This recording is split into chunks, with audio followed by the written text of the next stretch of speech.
Good evening, everybody. Welcome to our election live stream. We have an amazing show for all of you today, as you can all see. I hope this is working, Crystal. So what do we have today? Indeed we do. A few things to talk about. There will be results, of course, coming in all night. We'll be doing our analysis here with Marshall and with Kyle. We have the Counterpoints crew, Ryan and Emily, coming in later, so we're very excited about that. We have reporters on the ground from Status Quo, both with Team Oz in Pennsylvania and also with Team Fetterman. In Pennsylvania, we've got great election-like data geek analysis from J. Miles Coleman.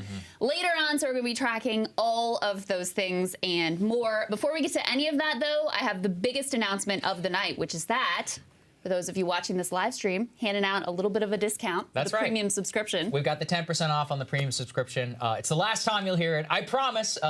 Listen, guys, this is all made possible because of our premium subs, many of whom are watching right now. What Crystal just described, people on the ground, having our full control room back there, Marshall, Kyle, the Counterpoints crew. It costs a lot of money. And so as we gear up, not only for this, but for the future, and given the imminent possible Trump announcement, if you can help us build up, it's really, really helps us out so much. There's a link in the chat and also in the description of this video, 10% off on the annual, which just helps us so much in terms of planning. So thank you all so much to the existing ones who are watching, and the link is there for those of you who have the kindness in your hearts. But with that, why don't we kick it off? What do we know? All right, so first, we are already getting some results out of Indiana and Kentucky. Their polls closed at 6. There aren't really many competitive races there, so there isn't a lot to read into those results just yet. But right now, 7 p.m., there are some key states whose polls just closed, including Georgia, also Virginia, which doesn't have any statewide races, but does have some like key bellwether races, including the district that Kyle and I live in at this point. Right, so yeah. Abigail Spanberger, that one. So we'll be keeping a close eye there. 7:30, we get all of North Carolina, Ohio, West Virginia, parts of New Hampshire. So you can see right away we'll be starting to get some election results in that will start to tell us what the night is going to look like. 8 p.m. you get a whole slew of states, including Florida, including Pennsylvania is at 8. You've got Texas at 8. You've got New Jersey, Kansas, and Michigan, a whole lot others also closing at 8. Then at 8:30 you get all of Arkansas. I know a lot of folks out there really waiting on those Arkansas results with bated breath. 9 p.m. No offense, Arkansas, lovely state. We love you. 9 p.m. we got Colorado, we got Iowa, we got Kansas, Louisiana, Michigan comes in at 9. New York, which Democrats have ended up being surprisingly kind of nervous about. Wisconsin and some of Arizona we start to get at 9. And at 10 we get all of Arizona, all of Nevada, and a few other states. Oregon starts to come in then as well, and then we go on from there. So you can see we'll be getting, key results throughout the night. I think it's important to put in the warning that there have already been results of some problems in Arizona, Pennsylvania, I think in particular. Yep. We expect the results to be relatively slow going. You might have an effect in some of these states, same as we did in 2020, where you have like the red mirage, because you now have such a partisan divide in terms of how voters cast their ballots. So if the election day votes are counted first, you may see a huge red wave that then Democrats sort of eat into. You might see the reverse. You might see the mail-in ballots come in first, in which case you might have a huge Democratic margin. So I would just say, hold tight. Wait until the results all come in, and we will see where this all ends up. Yeah, I just want to reiterate that. Pennsylvania, in particular, they've already come out. The Secretary of State said we likely will not know the results for a couple of days, which is kind of crazy, if you ask me. Same thing in Arizona. They were saying around Arizona, for Nevada as well. Also, I should remind people, I actually didn't even know this when we were doing research, which is that the red states in the Midwest, or the purple states, if you will, many of them have enacted laws, Crystal, where the early vote is not actually allowed to be counted until today. Right. And so even though many of those votes and ballots are banked, they're not allowed to count them, which would lead to the so-called red mirage phenomenon that you're describing. Same deal in 2020 as we had then, and we went through in excruciating detail which states had which laws, but just suffice it to say some of the key states have that similar dynamic going on. Okay, so Sagar and I on the show yesterday, we gave you kind of our analysis of what we think is going to happen. So I thought we could check in with our friends here, Kyle and Marshall, find out what you guys think for the night. Marshall, since I'm biased towards this one, I'll go ahead and kick it off to you. What is your overall expectation? I think we all probably expect Republicans to take the House. What do you think? Do you think it's a huge margin? Do you think this is like red tsunami situation, red wave situation, or do Democrats somehow manage to cobble together their control of the Senate? I'm not a big ocean guy, but whatever a moderate tsunami is, that's what I would go with. Like typhoon. Red typhoon. No, definitely not typhoon. Moderate red tsunami is the take. Moderate red tsunami. It's going to be a little less hardcore than our friends on like conservative Twitter are saying. Yeah. But it's still going to be a really devastating midterm. Yeah. Yeah. What do you think, Kyle? I mean, I kind of agree with Marshall. I will say that coming into this election, it was weird because this was the first election where I really felt like I had zero intuition about which way it was going to go. I remember back in 2016, I was one of the people who was kind of sounding the alarm when it was clear that it was going to be Hillary versus Trump, because I felt like he could kind of hammer away on all of her weaknesses effectively. But in this race, there's just so many variables that I keep bouncing around in my head. On the one hand, you think, look, inflation, inflation, inflation, crime, crime, crime. All the Republicans have to do is repeat that until the end of time, and then, effectively they could win. But then, on the other hand, Roe versus Wade was overturned, and that's a huge deal. Right. And you also have, I think, this pretty open extremism on the right that's different from previous iterations on the right, because about 53% of the Republican candidates either deny or question the election, and I think that might actually weigh on voters. And then you also have what I think are some pretty significant accomplishments from the Biden administration from my perspective in terms of my ideology, because you had student loan debt reduction, pardoning nonviolent weed offenders. You had the IRA, which granted, even though I think it was a weak piece of legislation overall compared to Build Back Better, you still had some great provisions in that, like 15% corporate minimum tax rate, 1% tax on stock buybacks, billions of dollars more for Obamacare, which will give millions more Americans health care. So you have this like amalgamation of factors, which just makes it a big question mark. So I kind of agree with Marshall that ultimately, if you had a gun to my head and said you have to pick something, you can't be agnostic. When I want to be agnostic, but what I would say is probably Republicans 51 or 52 seats in the Senate, and they're going to take the House, but it's not going to be as big as like the 2010 Tea Party wave. So Amy Walter over at Cook Political actually had a good, in terms of the like wave terminology, she had a good way of breaking down the three possibilities for the night. So one, she said the red tsunami, which is like Republicans sweep all of the toss-up races. There's a huge wave in the House. They gain control of the Senate quite handily. Talking about something like 2010, right? Analogous to 2010 or 2006 from the Democrats. The next would be what she called wavy, or maybe like wave-ish, which is sort of the scenario that I think you guys are laying out and that I also sort of envision, which is the Republicans take control of the Senate, but it's sort of like just barely. They have essentially matched or maybe a little bit of an enthusiasm edge over the Democrats, and independents break their way, but it's not overwhelming. And then you fall in that mark of like maybe 20 to 30 seats in terms of the House. And then you have the red ripple, which is like the House margins are really held down.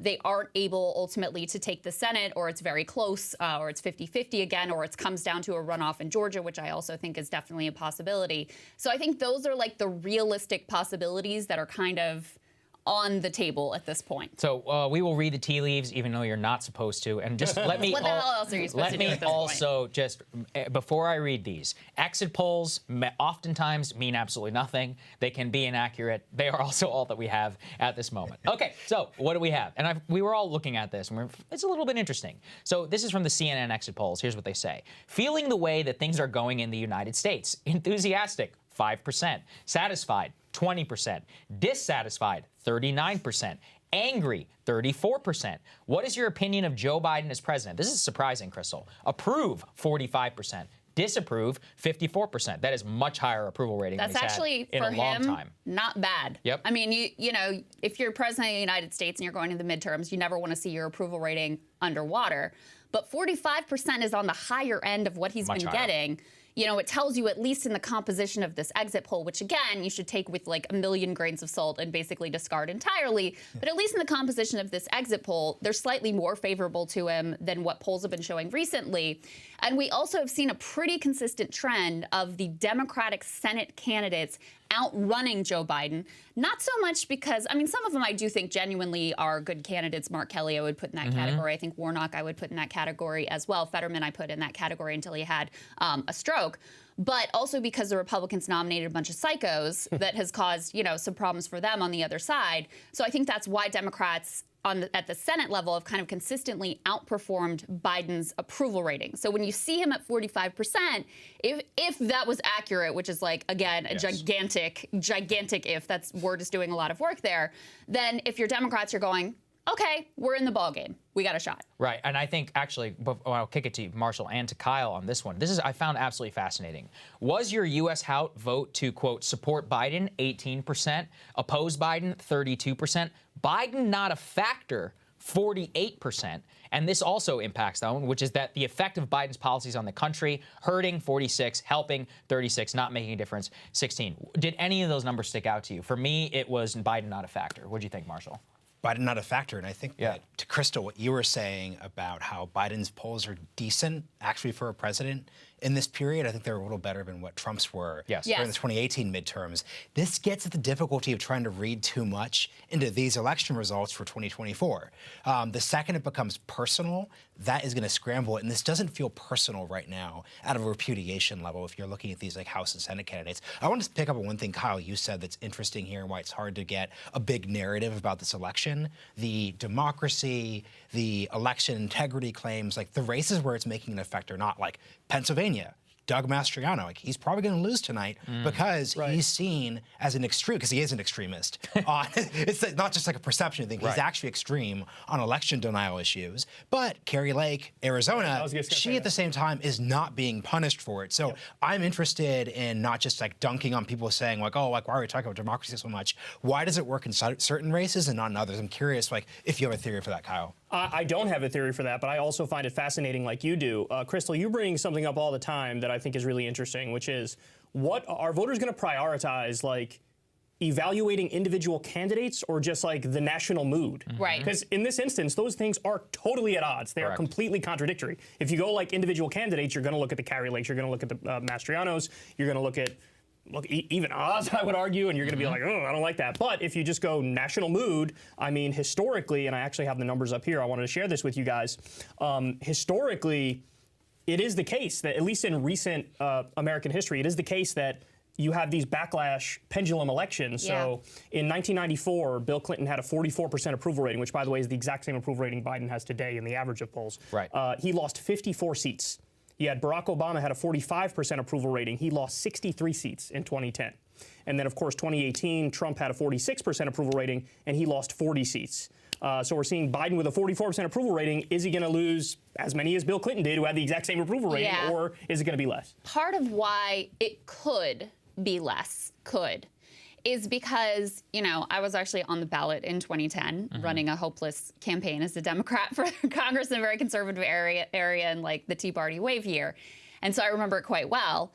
And it wasn't just that Republicans were super energized, and they were. It was also that Dems were depressed. You know, they had so much hope for the Obama era, and they had so much, you know, they really believed in this guy, and they really thought that things were going to change and the country was going to be transformed. It was going to be this whole thing.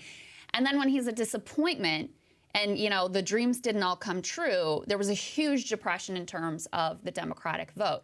Democrats are very highly motivated. I mean, Republicans might be more motivated, and I think independents seem to, at least in the most recent polls, have swung towards Republicans for a variety of issues. I would lay that, you know, primarily in terms of the economy, but I think crime has been a part of that as well.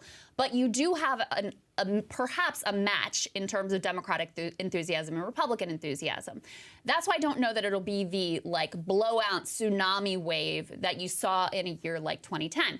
I'll tell you another thing that I was thinking about today in terms of what you were just saying, Kyle, and like the candidate quality question versus the national mood question. To me, the House races are almost 100% just national mood. Absolutely. People don't really pay attention to the congressional candidates. There's not enough ad spending. Like, you don't really know the ins and outs of who they are and whether you like them or not and what they've done or what they want to do. That, to me, is almost completely just national mood. At the Senate level, you get a little bit more of a sense of these people as characters and as individuals. And so I could see a scenario where it really is kind of a Democratic bloodbath in the House, and yet it's not quite as ugly a picture for them in the Senate.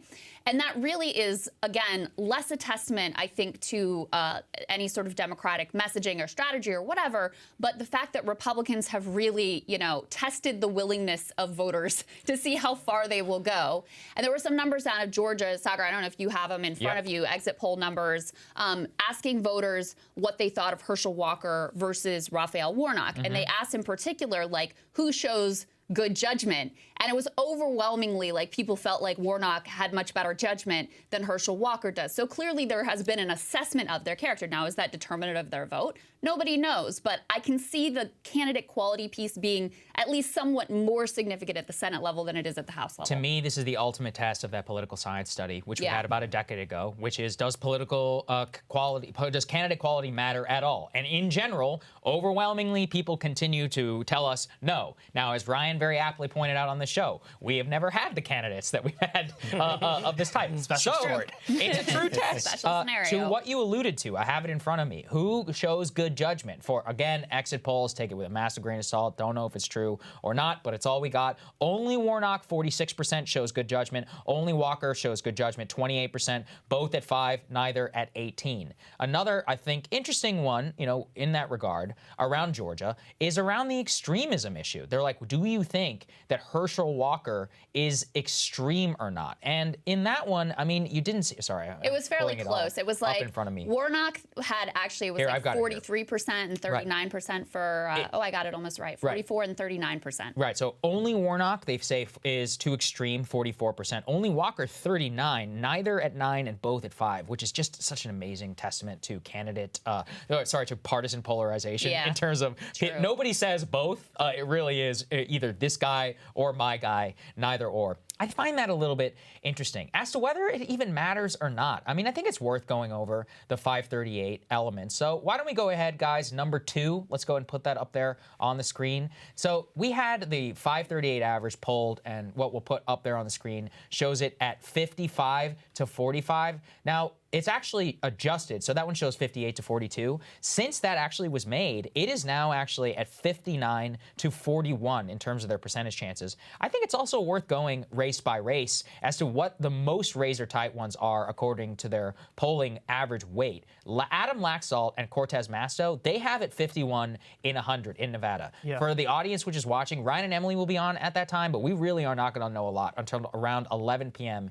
Eastern time. Oz Fetterman, though, they switched, Crystal, much more in the Oz direction just in the last 24 hours. They have it now at 57% chance of Oz winning, given the last polls that all came in his favor. For Warnock, they actually have it at 63% for Herschel Walker, which I found interesting. Blake Masters, they have losing. They have a 66% chance in favor of Mark Kelly. That's kind of an interesting one. That's higher than I thought it'd be. Yeah, it is. I mean, curious what you think, Marshall. Something I floated on the show was, I think the strength of Kari Lake's candidacy vis-a-vis Katie Hobbs, who is just objectively like a very bad candidate, didn't do the debate, was hiding, may actually be the saving grace for Blake Masters, because the split ticket voting is just, it's a rare phenomenon in the year 2022. Yeah, there's a lot of that. And I think the other thing that's clear here is, well, Crystal, you said this, Mark Kelly is a good Democratic candidate in a state like Arizona. Yeah. So you're just really seeing that this is where to your point, anecdotally, I just can't reject the candidate quality story here. But it seems to be the story of this year right now. And I think the other thing that I want to just pick up on real quick, Crystal, because I think it's important to note for people, when you're talking about 2010 versus 2022, the difference in 2010 is like, you and I were door knocking then. And you're kind of having to walk around and be like, oh, like here are all these things that are happening, and here's why this Obama agenda thing is actually kind of good, and that's kind of difficult to do. Democrats, like I'm coming from Texas, like Democrats are energized, and in weird ways, they're acting like they're not in control right now. So if you're a Democrat, you control the House, you control the Senate, you control the presidency. It does not feel like that in the country right now. And if you're looking at where the Biden administration has really struggled, it's at the contradiction there. You both own it, but if you're looking at Supreme Court decision, if you're looking at the student loan issue, the Supreme Court itself too, you don't feel like you're in control. So that's going to be a confounding variable for the next bit. Let me give you guys an interesting data point on Pennsylvania, because I know that the polls now show that Oz is up, and he closed the gap. I mean, there was a while where Fetterman was way up. Oz closed the gap, and now he's up, at least according to the 538 numbers, which is like the average of the polls. CBS Pennsylvania exit poll. Which one of these issues mattered most to your vote? Abortion is number one. 36%. Very interesting. Behind that is inflation, 28%. Shocked by that. Right. I was shocked by that too. I was very shocked by that. Well, whether it's true or not, that's the real question. I think let's go ahead and put number 6 up there. We've got the Pennsylvania RCP average that shows us exactly what we're working with and why the 538 average moved in that direction. So we have RCP and 538 there. What they show is that Oz in the final average is up by only 0.1. I mean, that's not a margin that you'd necessarily would want. You've got +2, +2, +3, and then you had that very strange Marist poll, which we talked about on our last show, Crystal, with Fetterman up by 6 points. I mean, look, on that one, I think it's difficult, which is that I do tend, though, to come back on Biden maybe more important in Pennsylvania, given that he has such a low approval rating. Well, right, go ahead.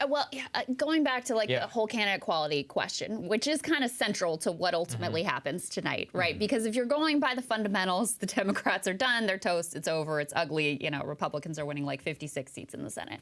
The only reason Democrats really have a shot is because there are some questions about these candidates. I mean, Pennsylvania at this point, at the beginning of this race, I really thought Fetterman was not just like an okay candidate. I really thought he was one of the best Democratic candidates in the country because he had that just natural, authentic, everyman appeal. There's no doubt about it. The fact that he had a stroke really made things challenging for him. I mean, the debate performance, it was very difficult to watch. But Oz is also a terrible candidate. Need we remind everyone of the whole crudité situation and how he was completely, at the beginning of the campaign, especially the Fetterman team did an amazing job of reminding people this guy's a carpetbagger and he's an elitist and he's out of touch.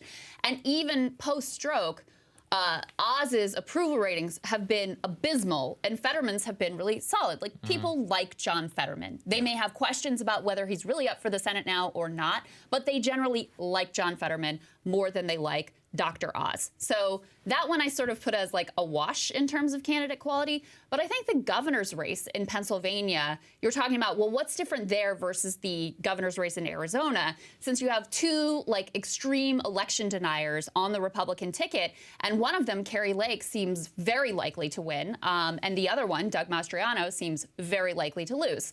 There, I think candidate quality really is the only thing you can point to. Yeah, I think you're right. And in my opinion, candidate quality is actually more important for governor's races, which tend to be somewhat less partisan. You see a place like Vermont elect a Republican. You see a place like Maryland elect a Republican. You see a place like Kentucky elect a Democrat. So you have a bit more of voters who are open to either party at the gubernatorial level because it's less about these hard partisan, who's going to control the Senate kind of questions.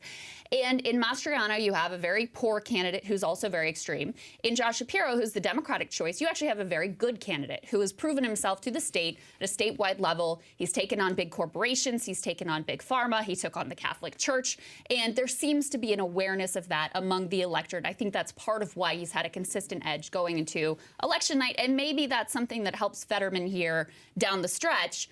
On the other hand, to your point, Sagar, about Arizona at the gubernatorial level, Katie Hobbs, the Democrat, has been very lackluster. She was very obviously too scared to debate. Kari Lake is crazy, but she is very talented and charismatic on camera. She's a star. She's a television personality. She knows what she's doing. She comes across as very confident.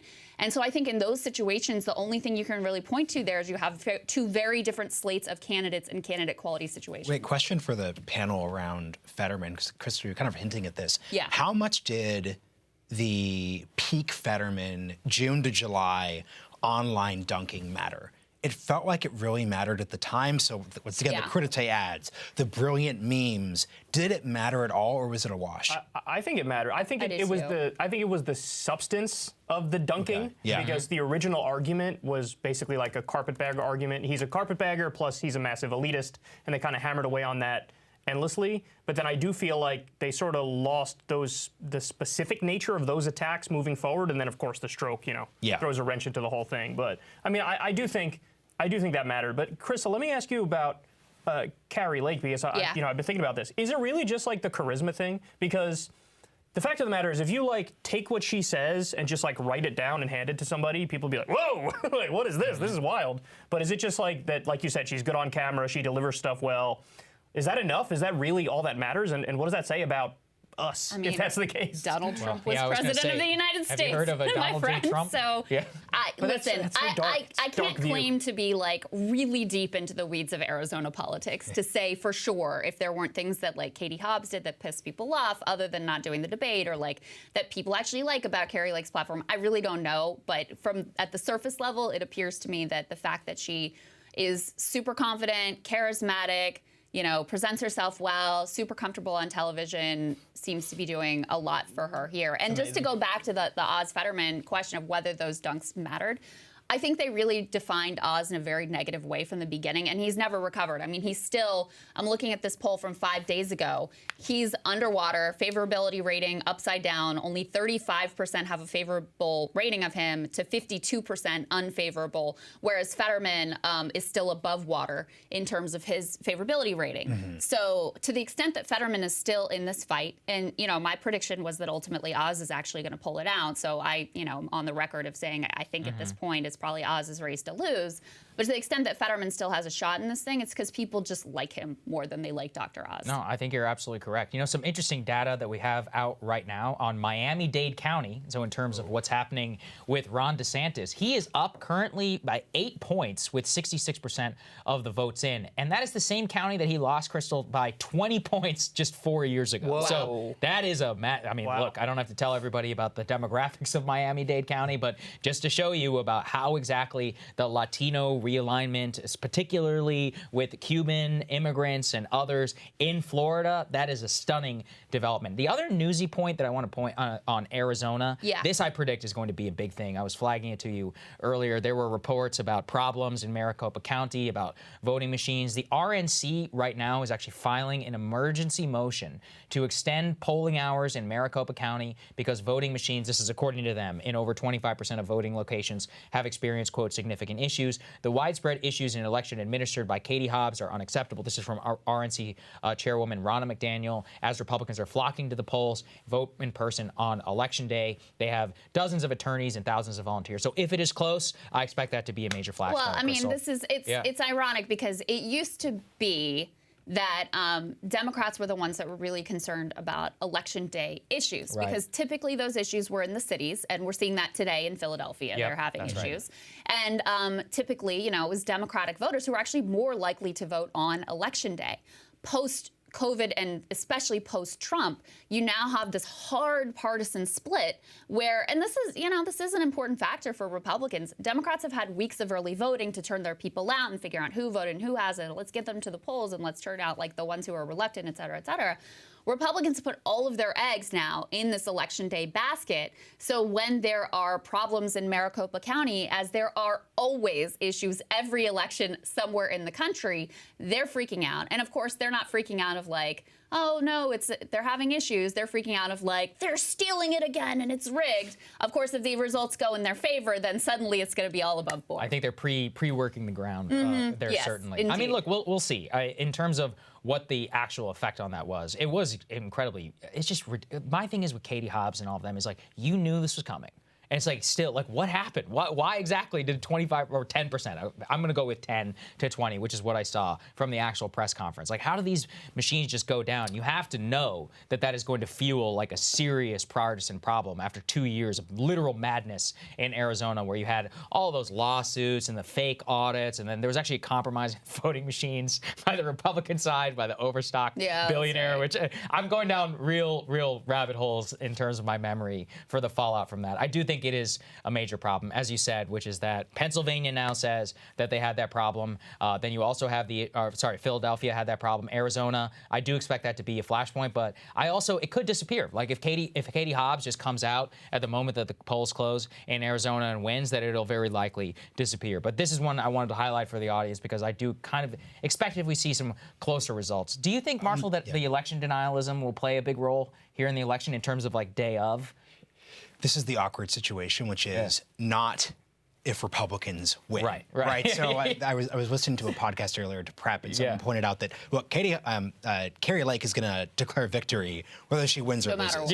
And that's kind of the dynamic here. And the thing I kind of want to build on, because I've been thinking about this election denial issue.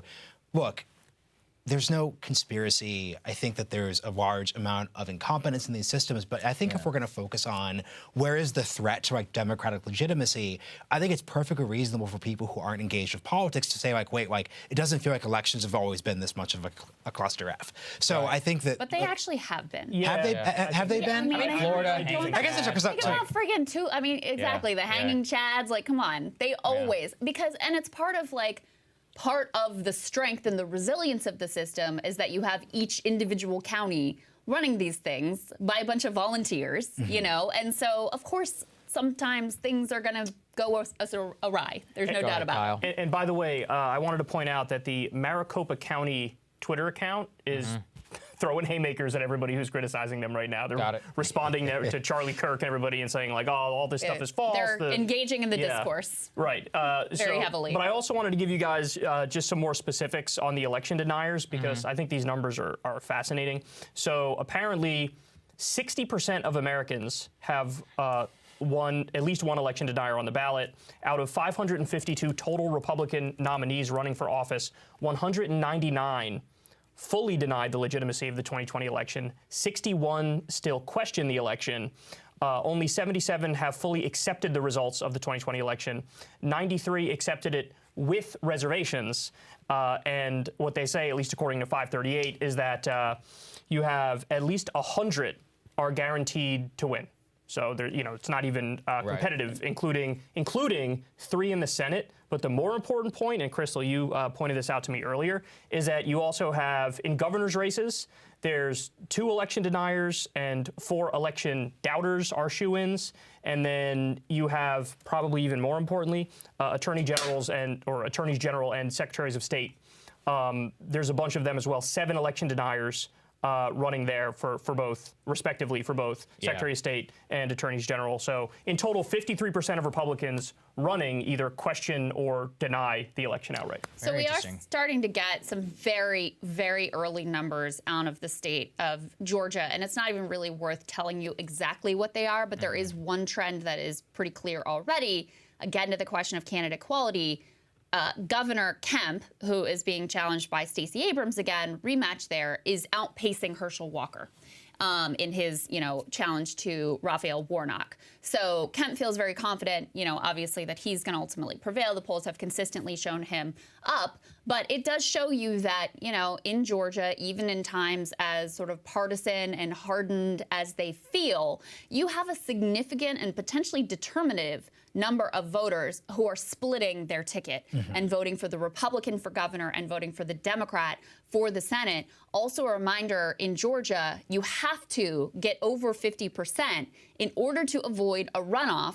And all of the polls leading up to Election Day have shown, whether they show Walker with a narrow lead or Warnock with a narrow lead, they show both of them coming in under 50 percentage points. So I think it is, highly possible that we end up with yet another Georgia Senate runoff. I think you're right. And Sean Trendy over at Real Clear Politics talking about this, saying that Walker currently is running at about 4 points behind Brian Kemp. So that is a question of, do you think that Brian Kemp is going to get more than 54% of the raw vote? So if he does, then it's possible that Walker could have over 50. I generally think you're right, which is that I don't see necessarily a world. But listen, we will see. In terms of right now, like what the major hot story, I think, is it's what I mentioned before on Miami-Dade County and the interim numbers coming out of Florida with regards to Ron DeSantis. There's some current numbers do look like he may win actually by almost 10%, which is crazy when you consider how he barely won the gubernatorial election against Andrew Gillum. I mean, he almost didn't win the Republican primary until Trump came and endorsed him, which is a different question, which I think you will hear quite a bit about if he does decide to run against Trump. Marco Rubio also right now, we've got 50% of the vote in so far from Florida. He's she's up very comfortably over Val Demings. It wasn't necessarily a question. In terms of any other races, if people are interested that have only been called, we're going by the AP tonight, everybody. Kentucky, Rand Paul officially reelected. Okay. Big surprise there. Tim Scott officially reelected there, and then Peter Welch winning in Vermont. The Tim Scott one just reminds me of one of my favorite stories around how exactly and how wrong the polls truly can be.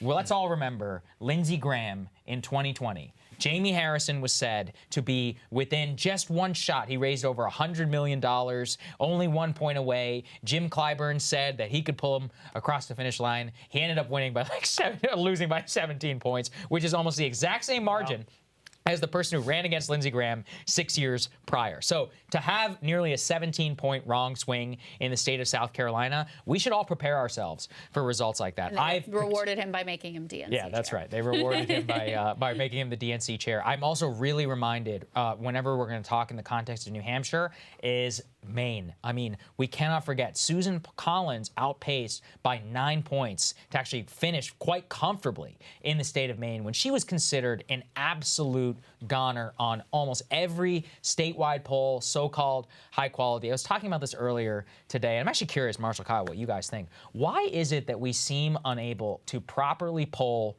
non-college educated whites? It is a story that is just does not seem solvable. Like, it seems at this point somebody would be able to properly weight some, formula, and yet since Donald Trump came on the ballot, Marshall, it has just not yet been possible, which is crazy for the people like us who have to sit here and prognosticate. We're like, listen, we have to bake in an assumption of completely being wrong in a way that we haven't in modern history in a long time. Yeah, and like you said, it's a new dynamic to politics that hasn't been. It's hard because very well paid, very smart people have spent the last 8 years focused on this issue. And it just seems like this is one of those categories where we're going to have to just factor this in for the next 8 years. Like, this is kind of the story of the decade, just how that gap between college educated and non-college educated whites, that's the center of politics right now. Yeah. What do you think, Kyle? Well, Crystal was reading me earlier today. Remember the 538 article from Nate Silver? He was like having an identity crisis and writing it down. Yeah, and he was explaining like, how do we weigh this thing versus how do we weigh that thing? How do we make it work? And look, the thing that really shook my faith massively was that typically in modern American history, you had there would be an advantage for the Democrats baked into the polls. But then it was the opposite in these special elections that just happened. I think it was 5 House special elections post Dobbs. Correct. And it was the exact opposite. And I was like, wait, what? I always thought either the polls were going to be like roughly accurate, or you're going to have a baked in like 4-point Democratic advantage. But at this point now, this is my answer. Every time people ask me, I'm like, I don't know. I'm in the same I'm going boat. off gut feeling now. Unfortunately. The vibes. It literally is. I know. It is so crazy. Here's a fun data point coming out from the AP. Stacey Abrams currently running behind Warnock by 8 points. Wow. So the Democratic dream. Stacey Abrams raised, tens of millions of dollars, became a massive star in her own right. Go ahead. Kemp stood up to Trump. Yes. He is not an election denier. Correct. And it looks like if anything, he's being rewarded for that. You know what's funny, Kyle? Trump actually endorsed him yesterday. Trump really? came out. It was a quiet endorsement. Wow. Trump came out and was like, I give Brian Kemp my support. Why? We all know why. Because he's going to win. So he's like, see, I had the best. Even though I literally went to the state and said I would rather have Stacey as governor, after it looks like he's going to win, Trump is behind him. I do want to say one thing about Stacey Abrams, who was really built up as like this next Democratic star, and there were glossy profiles written of her in the Washington Post, and photo shoots, and all this stuff. Part of her mystique was that she had built this voter turnout operation in Georgia.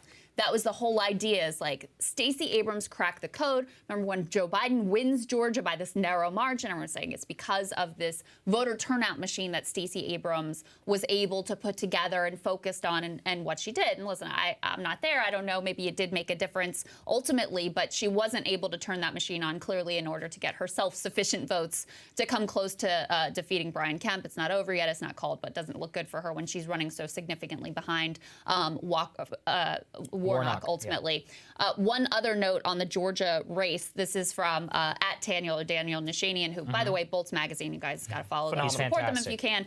They have a wonderful election cheat sheet with all of the ballot initiatives, everything that is at stake in this election, no matter, they lean to the left and they focus a lot on criminal justice issues, but just in terms of information, totally second to none. So shout out to them. But he's saying that we now have an interesting data point from Georgia, which is that the Libertarian candidate is only garnering about 1.4%. That's crazy. So that means that the Walker-Warnock margin would have to be under whatever the Libertarian candidate is getting in order to go to a runoff. So since the Libertarian candidate is getting such a small proportion, that makes it less likely that it is ultimately going to go to a runoff. That's actually a fascinating point. Go ahead, Marshall. Yeah, I want to build on the Warnock versus Stacey Abrams story, because if you're looking at lessons for Democrats, right? A lesson for Republicans we focus on tonight is, look, if you're going to have an election denier, make sure they're a television personality with talent. If you're a Democrat operating in a purple to red state, you need to be able to not be a part of the national mood. And it seems to me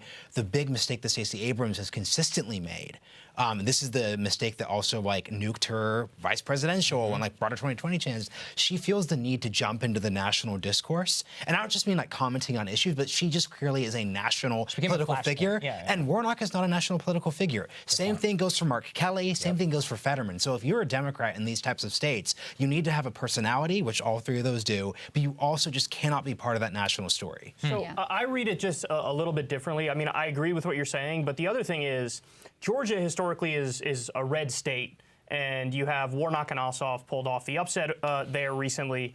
And when I look at Warnock, I think he has every excuse in the world to go full Joe Manchin and full Kyrsten Sinema, and he just didn't. He's actually been a loyal vote for Biden, and I view that as almost super serving the Democratic base. So the model going forward should be for Democrats, super serve your base, and then maybe you'll have a shot, even in an off year, as opposed to trying to please everybody like Joe Manchin, and of course, most importantly, Manchin and Sinema like to please their donors, but trying to portray yourself as oh, I'm a maverick, and I'm an iconoclast, and I could reach across the aisle. Sometimes voters sniff that out for what it is, and it's really fake. And in the case of Warnock, he didn't do that, and perhaps he's getting rewarded for that. It's possible. Mark Kelly's an interesting example, too. He's basically got a 97% voting record with Biden. And yet, how exactly does he maintain his credibility? From what I have read, really what it is that he's willing to depart with Biden on the border. He's willing to call him out locally. He grants a lot of interviews to the local this is where I just don't know, Marshall. How much of the whole all politics is local, all politics is national, but then guys like Kelly exist, and you're hey, I mean, he does well. I mean, he didn't do particularly well in the debate, but he gives interviews to Arizona Central. He makes sure that in the debate, he's I call on Joe Biden to restore our border. But he doesn't ever do that. Whenever he's here in Washington, he doesn't go up to Manu Raju and the CNN cameras and be I'm calling out Joe Biden here right now. But he does it in his ads, and somehow it doesn't come across as fake. It's a very interesting story. Well, there's something we totally different topic. We kind of glossed over it, with those Miami-Dade numbers. What happened to Florida over the past 20 years? Great question. That's actually a really it's not purple. It's red. It's 2000 election. That's Florida. It's a state that Democrats were very, very, very close to winning. Sure. 2008. What do you guys think happened? Same thing happened to Ohio. I mean, I have to think that it has a lot to do with the Latino swing I think to Republicans. I mean, the Miami-Dade numbers are a perfect indication of that. And especially, the Florida Latino community tends to be more conservative because it's disproportionately Cuban. So if I had to say what happened in Florida, I think that's got to be a significant part of it. I got one more for you, too. Yeah. The villages. That's what happened. The villages. You had all these retirees moving there, and they're a lot of boomers. Lean conservative. A lot of boomers in Florida. Probably a lot of QAnon faithful down there. You got all kinds of stuff going on. But they have Rick Scott, Mr. Cut Social Security as their senator, so it's a weird state. Actually, this is that's the deal. I don't get it. I want that guy who did Rick's personal profile versus how he is in the state actually is, again, to the whole local thing. Rick actually speaks fluent Spanish, and he made 12 trips to Puerto Rico whenever he was running. And he made Puerto Rico aid a big big thing for him. I always found that kind of fascinating. I don't know. I'm curious for everybody, before we all jump in at 8 p.m., a lot of DeSantis bros are blowing out about his numbers right now. So even my friend Michael Brennan Doherty, who generally is not one to go with this, he says, quote, every political professional, GOP, conservative, populist, is going to look at these Florida numbers and want DeSantis as the 2024 nominee. Noah Rothman, also, to be clear, never Trump guy, but he says, quote, Donald Trump has spent the last 48 hours loosing unprovoked attacks on DeSantis. If DeSantis' only response is a 15 to 20 point statewide victory in Florida, I don't think that he needs any other. What do you think, Marshall? There's a lot of cope here right now. You did a good job of picking two people who I don't think are coping. They're actually giving their opinions. They're giving their real analysis. But these are stupid opinions. Like the notion that Republican voters, like the actual base of the Republican voter is saying, like, oh, look at those 15 to 20.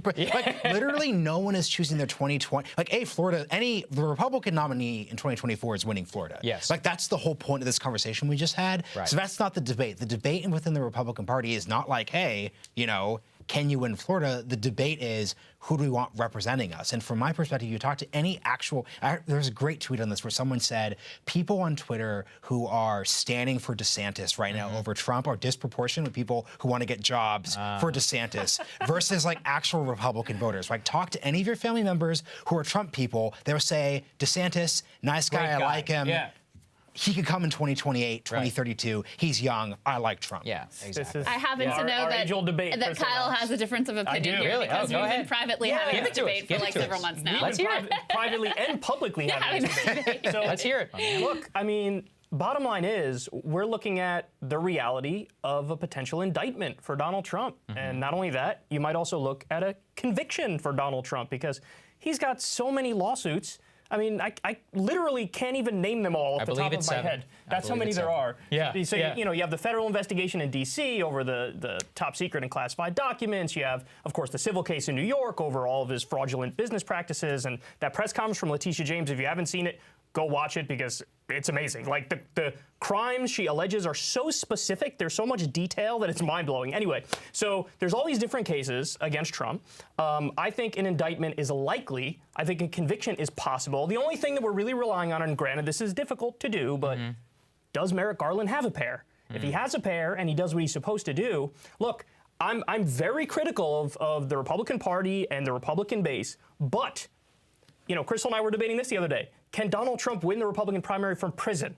I'm a hard no on that. I think that it would be DeSantis. He would. He's Eugene Debs. He would definitely. He would not only win, he would win bigger than if he was in prison. Disagree. I disagree. We just fundamentally disagree on that. One big thing to respond to this on, we kind of had a test of this already, which is that when the Mar-a-Lago raid happened, every single Republican who, given everything you just started, like, believes what you just said. Where like every single establishment Republican in the back of their head is like, yeah, this is obviously not good. This is definitely bad. They wouldn't privately defend it, but they fell on their swords for him. Big time. DeSantis, they when every single time they've had an opportunity to implement what you've described, they haven't gone for it. I do not see a world where Ron DeSantis gets on the debate stage and says, you know what, Donald, we both know you're going to be in prison this time next year. You're not going to be the nominee. I don't think he needs to do that. And what also, does he need to do? Look, we're talking short-term, long-term, too. I mean, I saw the numbers right after that raid. I saw that they went up for Trump.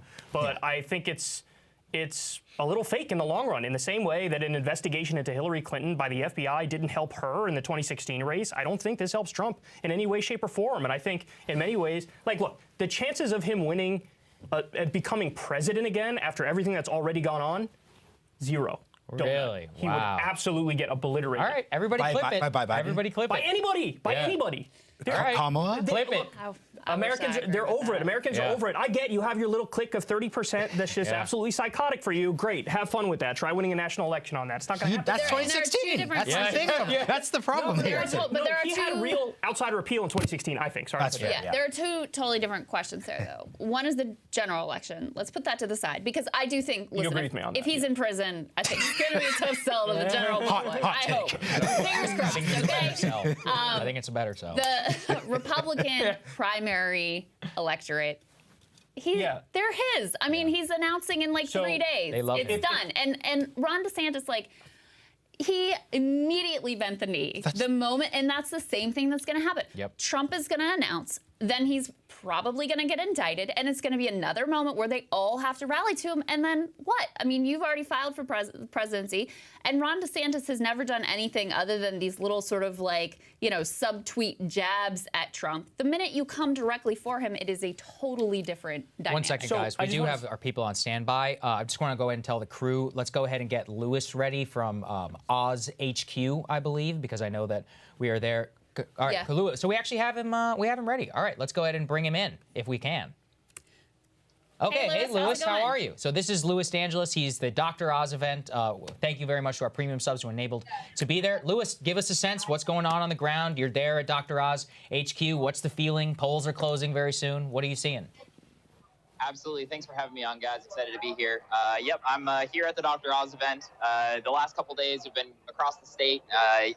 Came in on Saturday, first thing in Pittsburgh. We headed over to the Donald Trump event that was going on there. Sunday, we were at the Bernie Sanders event that was taking place in Pittsburgh. Monday night, we were at a John Fetterman event. So we've really, talked to all sorts of people all over the place. I drew the short stick and had to drive over from Pittsburgh this morning and made the 6-hour trek over, but we made it. Yes, yeah, no problem. Although I'm a little upset. I was expecting there to be potentially some crudité here. None yet. I will keep you posted if that changes. Well played. We will see. But yes, thank you. I've been saving that one. 6 hours to write the joke. So, Louis, just tell us, since you talked to voters who were clearly, very enthusiastic about Dr. Oz, or at least voting for him, very enthusiastic about Fetterman, did you see a difference in terms of, how they were viewing the key issues? One thing I noted from some of the coverage that you all at Status Quo had sent us is the Fetterman voters talked a lot about Dr. Oz's character. The Oz voters talked more about, inflation, crime, immigration. They had sort of like big picture national issues in mind. Was that a sort of consistent theme with the voters that you spoke with? I would say that's fairly consistent, yes.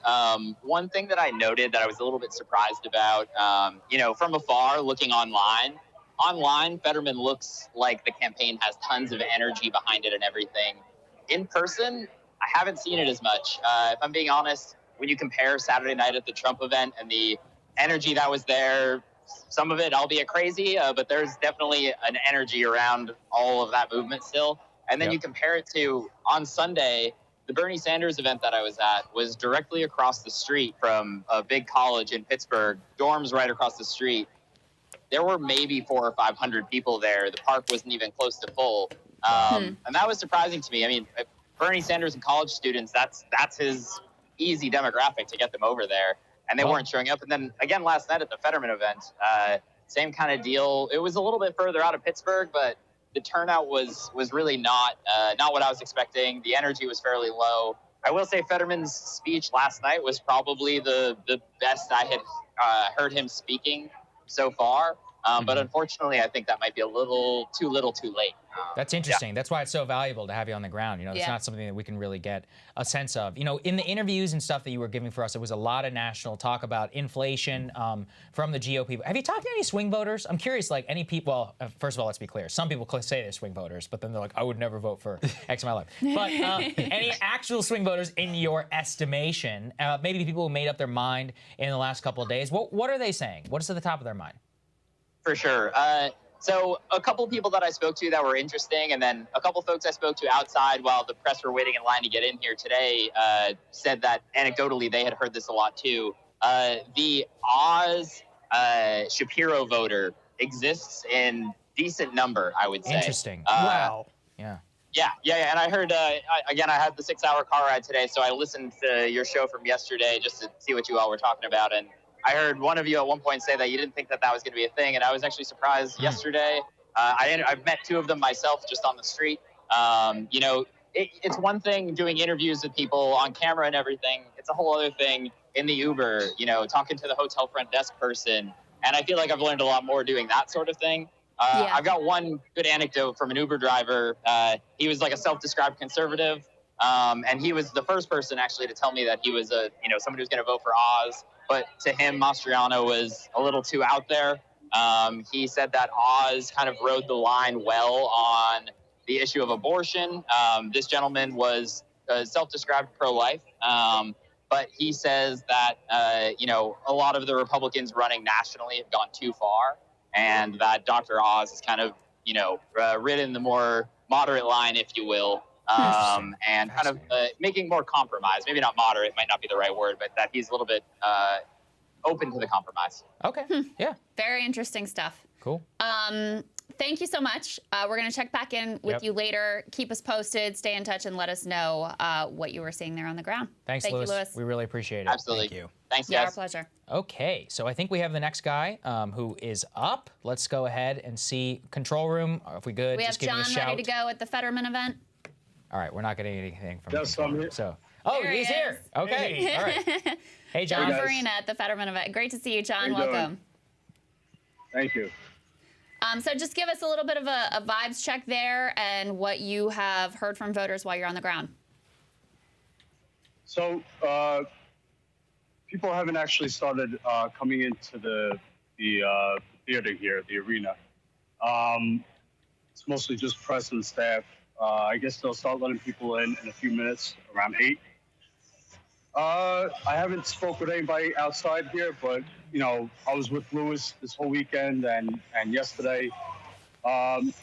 Basically, a lot of people are looking forward to voting for Fetterman. Haven't really spoke with any Oz supporters except for at the Trump rally. They're not as excited for Oz, but they're going with him because Trump is endorsing him, basically. Got it. So whoever Trump's going with, they're going with. Actually did speak with some people at the. Oh, hold on 1 second. No problem, John. It's all good. Am I here? You guys hear Yeah, me? you're We got here. you. We got you. We Listen, have you John, there. we're gonna check back in with you later in the night once folks start Yeah. arriving there and we start to get some poll results so we can see what is going on there on the ground. Thank you Yeah. so much for taking the time with us. And by the Okay. way, guys, both of these folks are with Status Coup. They enable all of our on-the-ground reporting. Actually, you guys, premium Yes. subscribers, enable that. Reminder, 10% discount. It's in the description Link in the box. description. And at the top. But also, Yeah. make sure you give Status Coup a follow because they're doing great work, and it's very expensive to travel around the country, and they are doing that work, which really benefits us and benefits the entire independent media ecosystem. Yeah, it really does help to have those guys. They travel all over, and Lewis in particular, finding those interviews, and he filmed some of that stuff for us that we played on the show, which was really, really valuable. So look, 7:55, everybody. If things are going to close 5 minutes, it's interesting. Let me right give now, you, go ahead. Yeah, I was going to say, let me give you the numbers where they're at with a small percentage of the vote in, which means these numbers are not representative of the entire state. But I just want to give you a little bit of a sense of where things are right now early in the night. So if we look at Florida, which actually, according to New York Times, has 71% of votes in. So yeah, decent percentage of the state. And I'm just talking Senate right now. Rubio is up on Val Demings, 55 to 44. I'd say that's roughly in the ballpark of what we kind of expected there. Over in Georgia, right now, you only have 22% of the vote in, so that is still extremely early. So these numbers will definitely change, will definitely tighten up. But you've got Warnock at 58% to Herschel Walker at 40%. That, again, is with, according to the New York Times, 22% of the vote in. You have in North Carolina, the Democrat, this is with 42% of the vote in. Not sure what parts of the state, but again, these numbers will definitely change. You have the Democrat Sherry Beasley up 55% to Ted Budd 43%. Hashtag stop the count. Over in Ohio, you have just 6% in. And again, Tim Ryan up 62%. J.D. Vance 38, very early, definitely going to change. And then you have over in New Hampshire, this is one that Democrats got super nervous about super late. And by the way, this is also a state where they decided to spend a bunch of money trying to make sure that a psycho election denier got the nomination on the Republican side. Now that guy is in striking distance of actually winning a Senate seat. Way to go, guys. Anyway, at this point, Maggie Hassan does have the lead. That is with a mere 10% of votes in. She's at 63%, and Don Baldock, election denier, is at 35%. Yeah, Tulsi endorsed, by the way. Oh, that's right. Endorsed. Tulsi endorsed, What's guys. interesting about Baldock is that, as I was saying earlier in our last show, there is no early voting in New Hampshire, like not even close. So the election result is much more a reflection of the electorate today as opposed to, let's say, 2 weeks, 3 weeks. It could have some, given the fact that things were narrowing and moving much more in Republican direction. Everybody always talks about momentum and like whether that matters or not. I tend to think especially less in the Democratic context, given mail-in balloting and the way that the changes is generally nationally. But to have that dynamic in New Hampshire is pretty interesting, Marshall. Well, yeah, and one thing I want to bring up that came through the correspondence, I can't believe we haven't talked about this, but was Trump a positive or a negative on the trail this year? Right? Because he made the point that people, if you're at that Trump show, and I think that's the way to describe it, you're definitely there for Trump, not for Oz. But there's a lot of controversy of like, is Trump going to announce a few days ago? Is Trump starting a fire dissent? It's going to be a big deal. So like, where did we come to on positive or negative? I mean, my opinion is overall negative because he's the reason why Republicans have such poor candidates, especially Walker. Many of Walker's these races. The I mean, Oz is him, Walker is him. Right. Didn't he? Like Masters is him. So, and not only that, but then when you look at the number of like. Trump is stop the steal, and so when you have all these election deniers, people like Mastriano, I mean, there's no reason Republicans shouldn't be winning the Pennsylvania governor's race this year, and Mastriano very likely to lose. Right. So when you look at the way that he shaped the candidate field and made it much poorer quality, I think you have to say he's a net negative. To be fair, though, I think Mastriano, he didn't endorse him until like 2 days before because Mastriano was just going to win. So it's like, is that really Trump? There's no January 6th. Yeah, listen, there's no election denial. There's no stop the steal. So when I look at that holistically, you have to say, like, Kyle and I were talking about this earlier. You should actually make this point, Kyle, because I'm just stealing it from you. But right now you have a bunch of Republicans who are elected who go along with a bunch of nonsense but do not really believe it. You're about to have a lot of people who are actually true believers. Right. And that is kind of scary. Yeah, I mean, I think they're in an impossible place right now because you can't really win a Republican primary. You're more likely to win a Republican primary if you have Trump's backing, but then you're definitely less likely to win the general because you're not going to get the independents. You're not going to get the moderates. You're not going to get the normies. You're not going to get the young voters. You're not going to get the women. You're just not going to get them unless you're Carrie Lake. Exactly. She's the only one who's like bucking the trend. But generally speaking, yeah, it's difficult. It's difficult for these candidates, and it's sort of like a deal with the devil, effectively. Like, you'll get me through the primary, then I'll hit a brick wall in the general. Thanks, coach. You know what's the crazy thing is that Trump said today that he'll be announcing his VP pick very soon. I think it's going to be Carrie Lake. I really do. What about Tulsi? He loves her. The one thing because I was thinking about this earlier, because I buy that too. I think he really likes her, but he also needs her there. True. Yeah, he does. It's important for him to have his election denial people in place for next time around to make sure it can swing in his direction. I also don't believe him. Because I hate doing the whole think of The Apprentice as the way to think of Trump. But why would Trump declare his VP candidate so early? It should be a thing. It should be entertaining. There should be auditions and tryouts. And look, Carrie Lake could totally fall on her face. Oh yeah, totally fall on her face. Yeah. If there was an environment where Carrie Lake was going to succeed, it's charismatic as hell Carrie Lake against a mediocre Democrat during a red tsunami election. She can get into office when voters aren't purely thinking of inflation, because it's not as much like the governor's issue as much, and totally fall flat. So I think Trump is not true about that. You might be right. Okay, it's 8:01 p.m. here on the East Coast. So here are the polls and where they have closed: Alabama, Connecticut, Delaware, Illinois, Kansas, Maine, Maryland, Massachusetts, Michigan, Mississippi, Missouri, New Jersey, North Dakota, Oklahoma, Pennsylvania, Rhode Island, South Dakota, Tennessee, Texas, and here in Washington, D.C. So Pennsylvania, obviously, that's going to be the one that we're all watching. I don't know. I really am fascinated to see how it all comes out. Reminder that the Pennsylvania Secretary of State has already come out and said that we are not going to likely to know the results for several days there. So everybody hold on to your hats, especially if it is as close as people are indicating. Some early vote numbers coming out. Some place in the Midwest, they already called the race for Todd Young winning his re-election in Indiana. Ohio, we've only got 9% of the vote that's come in there right now. Connecticut, they've called the race for Richard Blumenthal. Literally, the moment the polls closed, they went ahead and called the race for him. Peter Welch, also new senator that's for right. Pete Welch Vermont. In Vermont, they went ahead and they called that for him. And then Maryland, Chris Van Hollen winning his re-election in Maryland. Basically, no major upset there. I wonder if they called the governor there. Go ahead. I don't know if you mentioned this yet, but they called Florida for DeSantis and for Rubio. Yes. So they did that. And then also, this is going back about 20 minutes or so, but I wanted to bring it up. Marjorie Taylor Greene has officially been reelected. Oh, well, You know, that's a great question. That's a good example in terms of these scam, or it's not scam candidates, but you know, she believes what she believes. No, I'm not talking about her. I'm not talking about her. The person running against her, the Democrat, raised some $15 million. That's insane. Running against her. It's like those Republicans who run against AOC who don't have a chance in hell. They end up raising like 20 million. So if you're one of those people, don't fall for one of those ads. He was like, I'm going to take on Marjorie Taylor Greene. Ilhan Omar wins re-election by 73%. People like it's not going to happen. Her race was actually pretty. Like, if you're a scam candidate, that was their problem. I think. I do know what you think, Marshall. But they ran no TV ads at all, and then she almost lost. Yeah, to a Republican? She almost lost.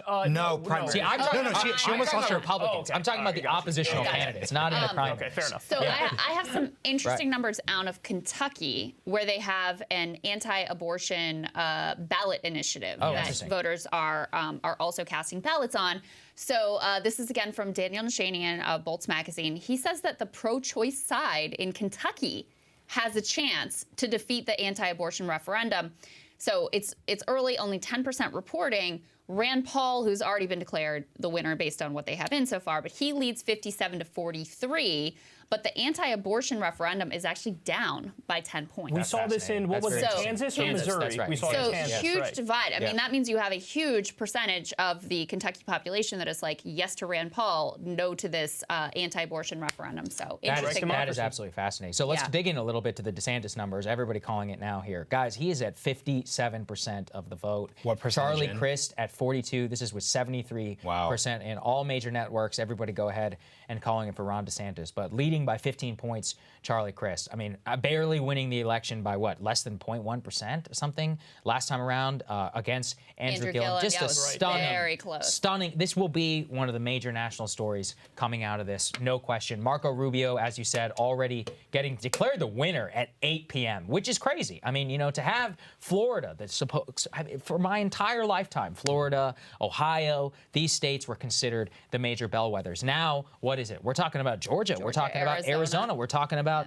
the Midwest, places that should not be in play or never were, and you know, in really the political environment. Well, the map all has of us came really up shifted. Completely. You know, I mean, now for Democrats have this great way of being like, oh, that state, Ohio, we don't care about that state anymore. Let's go like, where really? the Obama grass just won is a little greener. So, yeah, I mean, that's a red state. Forget about that place. But yeah, I mean, it's really shifted. Now they're focused more on you know, the Sun Belt states, certainly Georgia.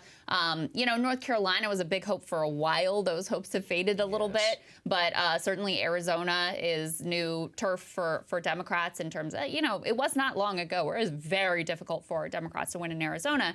And now you have Mark Kelly there, you know, favored, it's far from over, but favored to win in the state. And obviously Biden won there last time around. So, I mean, this is the political realignment. And they also got Colorado. Like, Colorado used to not be a blue state either. So there's. Oh, that's I would say if I were a Democratic strategist, I would not trade Ohio and Florida for Colorado. No offense to Colorado. So we do, by the way, have our official flip of the night. Charlie Crist's old seat, Florida 13th District. Anna Paulina, I think she used to work for Turning Point. I believe I've met her once or twice. Interesting. Anyway, Anna Paulina Lena, she has officially flipped Florida 13. That is officially one gain for the Republicans in the House of Representatives. As a reminder, everybody, it's only 8:06, so it is really beginning to get started right now. I have a call for you. Go ahead. Democrats have flipped the Maryland governorship. Oh, Wes Moore will be governor. I guess technically, but yeah. Maryland's first black governor. Yeah, I mean, this was one where, again, going back to the question, does Trump help or hurt? Right. Republicans nominated an extreme candidate in Maryland. Maryland is a state that, you know, currently has a Republican governor. So, you know, it is a blue state, but it's one that has a track record of being willing to vote for Republicans for governor. I don't know if Larry Hogan, the current governor, I don't know if he outright endorsed Wes Moore, but I do know he said he would not vote for the Republican nominee. So, you know, this turns a seat that, you know, maybe Republicans could have contested with a different candidate into one that was just a slam dunk for Wes Moore. Here's another fun game, which is by how much are DeSantis and Rubio winning by. So Rubio right now is up about 12 points over Val Demings in Florida. The 538 average had him at 12 points leading. So that's interesting. So to consider, it was one of the first times. Well, okay, so maybe we can consider this. In now red states, maybe they are getting good good at calling these. Although Florida was pretty off in 2020, if we'll all recall, had Biden up by 3. Yeah. But Trump ended up winning it by 2. So these are the fun things also to look at. Is the margins, the actual polling average, the day of, and it does look like both DeSantis and Rubio. DeSantis actually outperforming a little bit his polls. They had him up by about 10. He looks to be winning by almost 15, but Rubio dead on at 12 in Florida. That's a win, actually, for the polling industry, I think, so far. So we should celebrate some of the little wins before we get on the dunks. I do find it interesting, though. I mean, look, let's all let it sink in. Florida's a red state. That's crazy. We've also got a flip for governor of Massachusetts, which had been a Republican, again, a blue state, where Republican was governor. Now you have Democrats flip that one as well. Similar dynamic where you had an extremist candidate who was nominated by the Republicans and made this an easy win ultimately for the Democrats. So similar dynamic in Massachusetts as you ultimately had in Maryland. By the way, what did you think of that political strategy, if you can call it that, where Democrats would prop up the more extremist Republican candidate? Because as a matter of principle, I think it's a messed up thing to do, because you're rolling the dice with these people who you admit are like a threat to democracy and flat out authoritarian.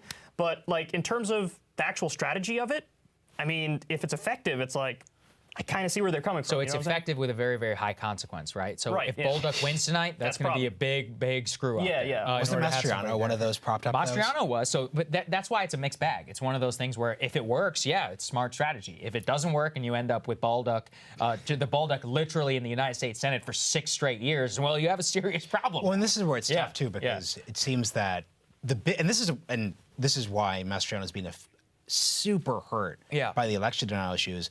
Governor, from an election denial perspective, matters way more than a senator, because they appoint the secretary of state. So like that's the kind of the key differentiator there. But look, I think the problem of the thing that's, I'm curious what the two of you think about this, because this gets the difficulty of like the Democratic Party. Because Kyle, you were like, Democrats did it. So like Democratic like political operatives did it. So like it's this weird coalitional politics where you have like. So I don't think we have a big answer to this thing. But it just seems like a bad idea, because if you believe the election issue is as serious as you believe Which it I is, really do. Obviously. If American democracy is at stake, we could also believe that people would elect Dan Bolduc. Therefore, I would not like fuck around and find out that way. Right. I mean, that's First F-bomb of the night, by the way. I was wondering. I mean, you had it wasn't me. Biden's final speech. Right after he'd already done the one with the red lighting that everybody freaked out about and whatever, and said they were, what did he say, semi-fascist? Semi-fascist. Yeah, semi-fascist. And then he did the final election pitch, was like, democracy is on the ballot. They did the January 6th hearings. I mean, if they believe their own rhetoric, that the real dividing line is not even D or R or left or right, it's whether or not you believe in the basic tenets of democracy. Like, if you actually believe that, how do you then go and like bolster a candidate like Don Bolduc or Doug Mastriano in Pennsylvania? Yeah, I mean, that's why I said, as a matter of principle, you shouldn't do it, because like it shows like you really don't care, like you're playing with fire. Exactly. But also in terms of strategy, you can't deny that they probably would have had way more wins if it was the more moderate Republicans. You know, you made that point before. If it was Glenn Youngkin everywhere in the country, Democrats would be screwed tonight. Definitely would. Oh, absolutely. Absolutely. Second GOP flip of the night is in Florida 7. So Corey Mills winning there. So that's net two right now in terms of seats. I expect many more will be coming in. It's really interesting in order to consider the Florida results. Also, I'm curious. So get this. Val Demings raised $72 million in that race against Marco. 72. I think we should let the audience let that sink in. I remember when Beto raised $20 million. And I was like, that's crazy. I can't even believe that he raised $20 million like in a week. And he ended up against Ted Cruz with competitive. And that was competitive within 2 points. I mean, that was the national story. We talked about, Crystal, you and I talked about that ad nauseum. Beto and Ted, we could not even believe the amount of money that he had in the tank. And Val Demings now outpacing even some of those landmark campaigns of 2018 in terms of dollar fundraising. Very well fundraised, all of these candidates. And she loses the race at 8:01 p.m. Kind of stunning. There is a big story in this election about the amount of money. It will be overwhelmingly record-breaking sums spent on this midterm election. One thing that, you know, sort of the like Democratic hopium on Twitter that I saw was that Democratic candidates, especially at the grassroots level, they were wildly out fundraising their Republican counterpoints. And so they were saying, look, this is counterparts. So they're saying, look, this is an indication the Democratic base is more enthusiastic. And so this is one indicator of that ultimately. But, you know, the amount of money that billionaires flooded into these races is really disturbing and really disgusting if, again, you actually really do care about, like, democracy and people having a voice and not just being controlled by a bunch of billionaires. So I actually have the specifics on that. Yeah. Americans for Tax Fairness did a report, and they released it last week. New analysis finds that 465 billionaires had pumped $881 million into the 2022 federal midterm elections by October. That's 27 times more than they contributed before Citizens United was decided.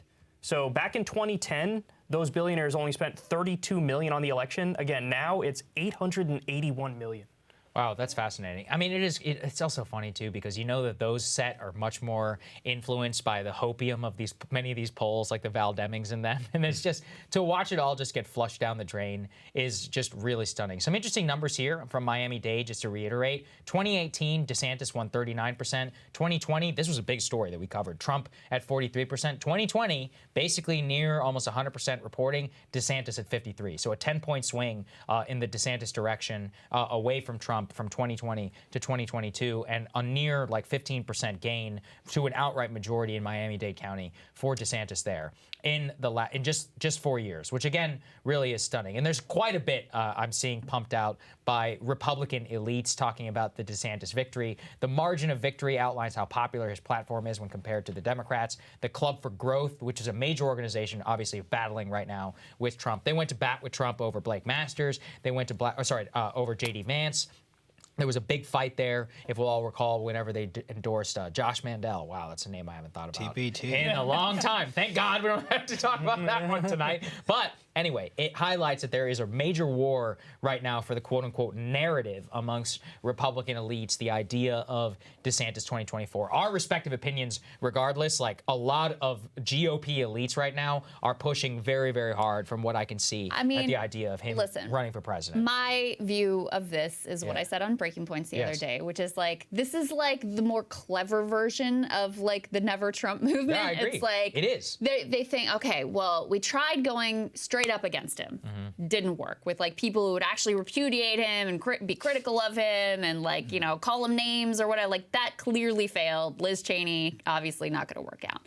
This time, let's go with someone who's like trying to mimic him and trying to be just like him, except for, you know, maybe a little bit less crazy and not really directly criticize him. Maybe that will be the thing that will work. But ultimately, you still have a working class MAGA base that is deeply committed to Donald Trump. And they may be fine with Ron DeSantis. They may be okay with him. But this is disproportionately, it's not 100%, but it's disproportionately a sort of like elite, highly educated, highly online phenomenon trying to make this guy a thing. Yeah, go ahead. Just to add to that, and this is why I'm fascinated about how the two parties and their incentive systems are different. So the Democratic Party, this is why Hillary Clinton ultimately beats Bernie. This is why Joe Biden becomes the nominee. Like, your average normie Democratic voter is like, what's electability? Am I super excited by Joe Biden? No. Right. Is Hillary past her sell-by date? Probably, but like she's gonna win. The Republican base is not voting for electability. Great point. And they've demonstrated ever since 2012. Mitt Romney was the last time the Republican Party picked their choice off of electability, and that's just the critical difference here. And it seems like the weird situation the DeSantis stands are in is they're basically trying to make an argument that you would make to the Democratic Party. Great. But it's funny because like really true. Right now, the people who are still big-time supporters of Donald Trump after everything we've seen, it is super cultish. Way more cultish than any DeSantis stands on Twitter, in my opinion. I don't know. So in a sense, I don't agree with the analysis of like, oh, we still got this working class base. He's got like QAnon people at this point. Like, yeah, I get it, 30% of the country, admittedly, but like, that's not nearly as strong as it was in 2016. What percent of the Republican base thinks that the election was stolen? Right. It's an overwhelming majority. Exactly. I understand that, but again, the idea, I don't buy this notion anymore like, oh, he's got this working class base, like, oh, the 2 times Obama voter who flipped to Trump because his job was outsourced. Those people are gone.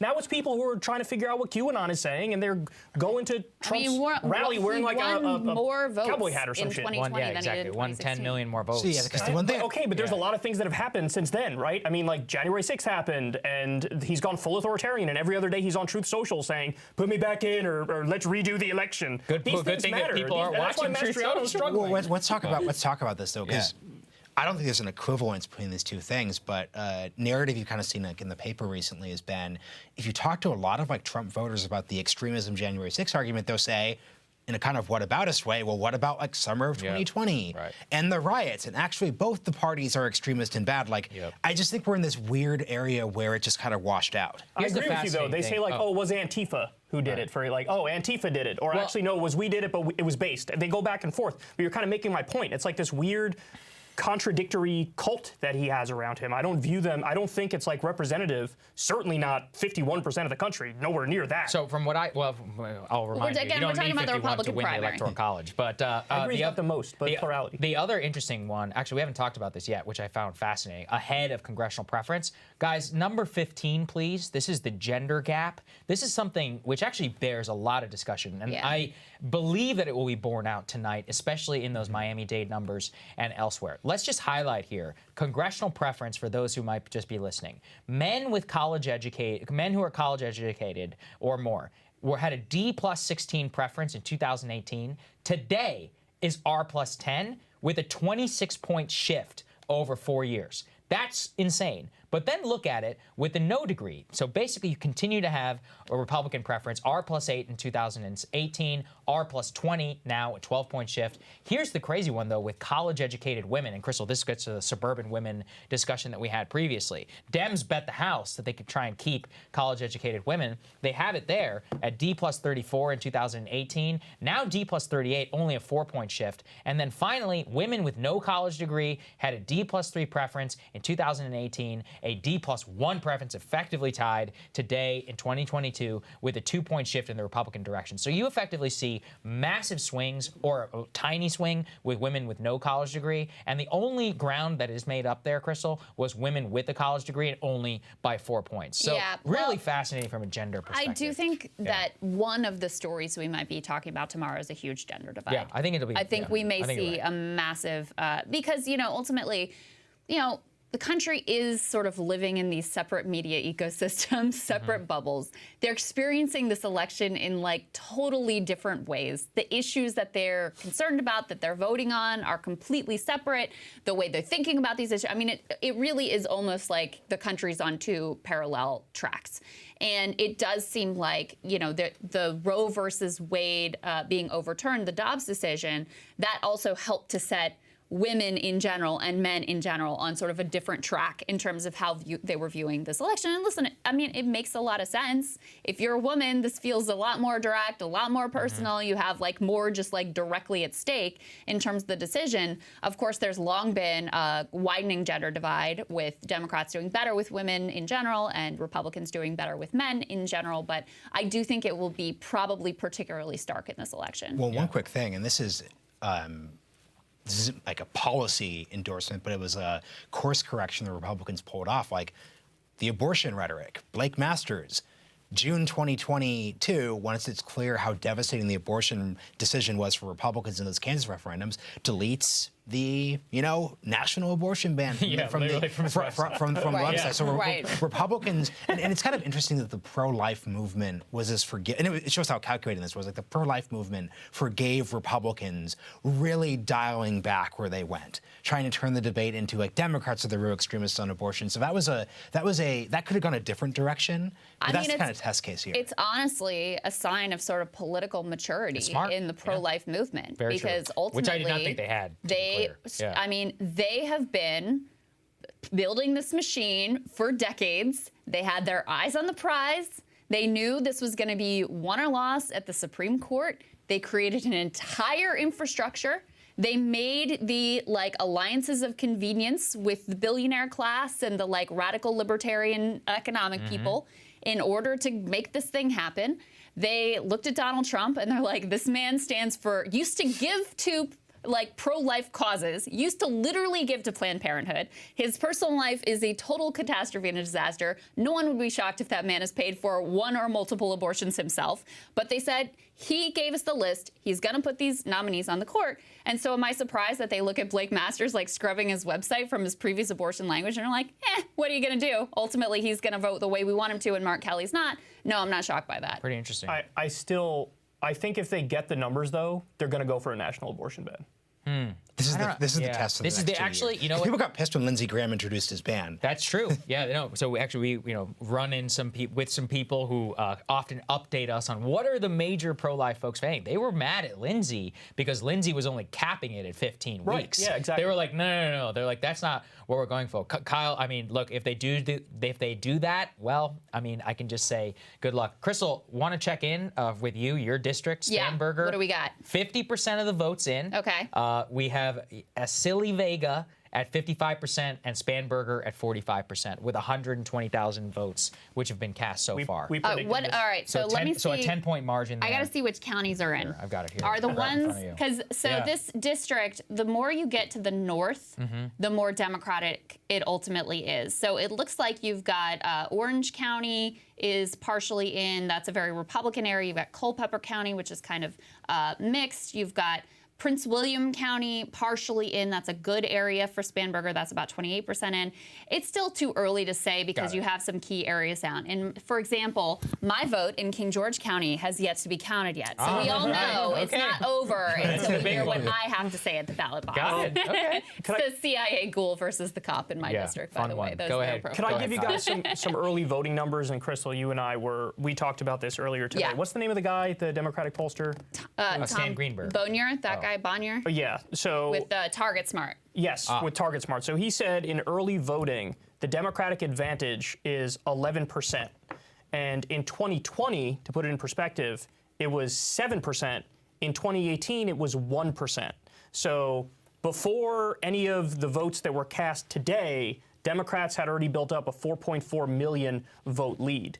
And that actually leads into another question I wanted to ask you guys. You were talking about the gender gap here. Do you think that there's going to be a giant age gap as well? Like, are we going to see young voters turn out for Democrats for one of the reasons being that Biden did the student loan debt reduction, which 90% of the people impacted make $75,000 a year or less. Are we going to see basically politically Biden and the Democrats getting rewarded for what they did there? So the only indication that I've seen yet, and because remember that detailed breakdown doesn't come until sometimes even weeks later, was John Ralston was looking at this in terms of Clark County in Nevada. He said actually that younger voters between 18 and 25 were not showing up at all. Like almost. Wow. And, at one point he only had 1,000 votes even come in that age group, which is, he said, this just shows you young people not showing up to vote. Again, that was Nevada, that was early vote, but that is the only actual demographic data that we have. Here's an interesting one, Washington Post exit polls from a couple of different states that they put together. New Hampshire, Georgia, and North Carolina. Little perceived differences in the extremity of Republican and Democratic candidates, which gets to all of our questions around candidate quality. In Georgia, they actually verify more were saying that Warnock is extreme than actually Herschel Walker, given Walker's past position on abortion and obviously his own personal dalliances all being in the news. That just shows you a tremendous amount of political polarization, which we were talking about earlier. So to have little perceived differences, Kyle, this kind of gets to the Trump question we were talking about earlier as to all the stuff, which is that in a level of such partisan hatred of polarization, the other side is always just perceived as is extreme. And I think that the Warnock number bears that out. I find it really interesting. So we do have some numbers very early out of Pennsylvania, 5%. And found this dude, Ryan Dito, who is a reporter for Pittsburgh paper. And he says, in terms of how you interpret these results coming out of Pennsylvania, very likely Fetterman will win vast majority of mail-ins. That's what's going to be counted first. Then Oz is going to appear to gain ground as in-person votes are counted. And then Fetterman will appear to gain some ground with late arriving mail-ins. So just in terms of how you're viewing these numbers as they're coming in, it's really important to keep those dynamics in mind. not just in Pennsylvania, but all over the map, because all of these states have a different rules about how and when and where and what they count at what time. So just keep that really in mind as you're taking a look at all of this. So far, most of the votes have come in from places that are, more favorable to Fetterman. You've got a lot of votes in from Philly. You've got a lot of votes in from Pittsburgh. And it is also that, early, the mail-in ballot so far. So very favorable results right now for Fetterman, but it's 5% in, and it's mostly the mail-in vote. So you literally have him right now at 85%. I don't think it's going to end up being an 85% kind of a win. That's really good context there for the swing. So we could see a swing Fetterman, then Oz, then back to Oz, then maybe yeah. back to Fetterman. I mean, I just really want everybody to be patient and not read anything nefarious into these vote totals changing, because it's predictable, because Republicans have made it a strategy of we are going to have our voters go to the polls on election day. There is a hard partisan divide between how the parties are approaching these elections, and so that's why you may see some kind of wild swings in these vote totals throughout the night. And why, frankly, when you look at a lot of these states that we expect to end up being close, I mean, right now the Democrats are up in New Hampshire, they're up in North Carolina, they're up in Georgia, they're up in Pennsylvania, they're up in Ohio. But again, this is probably in most, if not all of those places, the early mail-in vote, which we expect to be overwhelmingly Democratic. So I wouldn't read too much into any of that. Yeah, and to your point, usually they'll count all of the ones from Election Day, and then at the end, more mail-ins, like you said. So this is why they say, there was an article earlier today in ABC talking about there were 3 states in particular that they say a red mirage scenario could happen. But unfortunately, look, I think we're going to see people out there making all sorts of bad claims when they see, why is the Democrat coming back now that it's 2 days later? And there's nothing nefarious about it. We're saying it beforehand, just like, in the 2020 election, when I was on Joe Rogan's show with Tim Dillon, I was telling them up front, look, man, this is what's going to happen. And Joe says now, the only reason he didn't end up going down a bad path with the election is because I was there to tell him beforehand what was going to happen. This is good. Wow, it's going to unfold. Look, I know no one will heed this, but can we please just make it so that we can count early votes before the day of? So many of these state legislatures across the Midwest have made it so that you can't do that. I think personally because they like the chaos, but because it does us all no good. It's so bad for us. It's a lot of Republican legislators that pass these rules, and then they complain about why is it so crazy? It's you literally made this rule. Go look in the mirror. So this stuff drives me insane. Did you guys vote early? What's that? Did you guys vote early? I voted early in person. Yeah. I voted in person today, which is scandalous. On the actual day. You're legit. I literally have one of the most least competitive districts in the country. So basically, I'm not normally. They redrew all the districts in Virginia, and so for the rest of my entire life in King George County, it has not been competitive, including the race that I personally ran in. Right. But now I'm in the Spanberger district, and so it actually is one of the ones that everybody's watching. That is such an amazing. The fact that Biden's last campaign stop was Ashburn, Virginia, I just can't get over that. For context, audience, Biden won that district by 19 percentage points in 2020. So to have to stop over there, you highlighted this. He's not that popular, so most people just don't really want him in their district. Also, he's terrible. He is bad. Speak. There's I'm sorry. just no way around it. I celebrate some of the policy victories and personnel choices, but he can't speak. He's a terrible campaigner. So what? They're sending him places where it's yeah, Joe, go down to Florida and see what you can do for Charlie Crist. It's actually really sad, in my opinion, because you got to separate it out, right? There's the politics and there's the policy. Yes. And on the politics front, Biden's a zombie. Biden's half dead.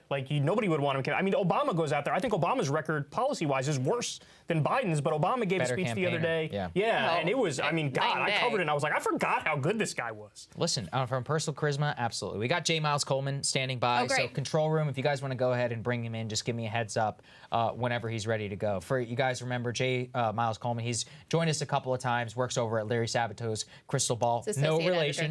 No relation. I'll steal your line. Can I tell you a funny story? Yeah, tell me. My mom, bless her heart, when I stopped by her house today, and she's like, I heard about you on the local news last night. And I was like, oh God, what happened? She's like, what'd you do now?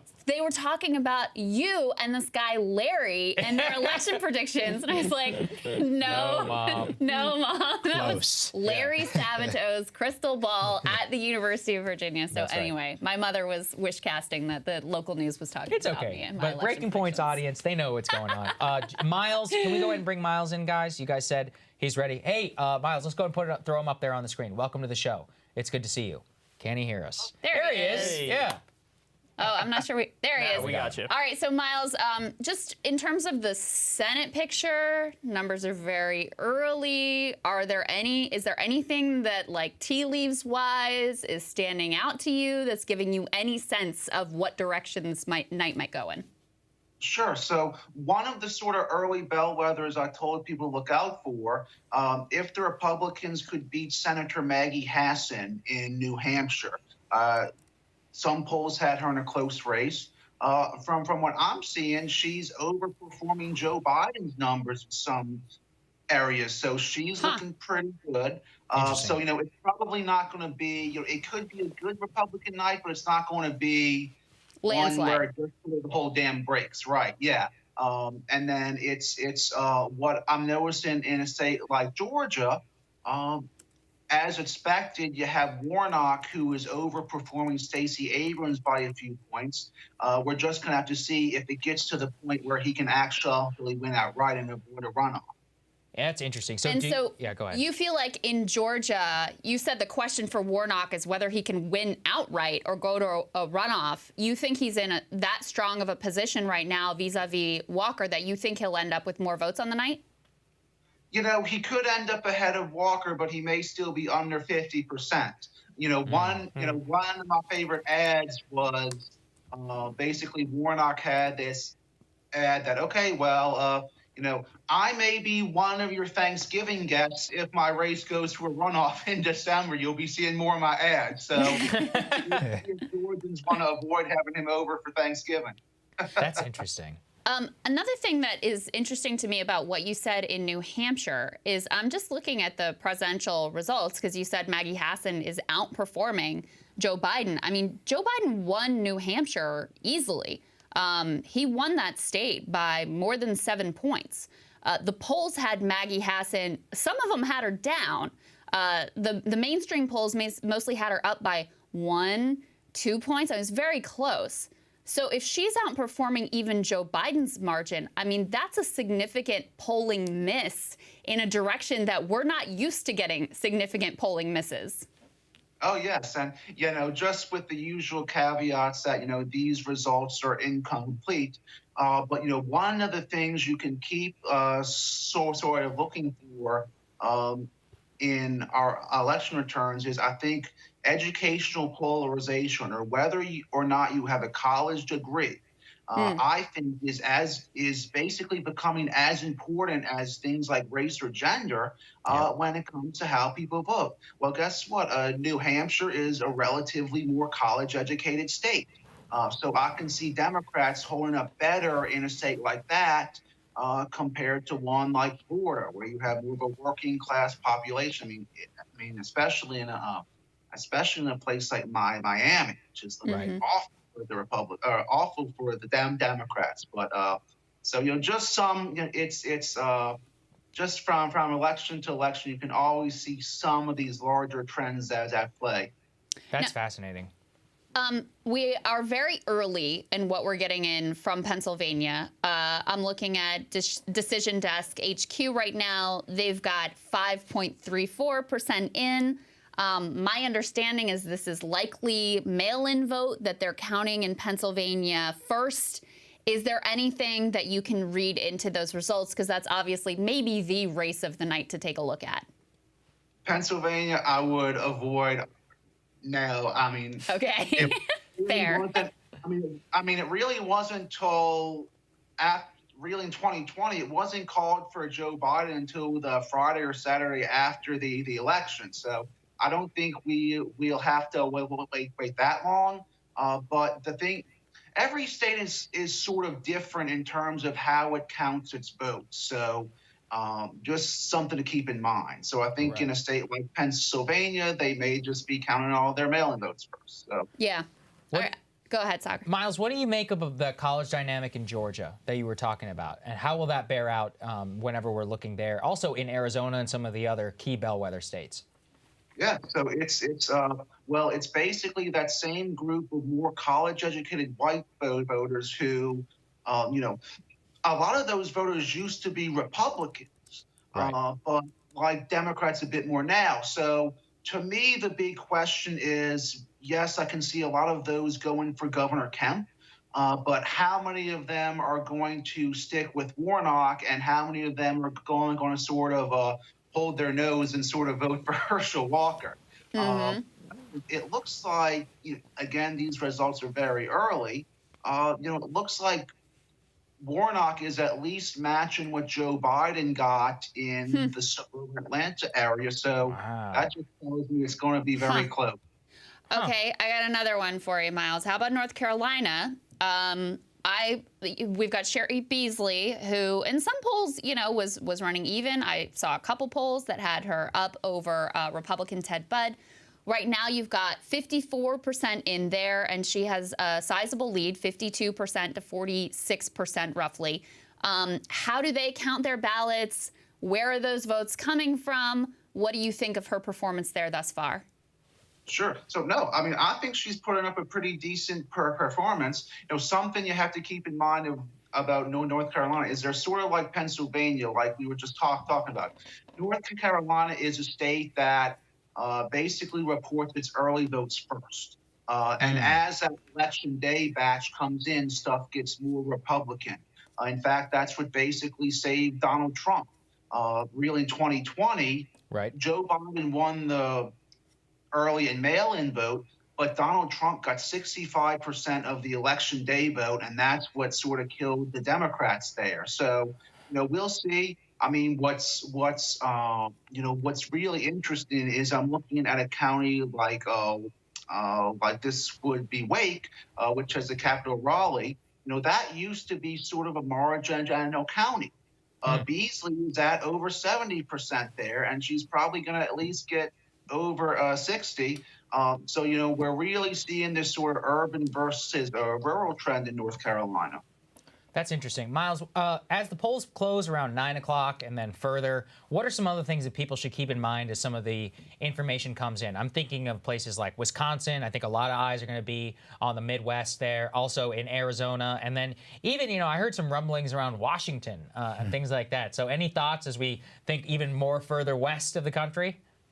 Yeah, what you have to keep in mind is voting by mail, at least before 2020, has been more of a West Coast thing. So Arizona is going to take several days to count its ballots. So I would just tell people to be patient. Okay. Yeah.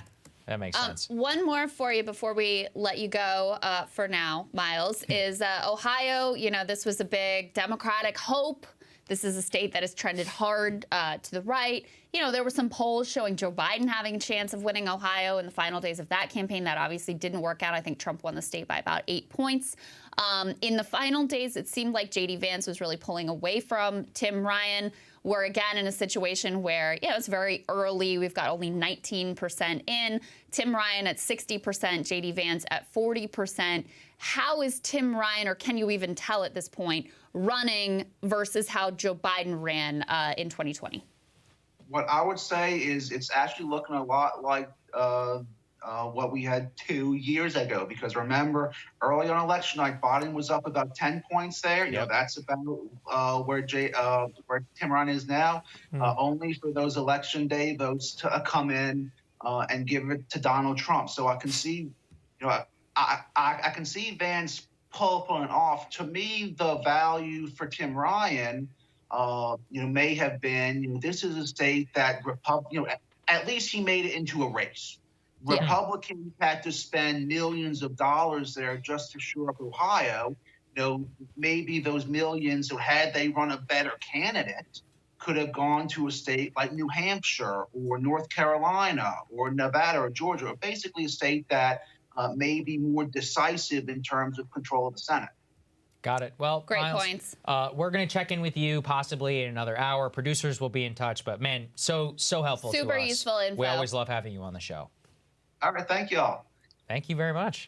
So New Hampshire. Yeah, I mean big takeaways from Miles is that the blowout has not yet appeared. It's possible, could materialize, but given his knowledge of exactly where the election was in 2020, things to look for. The fact that Maggie Hassan outperforming Biden, I might have to eat crow on this one. I really thought that one might be one of the flips. It's not just that she's outperforming.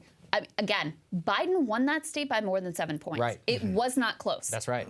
This was really coming down the stretch of jump ball in terms of what the polls were saying. So what that is reflecting is actually a miss on the polls. Miss, you're right. But underestimating the Democrats, which is something that we saw in a couple of those special elections that got Democrats really, really super hopeful right after Roe versus Wade. So that is pretty stunning to me. How much of this is a function of, like, you know, there's early voting in a lot of these states, and the polls, the further back you go, the more favorable they are to Democrats. Correct. So how much of this can we attribute to that, do you think? In New Hampshire? Well, in New Hampshire, anywhere where we're seeing Democrats New Hampshire in particular, you said they don't really do early voting. They don't do early. They don't do it at all. Yeah, which was and part Democratic of why. polls peaked in like September, so like voting hadn't quite started. Yeah, but I mean, that was part of why Democrats were getting really nervous and Republicans were getting really hopeful about New Hampshire, is exactly that dynamic you're talking about. In a lot of other states, they were able to bank votes while their positioning was a bit more favorable, then it seemed to erode down the stretch. But, you know, I mean, what Miles is saying there, and I think it's really important to have a lot of caveats in because, as I try to say every like 5 minutes, each of these states counts votes differently. It's very hard to tell, are these mail-in ballots? Are they day of ballots? Like, that could shift everything. That could really change the picture, et cetera. But he's saying in New Hampshire, in Georgia, and in North Carolina, at least, the Democratic candidates are actually outrunning Joe Biden. And in North Carolina, Joe Biden did not lose by all that much. That's I mean, right. that ended up being a very close race. So to be honest with you, I never really bought the polls that had the Democrat in striking distance in the state of North Carolina. But at least where we sit right now with some 58% in, apparently she's really got a shot. That is, yeah, look, it's very interesting. I don't know. I mean, my takeaway from Miles is kind of what I expected, which is that it's going to be complicated. I think it's going to be multifaceted. No, I was not expecting the quote-unquote red tsunami. In terms of the New Hampshire vote, apparently it's still only 15%. So I think that's also the question about early vote, about the mail-in ballots, about when exactly they get reported, the counting. I mean, it has turned into a bit of a nightmare. But New Hampshire is the one that should be the most clear. That's because they don't really have early vote. Yeah. So if he's saying she's outpacing where Biden is, I mean, maybe one thing that could be going on is the places that are being counted right now are the college-educated, more college-educated parts of the state. But overall, as he points out, I mean, New Hampshire demographically in terms of college education is more favorable Dem territory anyway. And so that's kind of consistent with what we saw in that upstate New York special election. And a couple of the other special elections as well, where they happened to be in areas that had highly college educated, where you might have some college towns. There was a huge surge in turnout. And so it would kind of fit that you might have that same dynamic in the state of New Hampshire. So, I mean, look, this is the simple question. To what do you attribute this? Assuming it's real for a second, right? To what do you attribute Let's wait, Kyle. We just don't know, man. I mean, it's like, I just feel I'm like... here for the speculation. Come on, let's speculate, Sagar. We have to take risks. What's your theory? What's your theory, bro? If it turns out to be Democrats win North Carolina, New Hampshire easily. No, not win North Carolina. Let's not get crazy, okay? But let's say if they outperform what the polls are saying and they end up holding the Senate, which I think is the best that they could possibly hope for in this situation.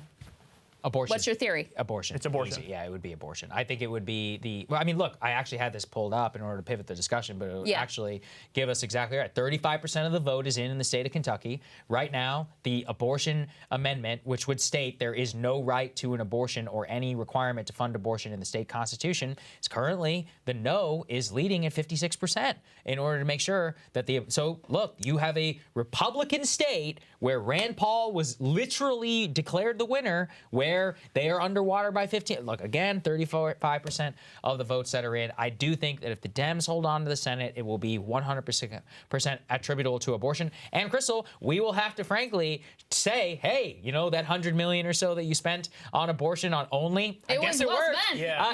Again, that is a big if, and I do think we should really hold it, especially with the West Coast. Like, given the fact that Arizona and Nevada are going to come in so late, some of our discussion just could reflect the East Coast bias. Like, I do think those are really going to change. And it could reflect the early. I mean, I do like.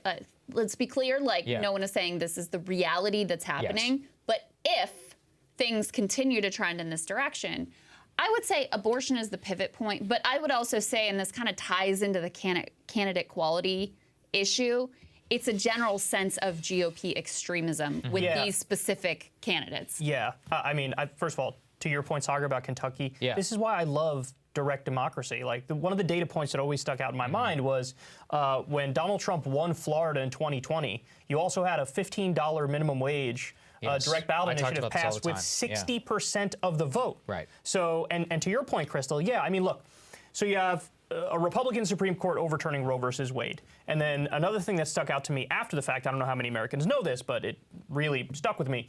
You had a vote in the House on gay marriage. 157 Republicans voted against it. That's right. Yeah, we covered it here. 195 Republicans voted against a right to contraception. So they want, you know, a state like Mississippi or Alabama or whoever to be able to say, no, you can't buy condoms, you can't buy the pill, you can't buy Plan B. So this is, I mean, look, and this is why I've always argued Democrats need to embrace freedom. They need to be the ones to actually, no, we are in favor of freedom. They are not in favor of freedom. Well, I've got a candidate who has been using that rhetoric, and it seems like kind of a wash. Like, this is Gavin Newsom's whole play. Like, he's spending a lot of money on ads in Florida. But I think that the broad thing this gets to why this political moment is frustrating, because Republicans are being rewarded because they're out of power, and our system punishes whoever's in the driver's seat. If Republicans do well, Democrats will do well in 2026 or 2028 and vice versa and vice versa. And if we're looking at previous eras of American politics, you just won.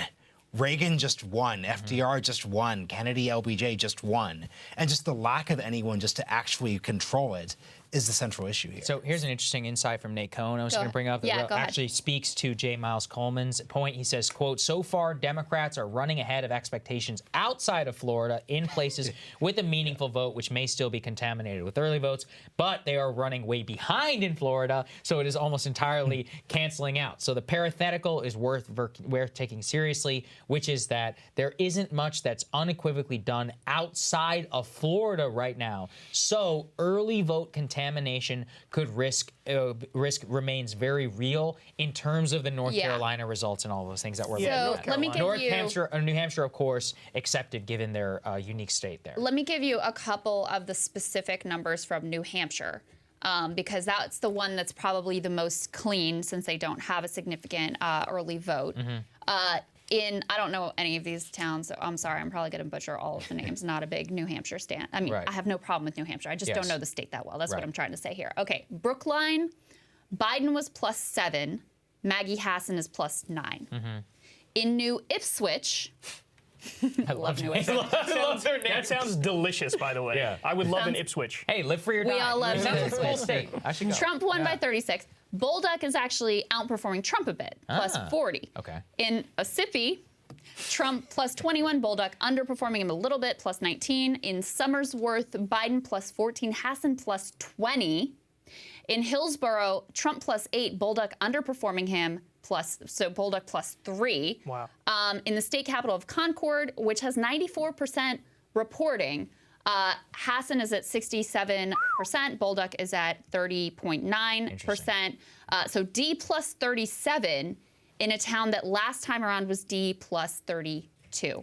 So it looks like a pretty consistent trend in New Hampshire. I got one more for you here in this thread. This is from Ryan Matsumoto, who is a contributing analyst at Inside Elections, bylines at 538, et cetera, et cetera. Anyway, just want to give the guy credit.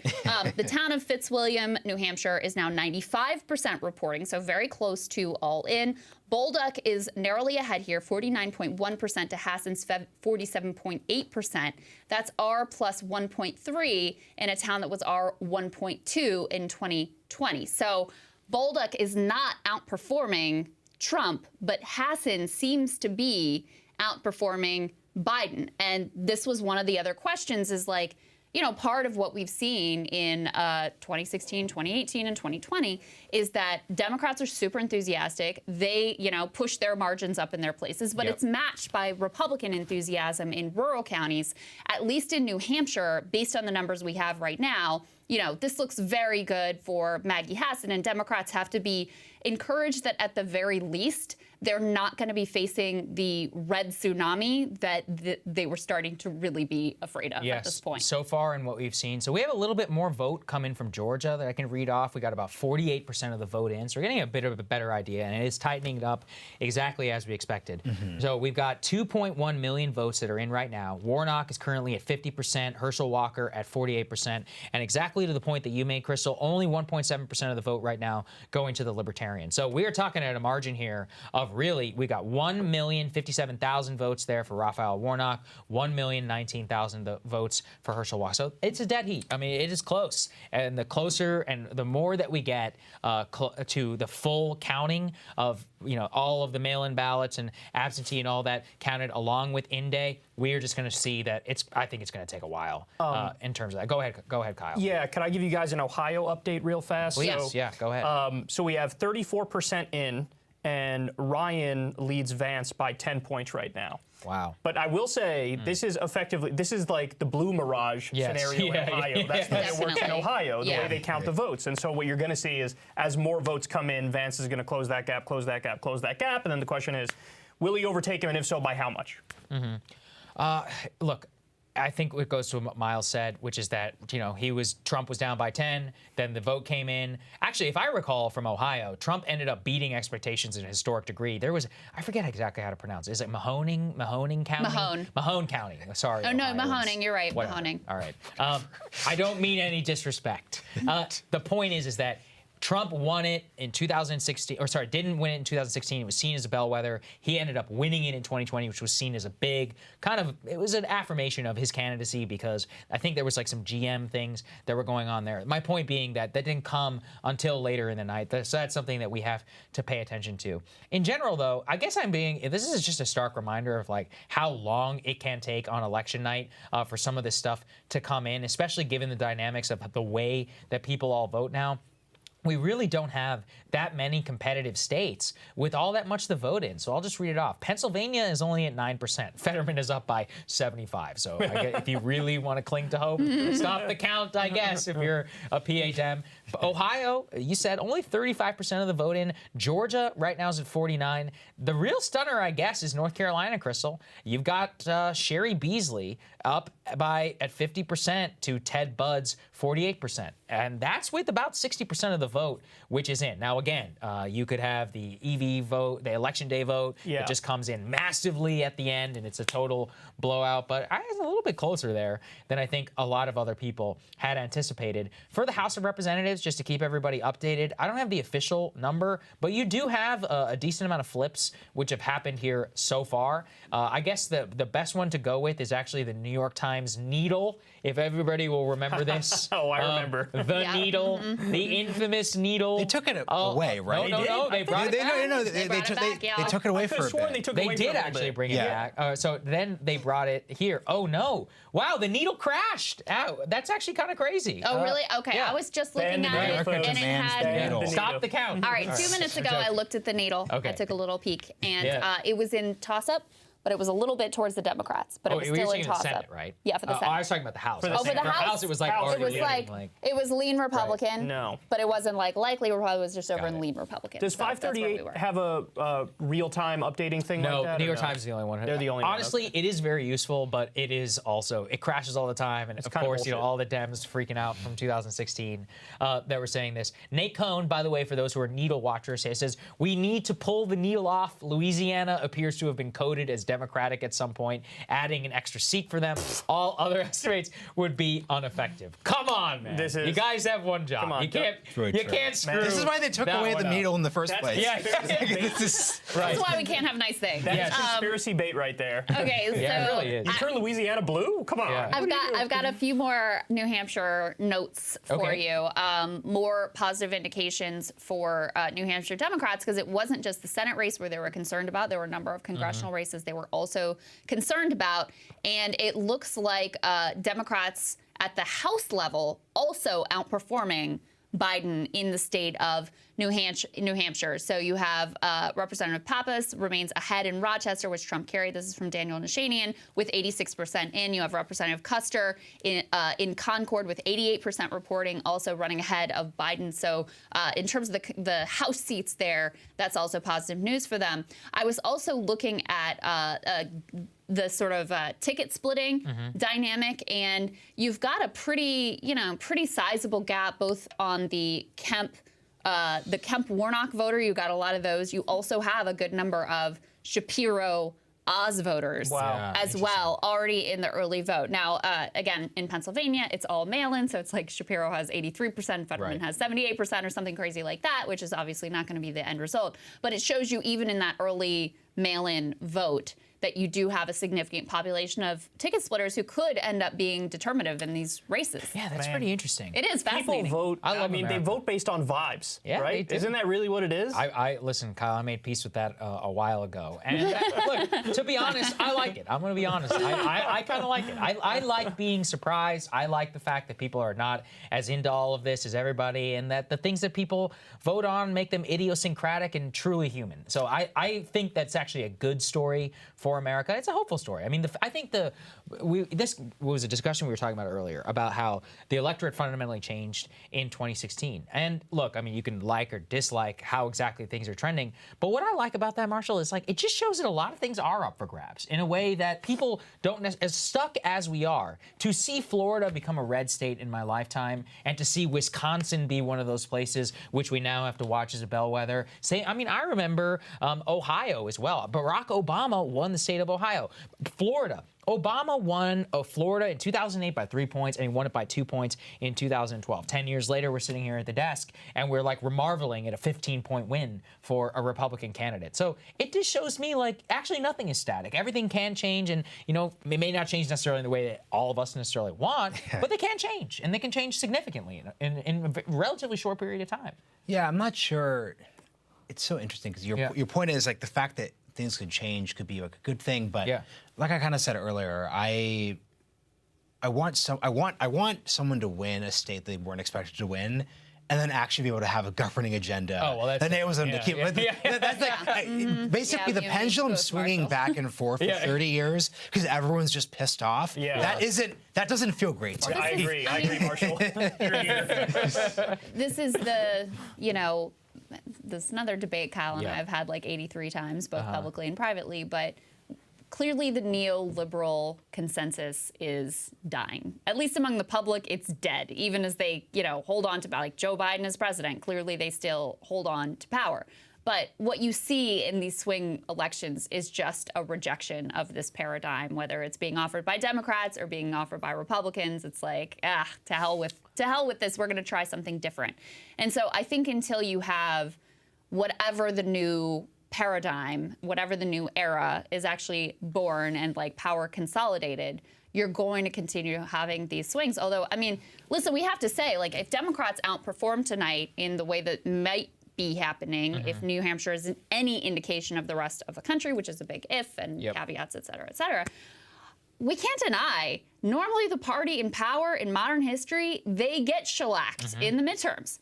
And I think it is a remarkable indictment of the Republican Party that they managed to this should not be in question. You have 70% of the country saying the country is on the wrong track. Yeah. You have inflation at very high levels. You have concerns about inflation and concerns about the economy at very high levels. You have a majority of Americans saying that gas prices are hurting them financially right now as we speak. It's like 60-some% saying this is hurting me right now. You have a president whose approval rating is quite low. It's in like the low 40s right now.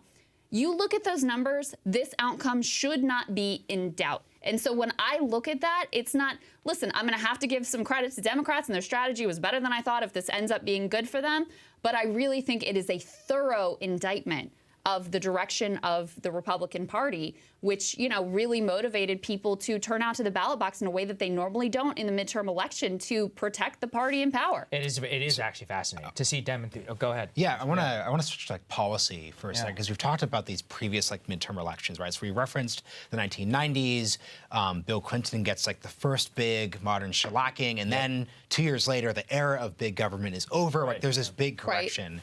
2010. Another shellacking. Obama's ambition just goes away, and the presidency goes into defense. That helps you win re-election, but you know the hope and change dream is over. What do you guys see as like the, not what you want, right, but what takeaway do you think the Biden people are going to take from, let's say, this like moderate tsunami we're talking? Yeah. So culture first. First of all, I love that question, because I was transitioning right into the thing I wanted to bring up, which was, you know, let's say the dynamic we're talking about now holds the rest of the night and the Democrats do better than expected. I mean, I really think it proves that if you materially deliver for the American people to any degree, even if it's just a little bit, they're like, oh, thank God, okay, I'll reward you. So let me make the case real quick, and I know this is an unpopular case. I agree that on politics, Biden is a zombie, he's half dead, not good. But on policy, he's way better than I thought he would be. I had non-existent hopes when Biden's approval rating was 33% and he was doing nothing. I was like, this is what it's going to be like the rest of his time in office, and I'm going crazy over here. Then what do we get? Biden comes out and pardons weed offenders. He pulls the troops out of Afghanistan. He does an executive order that raised the federal minimum wage to $15 an hour, which impacts 300,000 workers who are federal contractors and federal employees. He has a pro-union NLRB, which has allowed this wave of unionization now to sweep the country. He's appointed anti-monopolist Lena Khan to the FTC. She's currently blocking mergers. He does the CHIPS Act, which onshores 350,000 jobs. He does the PACT Act, which is health care for veterans exposed to toxic burn pits. He does gun reform, bipartisan gun reform, which includes money for red flag laws, money for school security, money for mental health treatment. He killed Zawahiri, the head of al-Qaeda. Inflation's a big problem, but also at the same time, we do currently have low unemployment. Ketanji Brown Jackson is on the Supreme Court. And then probably most importantly, you have the IRA, which lowered prescription drug costs for seniors. It has a Made in America provision for clean energy technology. There's a 15% corporate minimum tax rate, a 1% tax on stock buybacks. Obamacare expansion now covers 3 million more people. And I mean, look, I only gave you like maybe half the list here. I can go on. But the fact of the matter is, I do think that people, when they get materially helped, they go, okay, good. Now that's all I want from you. So now I will reward you. I will go vote for your party. Joe Biden should hire you, Kyle. That's one of the most eloquent defenses I've heard of his presidency yet. Look, no. There's another interesting takeaway here that I want people, because I always get really annoyed when people talk about, like the problem for politics is there's just like a bunch of old people, and we need fewer incumbents, and this. Joe Biden on paper should not have done anything you just articulated. Right. You would look at Barack Obama like I don't think Pete Buttigieg would have done things either. Yeah. Right. So if you talk to, I get really like red pilled when people say like, man, if we just had a bunch of young people, like guys like, what was his name? The guy from North Carolina who lost his. Madison Cawthorn. Madison Cawthorn is like 25 years old. So I think the hopeful. Or like Pete Buttigieg is the one I always think of, like, God fucking forbid. There's just something hopeful. I think that's the thing which is hopeful there, which is that individuals matter more than you kind of would think. And I think there's something. I think there's something there. I don't know what I think on this question. Yeah.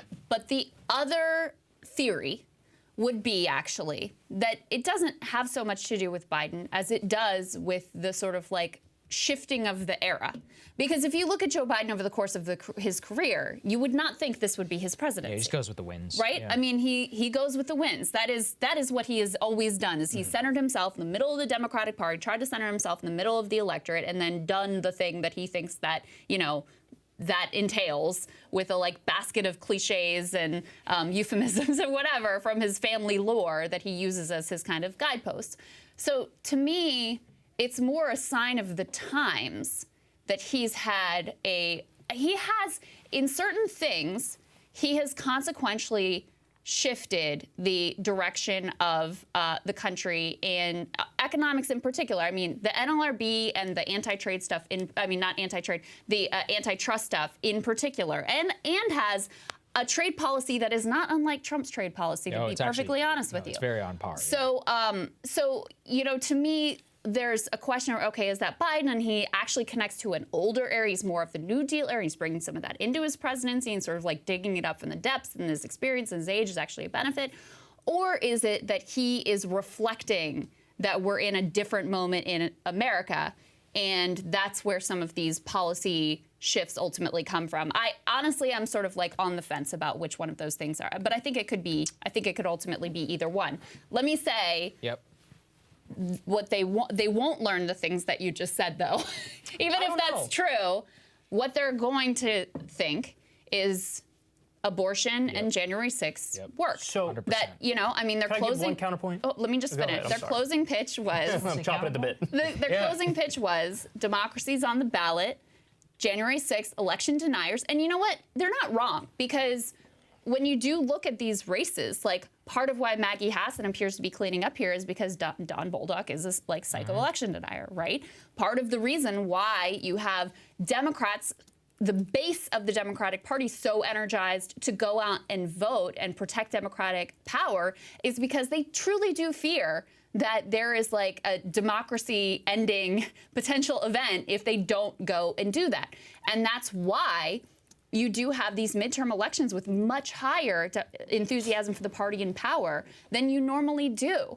So, I don't think that they're wrong to look at some of how they went all in on January 6th, went all in on extremism, closed with democracy on the ballot, given that Republicans were elevating so many election deniers. So, I mostly agree with what you said. The only counterpoint I would make is, if, for example, we get the numbers on this election and we see that there was a giant surge in young people showing up to vote, and I would say, you know what, maybe this has something to do with the student loan debt reduction, and maybe this has to do with like weed pardons, for example. So that's substantive. And then the second point is, even if I grant you the point you made, I do think that, running on the abortion stuff, even though I don't think it should be the whole picture of what they ran on, it is substantive, because it's fundamentally an argument for, no, we want to be the freedom people. If we're now descheduling weed, that means we want to increase your social freedoms. We're the pro-choice party. We want to increase your social freedoms. And again, this is an argument I'd love to see them embrace wholeheartedly, because my politics, you can boil it down to,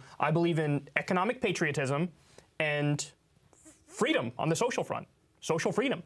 And so I think those two things together are, they're a winner. Could be an interesting thing. Okay, so it is 9 p.m., or it's 9:09 specifically, so let me lead off everything that has now closed. Arizona, 9 p.m. Eastern Standard Time, are officially closed. It's about to get fun here, people. Colorado, officially closed. Iowa, Kansas, Louisiana, Michigan, Minnesota, Nebraska, New Mexico, New York, which, by the way, we have to watch because that was also predicted as possibly closer than people thought, especially with Lee Zeldin and Kathy Hochul. North Dakota, South Dakota, Texas, Wisconsin, and Wyoming. So, Georgia. We know New York isn't going to count their votes for in 9 2 months from now. They'll get around to it. Post-election day, they'll don't hold your breath on that one, guys. Post-inauguration day, they will eventually inform us about the election there. 58% of the vote now currently in Georgia. So, Warnock currently at 51%. Herschel Walker at 47, but there was a big dump from a major Democratic area there.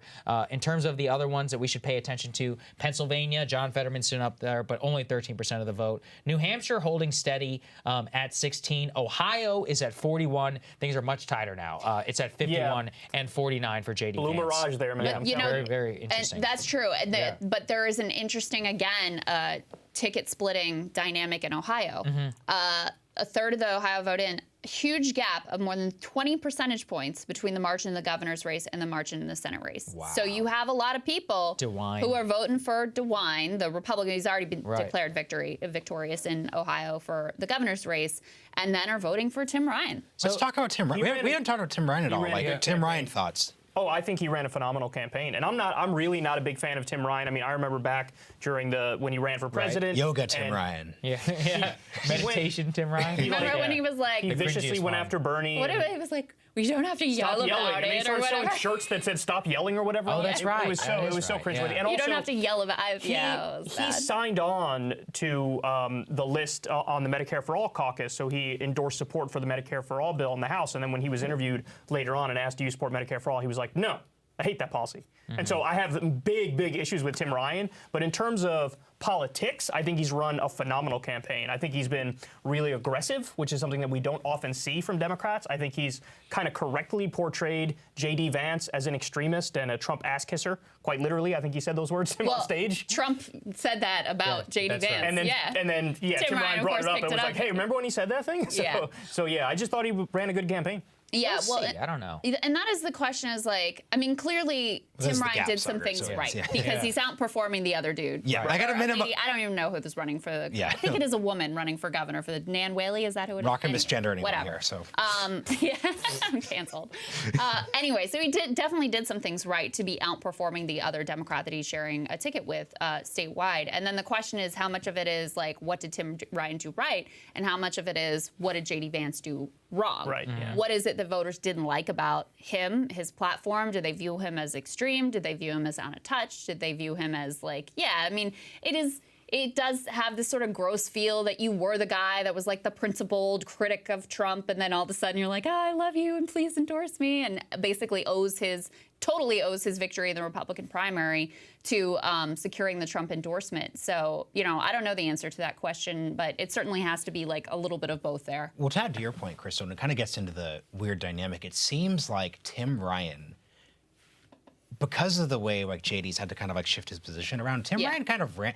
You almost would think that that JD's the incumbent right now. Like that's how like aggressive like Tim Ryan's being. Like, and I think there's probably a lesson there when it and this is I think your point on aggression.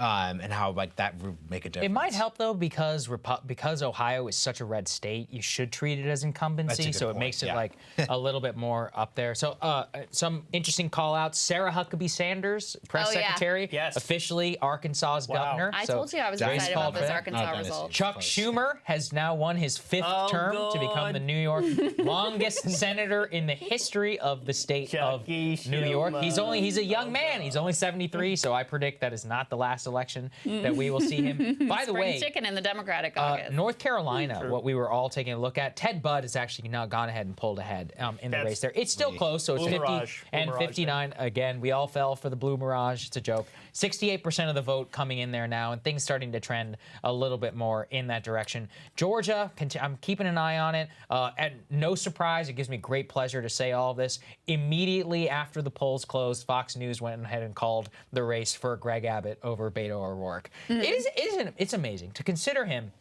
4 years later, right? 2018 was his big moment. He raised more money than God. I remember rocking around. Marshall, that's when we were living in Adams Morgan, and I remember seeing Beto stickers everywhere. He was raising so much money. Anytime I visited Texas at that time, if you landed in Austin, you'd see Beto T-shirts. He was irrelevant in the year 2022. And it's a real fall from grace for him, for Stacey Abrams as well. Like many of the 2018 stars did not pan out at all. Yeah. Well, built huge campaigns and fundraising dollars on the backs of that.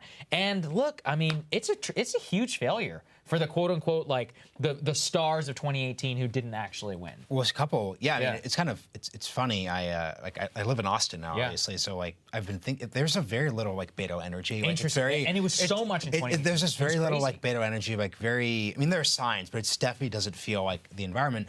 But two, there's a broad lesson. I think Beto was worse on this than Stacey Abrams was.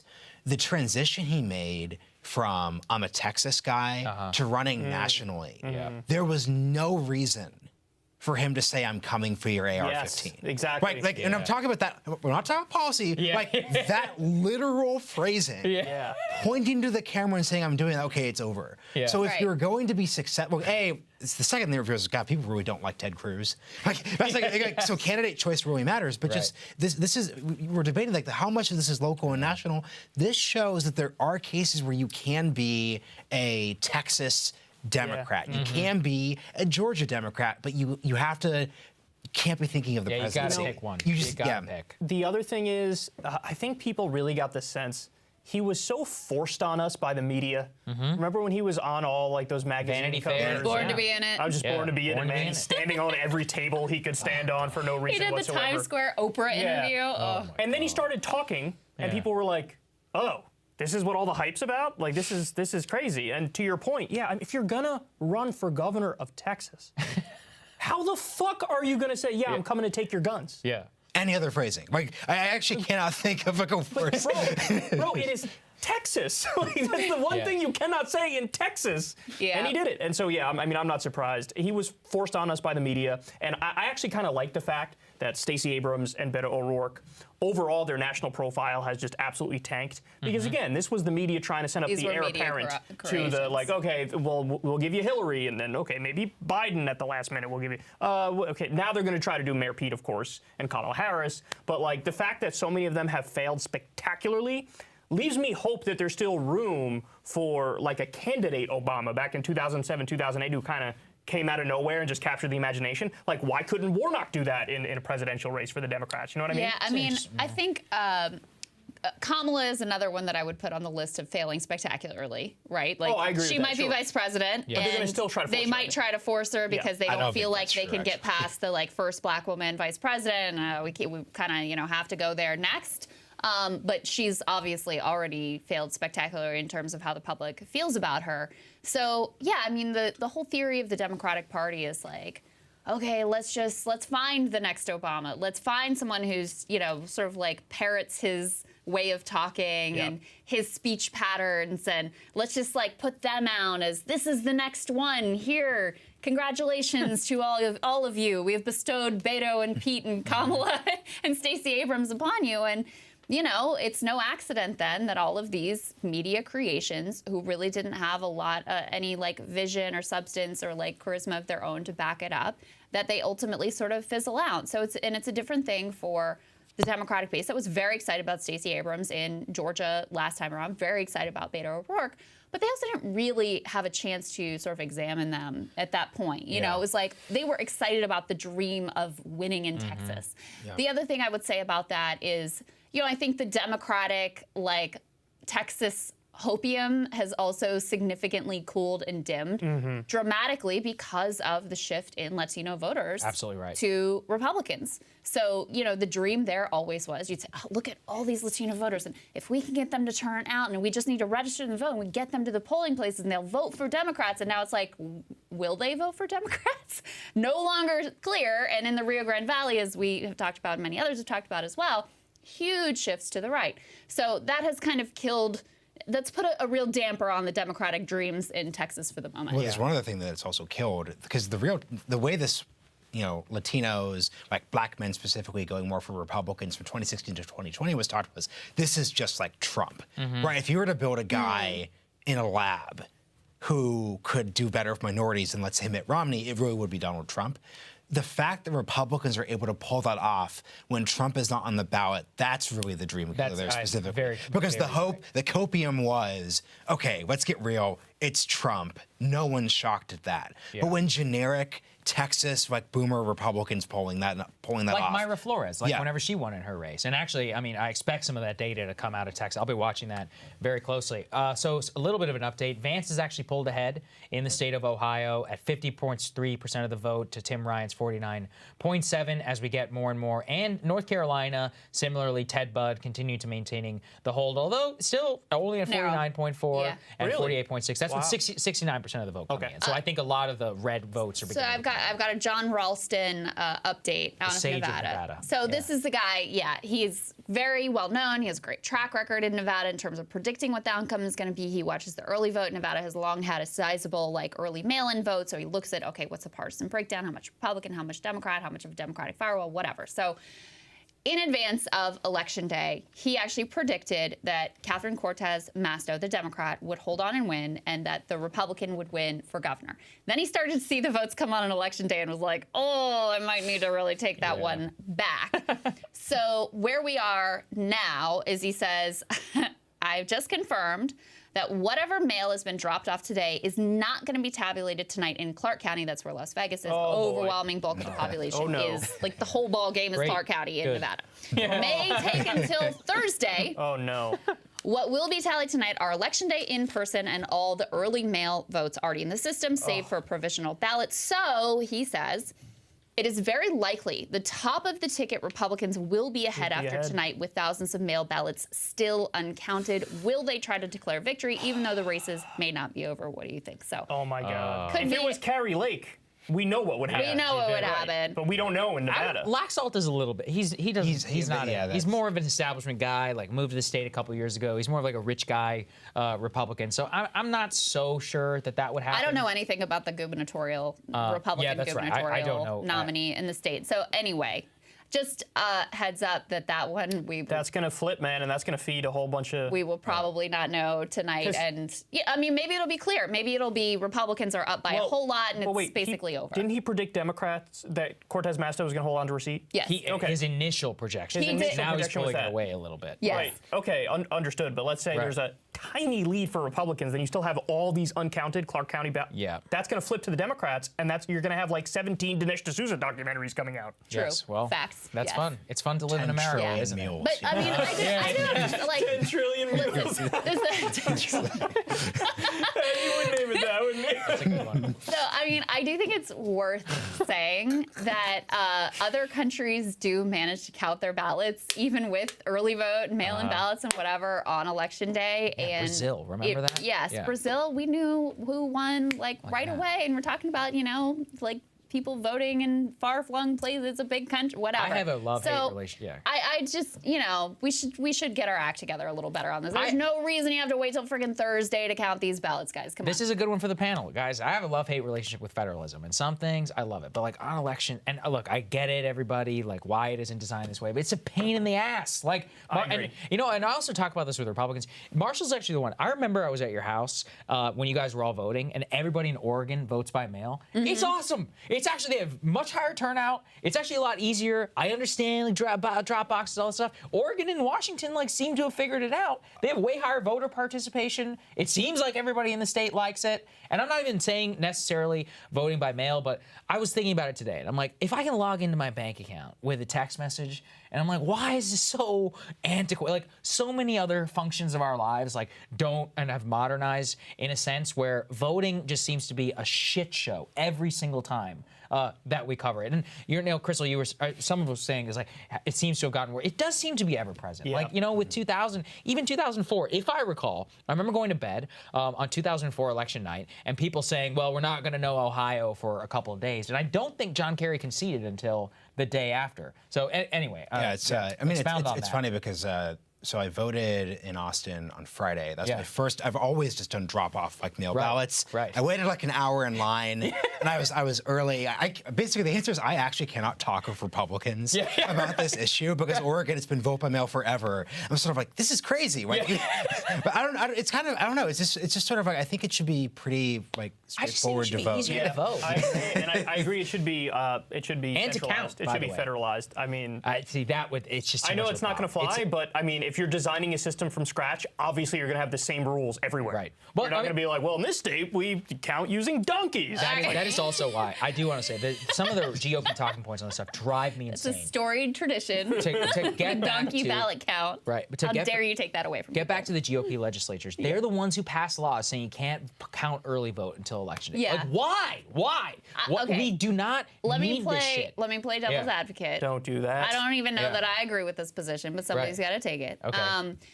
So if you did have the federal government basically overseeing the entire election infrastructure, it strikes me as likely that that would feed more conspiracy It definitely theories. would. You're right. No, you're right. But Kyle, I think Kyle, not just speak for you, but I think you put it accurately, like normalized standards. Yeah. So like maybe it's that like you have 8 days early voting or this is that. But I think there'd be. I guess the philosophical question, like I think people should think about is like, is our responsive like is our election system like not responsive enough, or should it be like more responsive? I think we should have more people voting. Like I think that's a good thing. One of my favorite things, the Knight Foundation, I talked about it a million times, so forgive me, everybody, is the 100 Million American Project, where they talk about the 100 million Americans. Is the computer okay? It's all fine. right, okay. It's a Microsoft Surface. It's doing great. It's not water. It's different than water. He's just trying to Don't worry. death over there. Anyway, one of my favorite studies, the 100 Million Americans Project, which talks about the 100 million Americans who don't vote. And the vast majority, and Glenn Greenwald actually was tweeting about it today, the vast majority of people who don't vote are working class, are people of color, and most of them just think that their vote doesn't matter at all. It's sometimes because people will ask, well, like, is it too hard to vote? And they're like, nah, like I could if I wanted to. Like, I just don't care. And that is something where, look, we seem to have very high turnout today. I think that's great. But if you peg it to our historical standards, it still seems to be incredibly low. Even in 2020, we used to have much higher voter participation in this country. Yes, I know not everybody could vote and all that. But if you look, in other developing and Western countries, even put aside the whole, like, it should be a national holiday, et cetera, discourse, people there just seem to care a lot more. I do think that's something that, I don't even know if that's a federal problem that can be solved. I mean, Trump has driven up turnout. No, he certainly has done it. And it hasn't been good for the country. So, I mean, I would like turnout to be up, but for less horrific reasons. I'll take more turnout. If anything was I actually understand voting being mandatory even more than I understand, like, jury duty being mandatory. So if you're going to make anything mandatory, I'm so against that. Not voting is not. By the way, I'm not saying I'm for mandatory voting. I'm saying if there is anything that you can make a good argument that should be mandatory, it would be that over jury duty or anything else. All right, I've got a Georgia update. Hit us. Okay. I'm pretty surprised by this one. At this point, with more than half of Georgia ballots counted, this is per Greg Bluestein, who we've had on Rising and on Breaking Points as well. Republican Governor Kemp and Democratic Senator Raphael Warnock have almost an equal number of votes. Wow. Whoa. Warnock and Kemp, equal number of votes. That is astonishing. I mean, they're off by, it's very, very little that there's a difference here. So. Herschel Walker's underperforming Stacey Abrams. Correct. Yeah. Whoa. Yeah, actually, Herschel Walker right now, and this is because in the Senate race, there is a Libertarian candidate who's garnering about 2 points of the vote right now. So Herschel Walker actually has fewer votes than Stacey Abrams.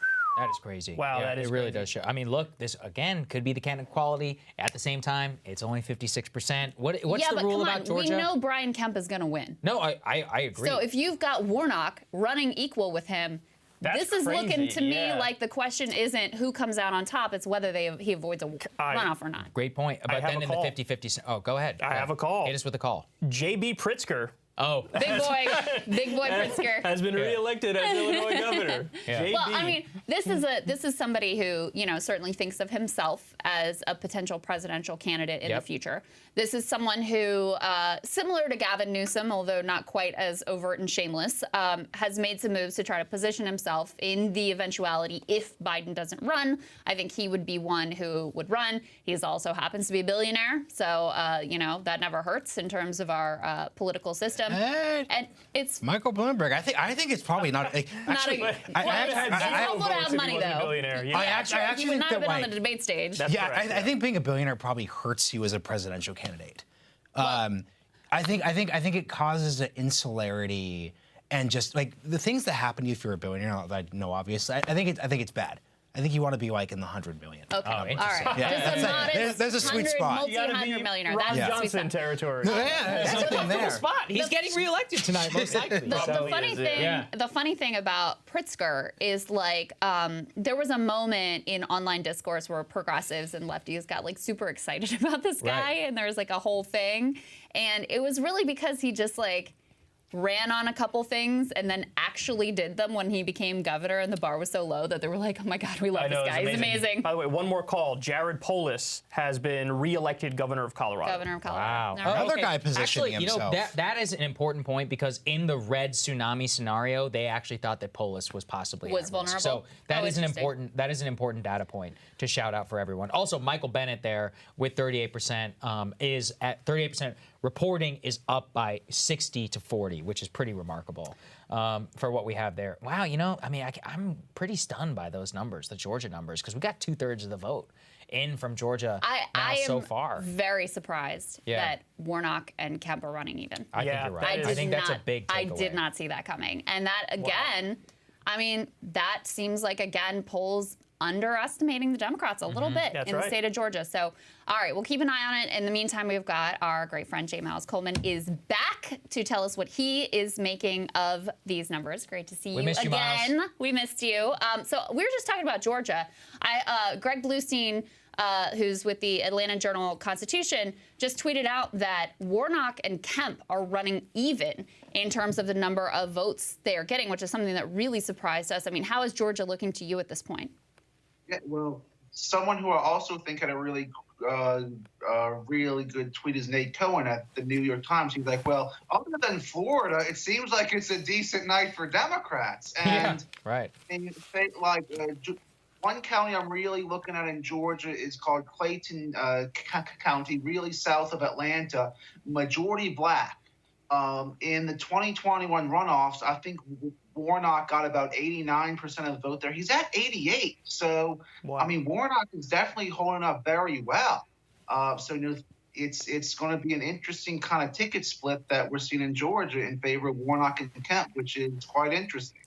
Yeah, lots of ticket splitting going on. What are some other things that you're taking a look at, Miles? Give us some of your insights, some of the big things flashing across your radar that you think the audience should know. Sure. So, earlier we were talking about how, you know, sometimes you have to be a little patient when waiting for some of these results to come in. You know, last we talked, Tim Ryan was up in Ohio. Looks like J.D. Vance has taken the lead there very slightly. One thing in the House that sort of caught my attention is a lot of Republicans were very excited about picking up a seat in Rhode Island. They had a good candidate in Alan Fung. Fung, it looks like he lost that seat in Rhode Island. So it looks like, overall, it looks like, you know, it may not be as much of a red wave as, you know, maybe red rain, you know, as Peter Gabriel said. Yeah, I've got another one here, which is CNN at least has projected that Jennifer Wexton is going to hold her seat in Virginia's 10th congressional district. Now, of the districts that were vulnerable in Virginia, of the Democratic districts that were vulnerable in Virginia, I think this is the one where Biden had the largest margin. Correct me if I'm wrong. But the worry was if we really were in like a red tsunami kind of a year, even a Jennifer Wexton could end up losing her seat. Sure, that's something you saw within the last few weeks, is that there was all this talk of these, you know, Biden, you know, this is a seat that Joe Biden won by 18 points. So, you know, if a seat like that is in play or even flips, you know, that's going to be the sign of a really good night for Republicans. One other thing in Virginia is it looks like Abigail Spanberg, who has a more marginal seat, a seat that Joe Biden won by only 6 or 7, she's only slightly down now, and it looks like there are more early votes out that are going to be more fan-friendly to her.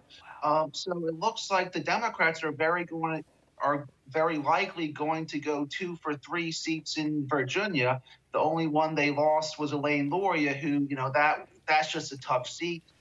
So, you know, I think if Spanberger lost in District 7, that Republicans were on track to gain over 25 seats. That doesn't look like it's going to be the case. Wow. So what would you put it at now? I actually live in that Spanberger district, so I know it decently well. But yeah, what would you put it at now in terms of where you project Republicans may end up in terms of the House? Yeah, no, it's hard to tell, but maybe about 15 to 20 seats. So, you know, they're going to have a comfortable majority, but it's not going to be, you know, it's not going to be like 250 seats or anything. It looks like. That's fascinating. Wow. I mean, that really doesn't stick. I mean, look, there's a lot of surprises, like you said. Other than Florida, it looks like a better night than expected. So as we're beginning to move west on the map, Miles, are you seeing anything yet that we should know about Wisconsin, about Texas, or about any of the Midwestern states that could be noteworthy? You know, it looks like, you know, it's mostly the early vote there. It looks like Governor Whitmer is ahead. She's someone who, you know, if she lost, you know, that would be a very big upset for the Republicans. But, you know, just one to sort of watch. You know, earlier you were talking about, you know, right before I came on, I think you were talking about Colorado. Republicans talked a lot about unseating Senator Bennett. Yeah, you know, I think he's probably going to be in decent shape as well. So, you know, again, just not a super Republican night. They may end up underperforming expectations. talk to me about Pennsylvania. I know it's still very early. I know we have a big blue mirage there right now. What do you make of the ticket splitting that is going on there with Shapiro outperforming Fetterman? Yes, I'm very glad you brought that up. In fact, that's why Pat Toomey was reelected in 2016 to this same seat. What I'm really watching is the collar counties around Philadelphia. This isn't an area that Oz has to win. He just has to come close. In 2016, the collar counties around Philadelphia went to Hillary Clinton by, I think, 10, 15 points. Pat Toomey only lost them by 5 or 6. So, he kept those types of counties closer. So that's in Pennsylvania. That's an area I'm really watching. That's really interesting, Miles. So we've seen a couple of initial calls by Decision Desk and others for Brian Kemp in Georgia. That's what I was just taking a look at. I know it's too early necessarily for you to say, but would we then look at Kemp's vote total vis-a-vis Warnock? Is that looking pretty good for him? Is that a takeaway that we could say? Yeah, I mean, I would say it looks like, again, I can see there being a lot of ticket splitters between Kemp and Warnock. Right. Interestingly, in Georgia, one thing that caught my attention is it looks like someone who's performing even better than Kemp is Brad Raffensperger, who is their Secretary of State. He's one who wouldn't, who after the 2020 election, Trump was like, hey, could you find 11,000 votes for me? And Brad Raffensperger stood up to Trump. So I think it's interesting. You may have some Democrats who say, we don't normally vote Republican, but we like that Kemp and Raffensperger, they did their job and stood up to Trump. Yeah. What can you tell us, Miles, about the history here? Because, one of the things that was really going against Democrats hard is they are the party in power. And the party in power usually does not do well in these midterms. And so, they're still likely to lose the House. I mean, they're almost certain to lose the House. So it's not like this is a great year for them. But if they hold on to the Senate, which they certainly, are in position to have the potential to do at least, that would be a sort of a victory in and of itself, and certainly a lot less than what Republicans were hoping to get out of this day. How unusual is that historically, and what can we say about what may have contributed to an unusual dynamic this election year? Yeah, I think in something like the 40 midterms since the Civil War, the president's president's party almost always loses seats. The two exceptions were in 1998, or two of the most recent exceptions were in 1998, where a lot of people didn't like how the Republicans were trying to impeach Bill Clinton. That kind of backfired on them. And in 2002, where George W. Bush was really riding high after 9/11. I think what could make this year, maybe something of an exception, is Biden, by most measures, isn't a popular president. But the Supreme Court isn't popular either, and that's kind of controlled by mostly Republican-appointed justices. One thing that I think is maybe making this election different is we sort of touched on this earlier, but Democrats tend to be gaining with college-educated white voters. They tend to vote at the highest rates. Right. In 2010, I think the Republicans carried the college white vote, by 60-40. In 2018, the Democrats won that group by about 8 points. That stuck in 2020. So their gains with college-educated whites, who are a higher propensity voting group, may be helping them in some of these key races. That's really interesting. Okay, so what are some other things people should take a look at as the night progressive, Miles? Is the night very young? Are we learning things? Where would you put us in terms of where we are going to be? I would say it's quite young. I mean, I would go back, not to be selfish and stick to my home state of Virginia, but just the fact that it looks like Democrats are going to hold 2 of those 3 competitive seats there, That to me is a pretty good sign that this might not be as big a Republican night as some people were expecting. Yep, I think that's the only takeaway that we can really come away with right now. It was great talking with you, Miles. Once again, thank you so much for joining us, sir. You were fantastic. Yeah, super, super helpful. Thank you, Miles. All right, thank y'all. Absolutely. So while he was talking, reflections, takeaways, what do you guys think? So I want to ask you guys a question. Yeah. This popped into my head as I was listening to him talk.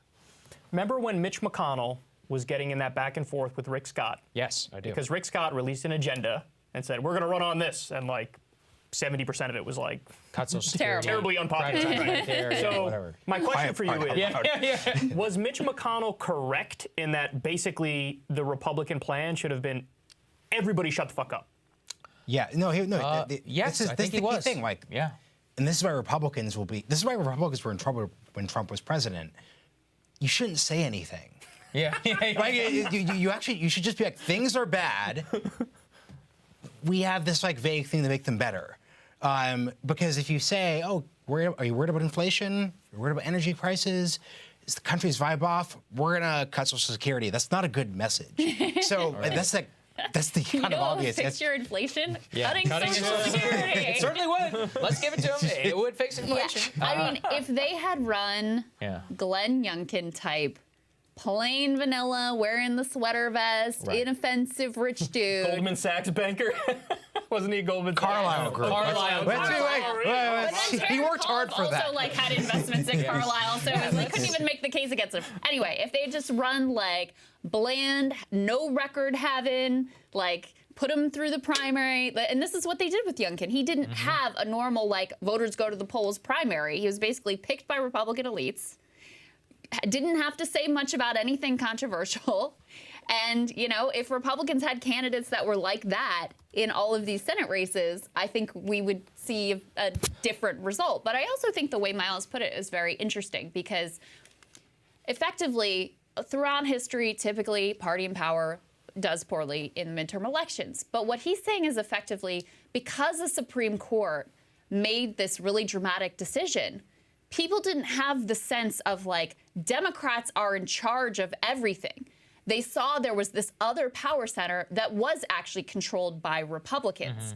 And so he's saying that's what made this historical situation potentially a little different, is because it didn't actually feel to voters like there's just one party that's controlling the country right now. I think that's an interesting way of thinking about it. It is really interesting. And, you know, just to try and piece little signs together, you know, given the fact that it is early, to not have those 2 Virginia seats go red is somewhat of a bellwether. On top of, you have NBC News now calling the race straight up for Michael Bennet only what? So it's not even close. 30 minutes, right, so it's not even close. And as Dave Weigel puts it, this does not seem like a midterm electorate that's going to bounce Patty Murray or Michael Bennet. And I think that's an important takeaway, right? Which is that's the quote, red rain. That's the quote, that it shows you that. It's the red puddle. The red puddle. The red puddle. Which is that I thought there was, let's say 10% chance. I think that I said that on the show. I thought there was a 10% chance. And my emotional leanings were genuinely putting me there, but I was trying to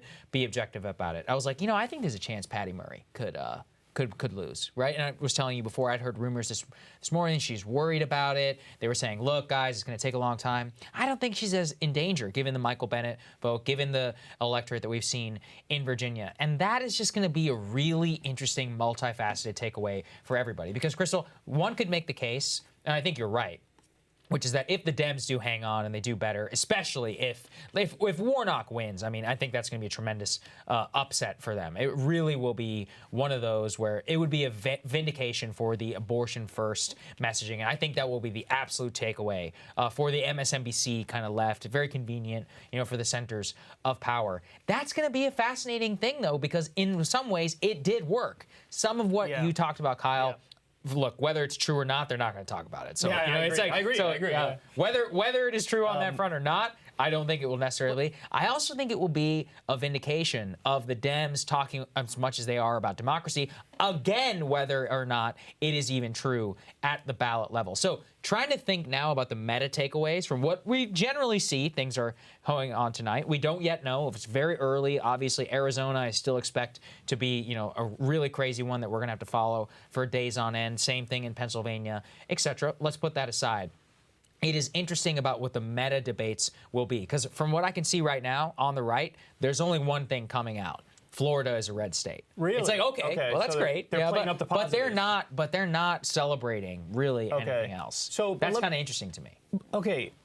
I want to know if you guys think this is a crazy thought, but like in a way, I kind of think this might be a rebuke of Trump, because Trump is still the shadow, like, you know, leader of the Republican Party, and every time he pops up in the news, it's for some psychotic thing that he said or did. And I do think that at some point there was a breaking point among the American public. Obviously, he didn't get reelected in 2020, and I feel like he's only steadily, in the eyes of the normie, the moderate, the independent, the average Joe and Jane, he's gone down and down and down in their estimation. And to the extent that this party is still effectively tied to him, whether or not they even like want to be optically, to the extent that they are, is that sort of like, you know, an anchor around their neck that they can't shake? I don't think it's, the weird thing is, I don't think it's a repudiation of Trump. It's a repudiation of the Republican Party.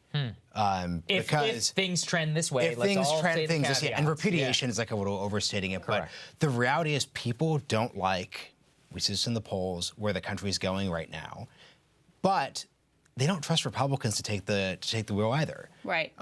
That's what I think. I think that's the illustration. It has nothing to do. It is Trump, but it also isn't Trump. Well, let me temper our the positive vibes for Democrats with some new news out of Georgia, which is that Herschel Walker is now taking the lead. There you go. There you go. With 69% of votes in, he's at 49.6%, just under that 50 percentage point mark. Raphael Warnock at 48.6%. So they must have gotten a big dump of some, you know, Republican area that's positive for them, or DEA voting or whatever. And now the New York Times, with their like needle situation, they actually have Walker as a 61% chance of winning in Georgia. So they have Walker favored at this point. Now, that doesn't say anything about whether it's going to go to the runoff, whatever. That's all. And, you know, 61% is not saying it's a done deal. But that picture has just shifted significantly towards Republicans.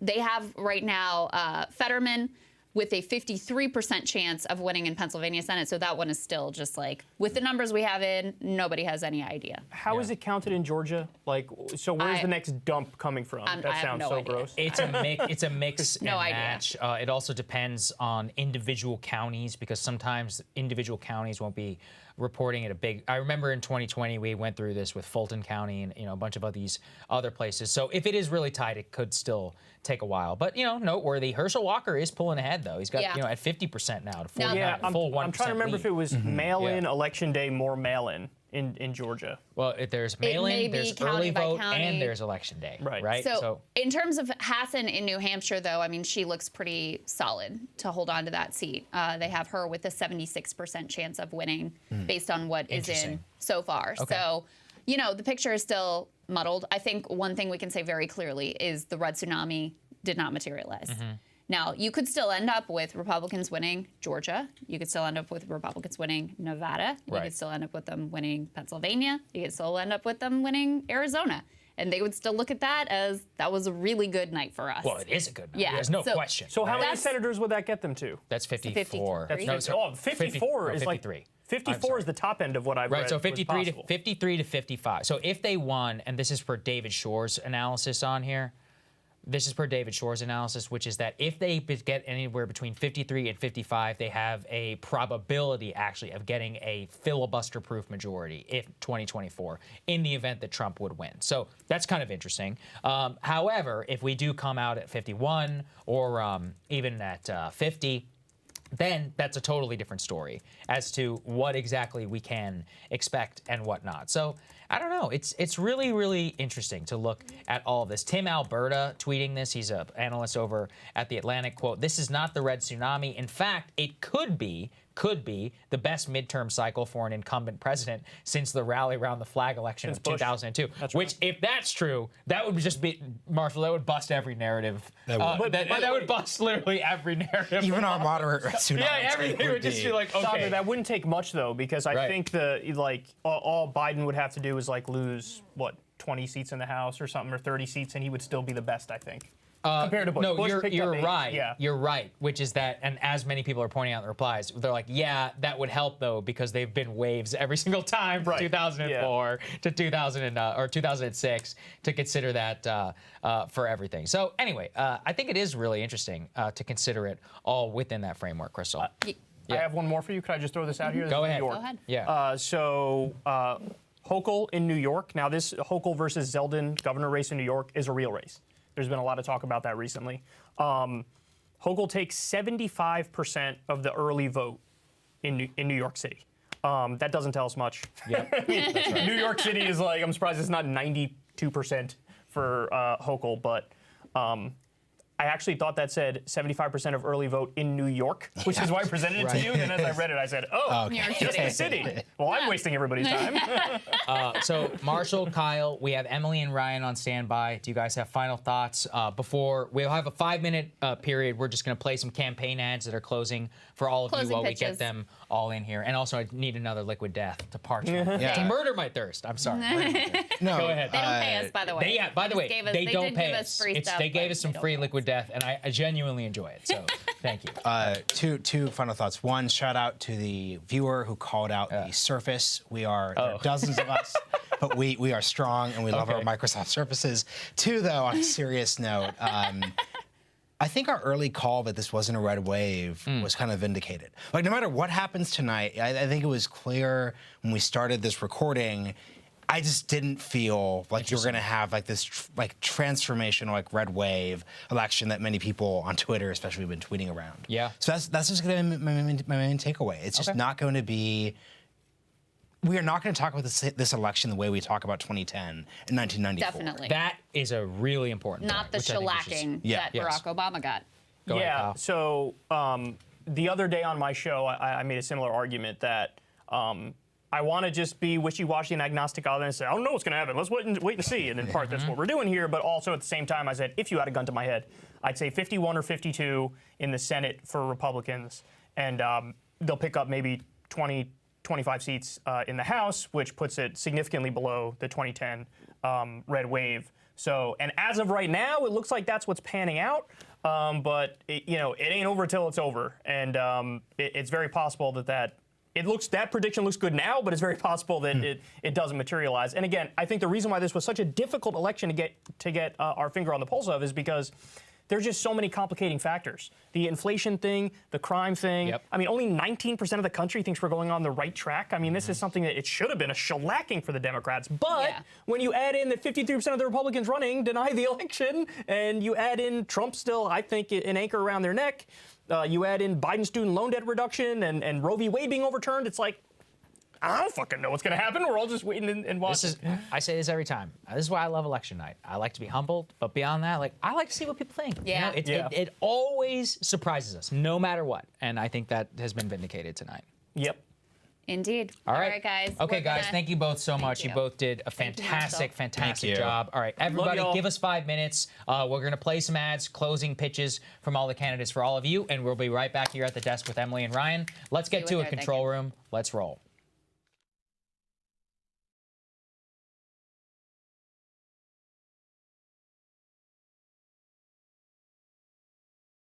That took our nation to new heights. We built the middle class, one worker at a time. People who know the value of a hard day's work. And these days, hard work doesn't seem to go as far as it used to. Prices keep rising while wages stay the same. All the while, wealthy outsiders pretend to understand a place they've never even lived. It's going to take every Pennsylvanian, every person, in every town that feels written off. The nation needs us to rebuild, and it's going to take someone who's done it before. Whether it's a steel town that had been left to rust, or a broken political system driven by corporate greed, it's going to take one of our own. It's going to take John Fetterman. I'm John Fetterman, and I approve this message. I'm running for the U.S. Senate because Washington keeps getting it wrong with extreme positions. And I've heard your problems. I'm a surgeon, doctor. I listened to what you say, and I'm trying to help address them today. I've talked to seniors worried their Social Security checks wouldn't go far enough with the raging inflation. I've talked to families who won't let their kids go outside because of the crime wave. I've talked to couples who want to make their first down payment on a new house, and they can't afford it anymore because of interest rates. But here's the deal, right? None of this has to happen. This is all very addressable. We take big problems, we focus on them, and we fix them. We do it by uniting, by coming together. Let's reinvigorate America, and let's see that divine spark in each other, because it's there. Dr. Oz cares. He understands the issues that are affecting Pennsylvanians. So who are you voting for? I'm voting for Oz. I love my candidate. I love him. I'm an independent, by the way, and I have totally changed to the Oz side. He had substance behind him, and there was this unifying general election message. We have the ability in Pennsylvania to fight for the soul of this country. I believe in the American dream because it's alive. I believe in all of you. When you save the soul of Pennsylvania, you save the soul of America. That's why I'm running for the Senate. That's why I'll be the next senator for Pennsylvania. And that's what I promise we will bring to the United States of America. God bless you all.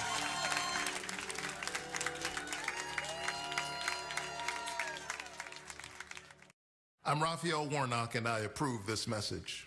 My husband and I, Kyle, we received a call from our doctor. He said our daughter had a rare genetic condition. Even if she survived the pregnancy, she would not live for more than a few days. The only way we could help her is to make sure that she went back to God in peace and in love. And that was the only decision we could make for her.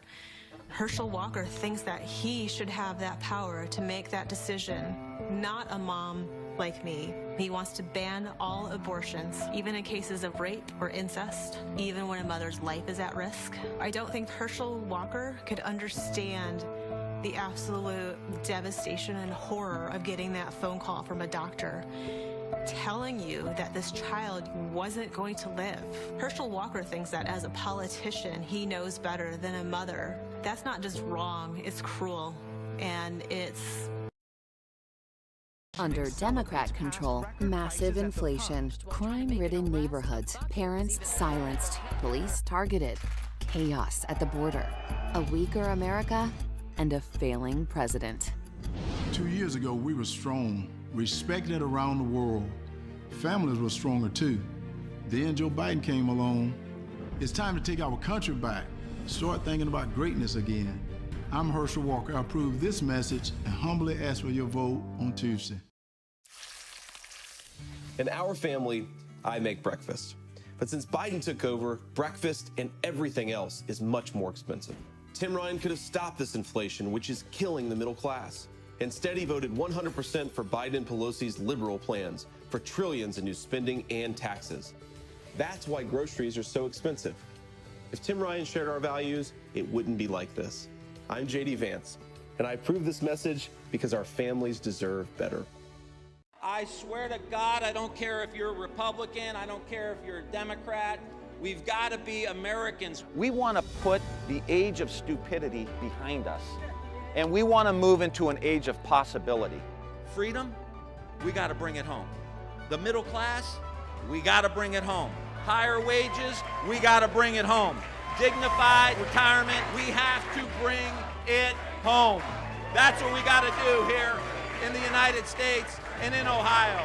I can't think of anything better than for the state of Ohio voting for a candidate who wants to go to Washington, D.C., help heal, help fight for working people, and make this state and country a better place. Democrats, Republicans, and independents against the extremists.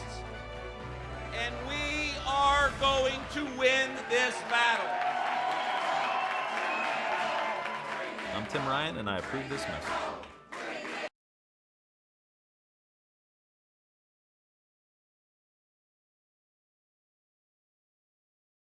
Counterpoints here on the stage. It's good to see you guys. Welcome.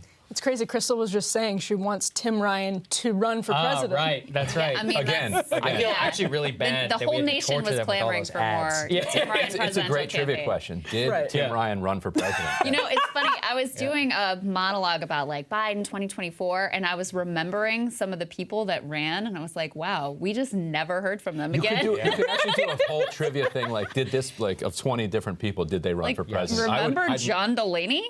I do remember him. I definitely Unfortunately, Crystal, if I recall, we were forced to interview him like 12 times over at Rising. And after like the 13th time, I was like, no, I can't do this. I think we're good. I think we're good. I was like, I cannot sit with this man. Okay, all of that aside, Emily, Ryan, you guys have been watching the results. You've been taking it in. What are you guys' top takeaways? Emily, what do you think so far? So I agree with much of what has been said. Okay. That what I think right now is happening is we're teetering between whether this is a good night for Republicans or a great night for Republicans. And I agree with what Kyle and Marshall were saying as they were giving their final thoughts, which is that it's looking more like this is just a good night for Republicans. Like this is politics as usual. When you have an unpopular president and a bad economy, this is just going to be a sort of an easy win for Republicans, and they're going to stop right there.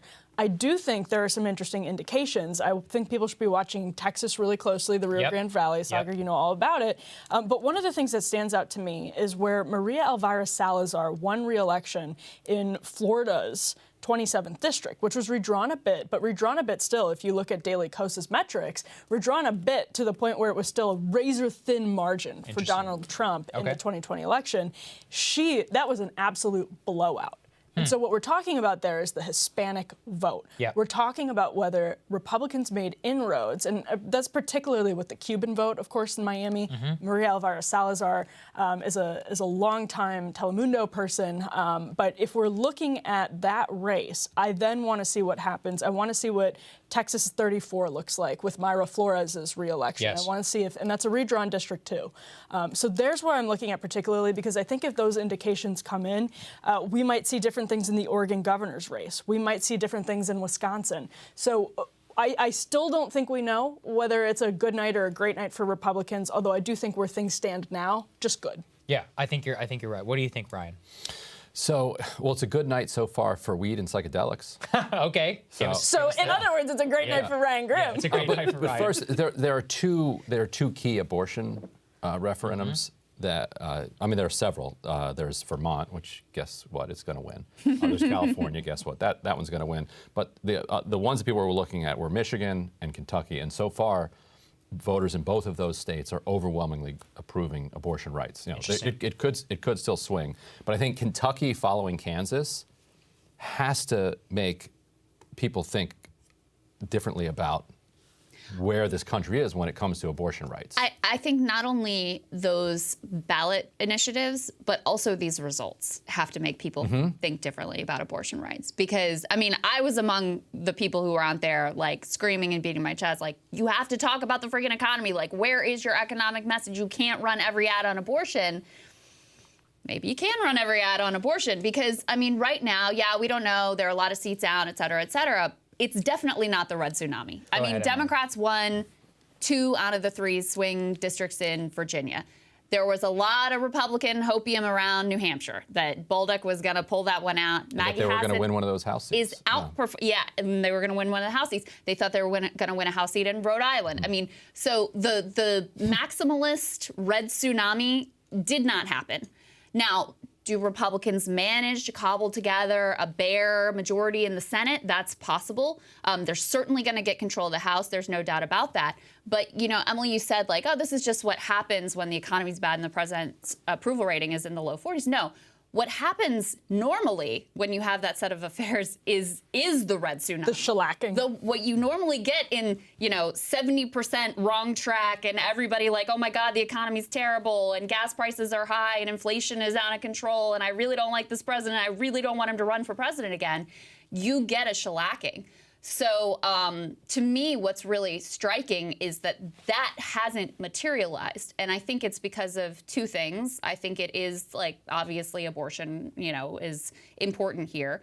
And I think abortion did contribute to some of the problems Republicans had in terms of the candidates that they chose, in the sense that not just on abortion, but on a whole raft of issues, these people are freaking crazy and they're out to lunch. And I might not be that happy with the Democrats in charge, but I don't think I can hand off the ball to these people. What do you think? I think it's interesting because so Ryan and I were just on Megyn Kelly, and Ryan was talking about, you made such an interesting point, which is that the youth vote in 2018 was really crucial for Democrats. And we actually still don't know if the youth vote in 2022 will be crucial to Democrats, particularly because of this issue of abortion. And the reason, and I think this gets lost in sort of the Beltway chatter, especially the last couple of weeks, that Democrats ran hard on abortion, it's not just because they're completely out of touch, which, as we all know, they are. They are completely out of touch. It's not just that. It's also, though, because of turnout.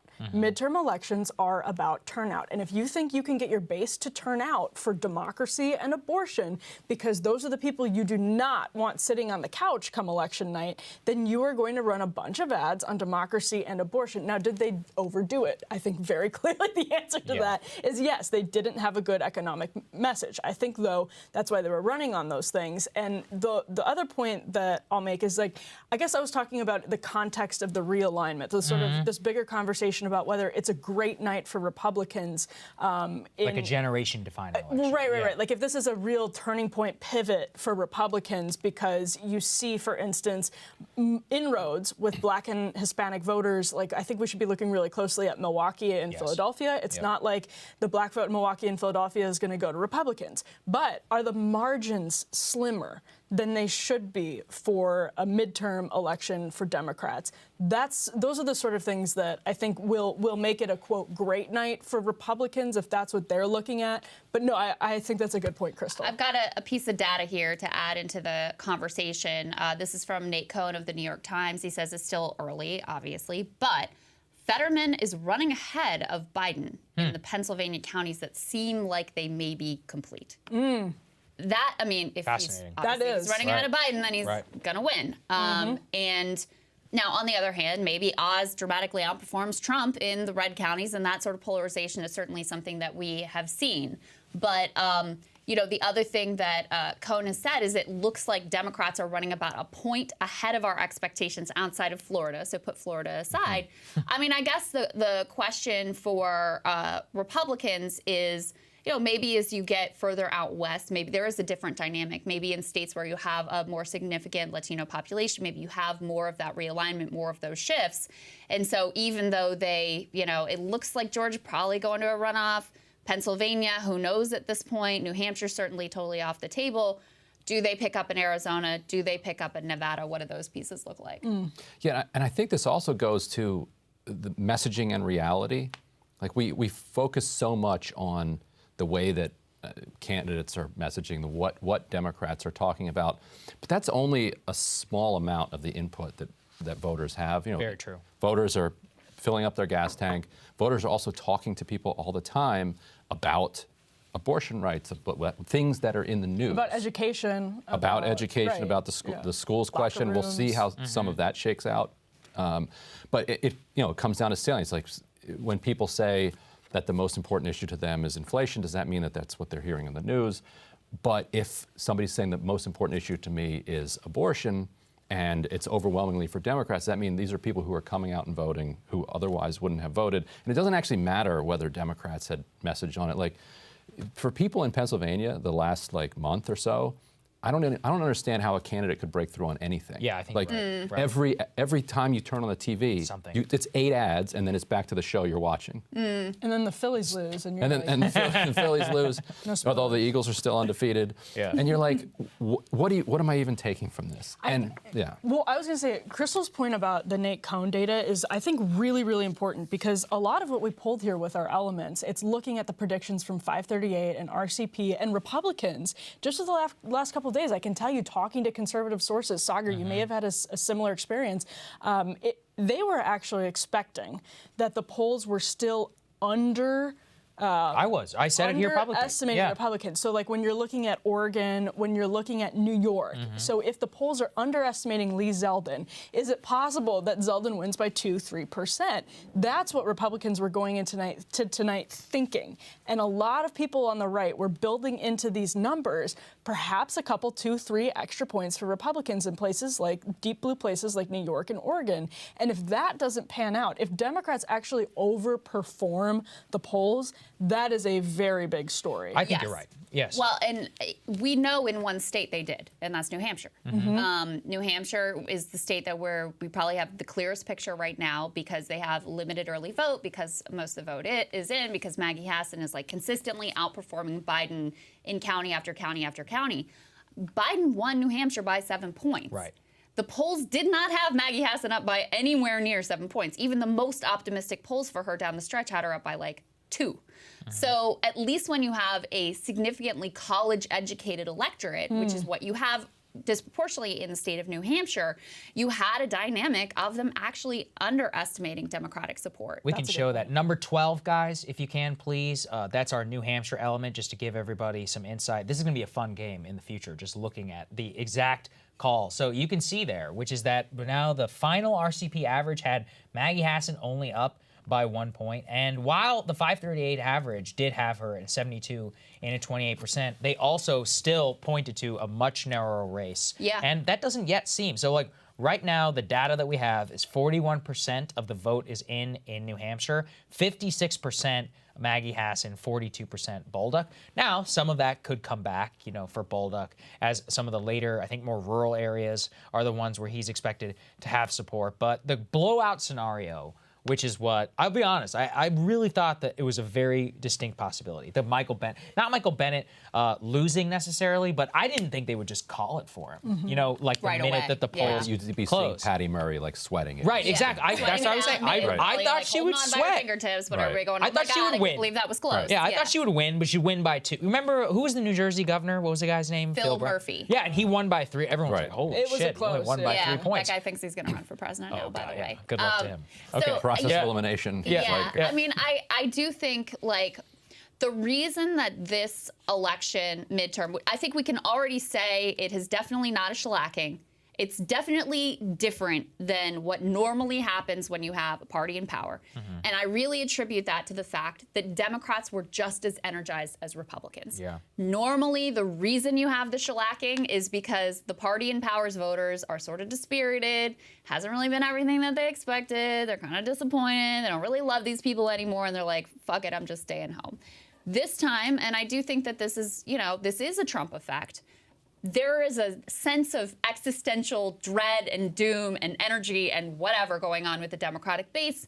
The abortion ruling certainly fuels that. And so that's causing them to turn out at the polls in the same margins of, enthusiasm as Republicans. And I do think that that's why this election looks different than midterms, when you have the party in power and you have a bad economy and you have inflation and you have a low presidential approval rating, all those things. High gas prices. And yet Democrats might still hold on to the Senate. Like, that's really different. And I think that's a big part of it, but also and also the changing Democratic coalition changes that. So that's in the true, too. 80s and 90s, 60s, 70s, 80s, 90s, when Democrats are still like, if you're a working class voter, you're a Democrat first, and if you're not, then you have questions to answer for, like, why are you voting for these Nelson Rockefeller Republicans?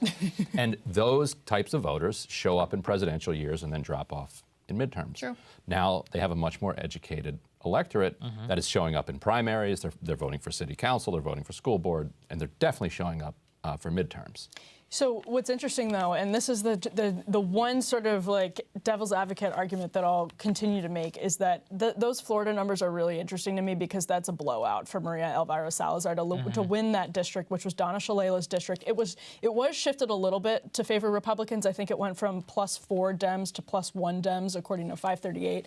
But for a double-digit win for a Republican there, I think that's really interesting, and I just don't think we know what's going to happen in Texas yet. And so just in terms of that sort of broader realignment question, whether there is more evidence of a pivot, I do think the jury is kind of out on that question. Well, we may still have a real full-on realignment, but also have Democrats do better than expected. Yeah. Because of the point Ryan is making of like, you know, Democrats used to really be envious of the fact that like all these like affluent white Republicans would show up every freaking election no matter what.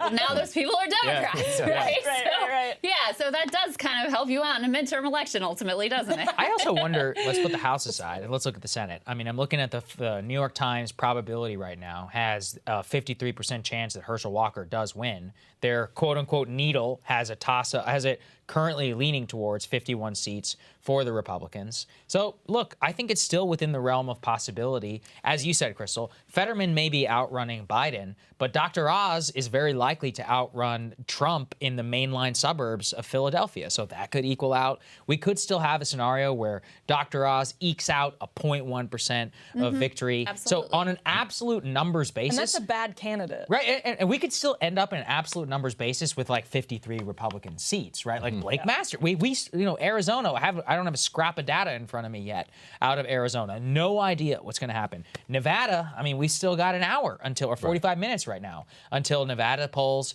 go ahead and close. So I think, you know, when Crystal and I wake up tomorrow morning and we have to do the show 7 a.m. whenever we're reporting for everybody, it's going to be fun. Oh, we all feel so badly for you, Sog. When we're all up here at 7. You'll be looking right into the sun. I will. You'll at get least all the energy at that least you've standard ever needed. at least standard time is back, and at least the sun will be up. At that time, it could be a totally different night. We could be talking, Crystal, about 53 Republican Senate seats. And for Republicans who are disappointed that they are not yet looking at a bigger night, one thing they can remember is that if you look at 2008, when Obama came in, he had a bunch of coattails. He swept in something like 13, 15 House Democrats with him. Biden had reverse coattails. Biden lost, what, 10 to 15 I think it seats? was, about 14, I think, And so he baked in a bunch of losses. Like Biden has been so good at losing that there's less losing for him to do this time around. So if you imagine him losing all of those seats, right, those 15 or so that he lost already, and then you add them to the ones he's losing tonight, then you've got a really big number, which if you're Obama, you kind of, he wouldn't say this publicly, but privately I'm sure he's thinking, okay, yeah, the only reason your wipeout isn't worse is that you already got half wiped out when you swept your way in. That's not a bad point there. I've got some Arizona numbers. Some data. Some data from Arizona. And this is 40% in now. Not bad. Caveats, we don't know, early vote, day of, where they're from, all that stuff, okay? Mark Kelly is They're from Venezuela. Exactly. No, bamboo ballots. It's the straight. Precisely. It's the Dominion to Crystal's They were laptop from the mules. The mules brought them in. I'm typing them in right now. Mark Kelly, 56.4%, and Blake Masters at 41.3%. And the New York Times has this now based on what's in as a lean Democrat. So they are seeing this based on what's, I mean, 40% is not nothing. 40% you can look at it and start to get a gauge of where it's going to go. They are feeling like Democrats are doing well there so far. What about Maricopa County? So I think that's obviously the one. Okay, so we've got 53% of the vote in from Maricopa County. Mark Kelly is leading there at 59%. If it does get close, a lot of the stuff that we talked about that is going very viral amongst MAGA folks about the closure, about the, and I should update everybody, that lawsuit that I talked about that the Republicans filed, that was denied by a judge. So the extra vote time they were asking for was not granted. So of course we can also see a potential fight in the future there. So it's interesting, I mean, to have 41% of the vote in terms of where else. I was also looking, you know, we almost overlooked this one, but you got 22% of the vote in. And Gretchen Whitmer actually looks to be doing quite well. Really? So that's another. That's another sign. And the huge abortion referendum is it's currently up 14 points. So I think the abortion referendum has some coattails for Whitmer. Here's a significant one. This is per Decision Desk. Josh Shapiro wins Pennsylvania governor. Yeah, that's a big one. And here's another one. That is a big one. They promised we wouldn't have results, and then they're like, oh, Josh won. Well, we should give the caveat. That is Decision Desk, right? I've actually said this in our article. They are very premature, in my opinion, in some of their calls. So we'll see. But even though, you know, it is still a major organization, they're a bit trigger happy. For them to say that, that's significant. This is early on in the counting process for Shapiro to be called. And that is significant, not just because, you know, where Pennsylvania's trending and is it the red okay wave or the red puddle or the red whatever, But also because Mastriano was genuine, like, election psycho. And he was, in Pennsylvania, this is something we covered a lot on Breaking Points, you, as governor, appoint the Secretary of State. And this is a dude who isn't just, like, echoing Stop the Steal stuff. He was there on January 6th. He was booked a bus or something. He came. Well, he never entered the Capitol. He did not enter the Capitol. He came up in the like January 6th committee testimony thing because he was so integral to Trump's whole fake elector plot in the state. Like, this guy was in it, in like true believer all the way in. And so, you know, this is a real rebuke of the Trump Stop the Steal candidates. I think Shapiro also deserves credit. Actually, David Sirota, our partners over at The Lever, Sirota has known Shapiro for a while, and he went and they like went to school together. Yeah, right. And he went and actually followed Shapiro on the campaign trail, and he has established a real statewide profile for himself too, going after big pharma, actually taking on the fracking companies, taking on the Catholic Church. And so I don't think it's just a rebuke of Mastriano. I think it also is an affirmative, you know, vote in favor of Josh Shapiro here, who seems to have impressed Pennsylvania voters. I think that's for that to come in this early is a really big deal. And to look like it does this early is a really big deal in terms of whether this will be a tsunami or a wave. And another question of that is in your district that you were talking about earlier, Crystal, which is Virginia 7. It looks like Abigail Spanberger has bounced back CNN in that called district. It for it. They just called it for Abigail CNN just called it for Abigail Spanberger. She held on, huh? Right. Yep. That is a really big deal because before we came into ancient beef the cop. Yeah, she stopped complaining about defunding. The CIA knows a thing or two about winning elections. So when before we came into the studio, I had Fox News on, and I forget who said this on Fox. They said if you're looking at just a red wave, what you would expect is for Yesli Vega to win Virginia 7. And they were looking at other Virginia districts and saying if you're expecting a tsunami, you would I think it was like Virginia 10. Like it was Jennifer Wexton. It was Wexton, that's right. You would expect that. You can expect a tsunami if Wexton loses. Abigail Spanberger's not even going to lose. So again, I think what we're looking at here as these numbers sort of come out is a kind of targeted tsunami in certain places like in Florida, which is insane. Again, like double-digit win in Florida 27, insane. A loss for a Republican, I think, in Virginia 7, which I know it was redrawn, but that was Dave Bratt's district and Eric Cantor's district, right, Crystal? Yes. It's almost unrecognizable though. It's almost completely different district. So but it's still close. Yeah, it is a swing district. Biden did win it. So, you know, there's another seat in Virginia. There were 3 Virginia incumbents who were basically on the rocks. The last one is Elaine Luria. Doesn't look good for her. She lost. According to CNN, she has lost. Now, that is a Virginia Beach district, and it's long been, it's gone back and forth. You remember that dude, Scott Rigel? He held that seat. Glenn Nye, I don't know if you remember Glenn Nye. He's like this blue dog Democrat. He held that seat. So anyway, that's one that really goes back and forth. Now, if you were really like, you know, the Democratic, like actually it's going to be a blue wave kind of person, you would expect them to hold on to this kind of a seat. So it does show you, you know, there is a shift towards Republicans, especially I think in the House where the national trends and the national mood are basically the thing that determines. But yeah, the fact that Democrats held on to 2 out of those 3 seats shows you it's not quite what Republicans were ultimately hoping for. Here's an interesting data point. Nate Cohn saying that the GOP chance of taking the House has stayed steady. However, Democrats now favored to actually hold 208 seats, up from the 203 at the beginning. So, you know, 5 more seats they'll hold on to. Ryan, as you said, it doesn't necessarily matter in terms of the actual like doings of the House, whether you have 203 or 208 whenever you're in the minority. But that's an indication to us of the tsunami, the whatever, the rain, the wave that we can try and look at. Same interesting new data actually out of Georgia.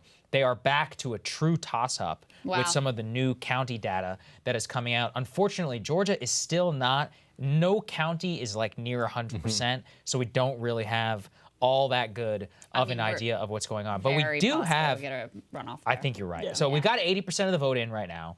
Herschel Walker is at 49.3. Raphael Warnock is at 48.8. So, I mean, it is just razor tight. Go ahead, Ryan. Yeah. Oh, and I just wanted to talk about weed and psychedelics. So if you've got something else, I have a point on Herschel Walker. Yeah, so shut him up. I'm joking. Yeah. No, I actually think, though, one important thing to keep in mind is that for Republicans, if Herschel Walker doesn't go to a runoff, they were told, especially sort of the MAGA sect, they were told that Herschel Walker was an abomination, the worst possible candidate that they could put up. And Herschel Walker, from the sort of conventional wisdom standpoint of a non-sort of typical voter, of a sort of DC journalist person, yeah, he's a terrible candidate by a lot of different metrics, especially if you're a Democrat, just a terrible candidate. But at the same time, if you're a Trump voter, you might look at Herschel Walker and the way that he handled all of that Oppo research that was dumped on him in October about potentially paying for abortions, which he denies, which seems ridiculous to me that he's denying it. But anyway, the point is he handled that in a sort of Trumpian fashion, which is like, this is baked in to the Herschel Walker that people think they already know. Right. It doesn't bother him. It was this idea that, like, he was changed. And so saying what he did in the past only confirms his point that he changed. So there are some of these candidates, Herschel Walker, Dr. Oz is one of them. I think Ron Johnson you can count as one of them, Blake Masters, Kari Lake. We don't know what's going to happen with them. But what's going to happen in this internecine fight among Republicans is some people are going to say, if Herschel Walker pulls it out, which we don't know, they're going to say, look, Mitch McConnell, it was all fine. You know, what was wrong with you? But Shapiro's early win is a good sign of to the contrary. Well, you don't have to go to Pennsylvania. Look at Georgia. Brian Kemp and Brad Raffensperger, they've already been declared victorious. It's a great point. And it wasn't even close. I think it's a great point. In fact, Raffensperger, won by an even larger margin than Kemp. So if you're really trying to make the apples to apples comparison here, Herschel Walker is dramatically underperforming what his fellow Republicans are. And, obviously, like, they did not go along with Stop the Steal. They very courageously, really, stood up directly to Donald Trump. And voters clearly rewarding them for that independence, ultimately. And Kemp survived his primary, ultimately, very easily, too, which was kind of a surprise to me, honestly. I think that's a good point. Also, they would counter and say nobody got more hate this cycle than Herschel. That's just how they would counter it. But, Ryan, what were you going to say? I was saying, if he does win, and what Democrats ought to do is flip the script and just lobby him relentlessly. Like, if you want to throw these complete wild cards into the Senate, then you know what? We're going to talk to this guy. Yeah, that'd be interesting. Because if you talk, that's a good point. He's conservative. He's like got some is he? General views of the world. But you sit him down before a vote with the person that can connect with him.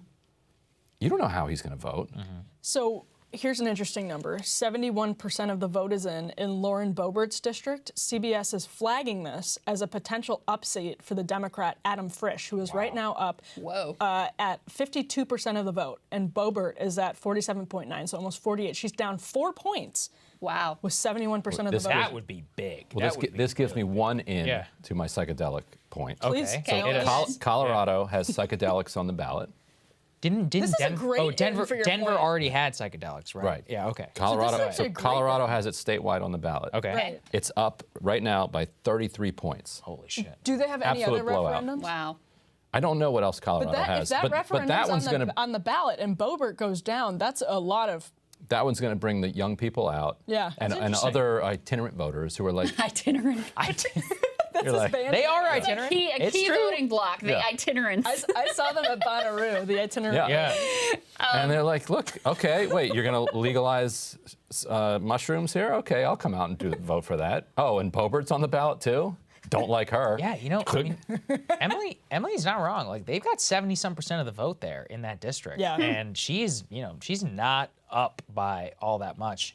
Interesting. So checking in again, Gretchen Whitmer, 25%. She's at 53-44. Also, I have to come back to the Kemp numbers. Brian Kemp is destroying Stacey Abrams right now at 54-45. I mean, it is not even close. Like 9-point margin with 81% of the Can I say, I think that's also worth, when you're looking at Abrams, I think it's also worth looking at Christ and Demings, which got a ton of money. Yes, they did. So Stacey Abrams Charlie Crist, but especially also Val Demings and Stacey Abrams, like they got so much money, and we already know that they're getting trounced. Those are 3 money pits for Democrats. Yeah, it's so weird, right? Like to look at, like, Florida is the biggest Republican story of the night. I mean, DeSantis has won now by 20 points. That's insane. I mean, in modern Florida history, I can't even think of a single, election to even come close to that. And then in terms of Marco Rubio and his victory there, same thing. I mean, he's running ahead by 16 points. Like, if you look at the two of those, Val Demings spent $75 million to lose by 60, to lose as if she was running in a deep red state like South Carolina. She also didn't she do the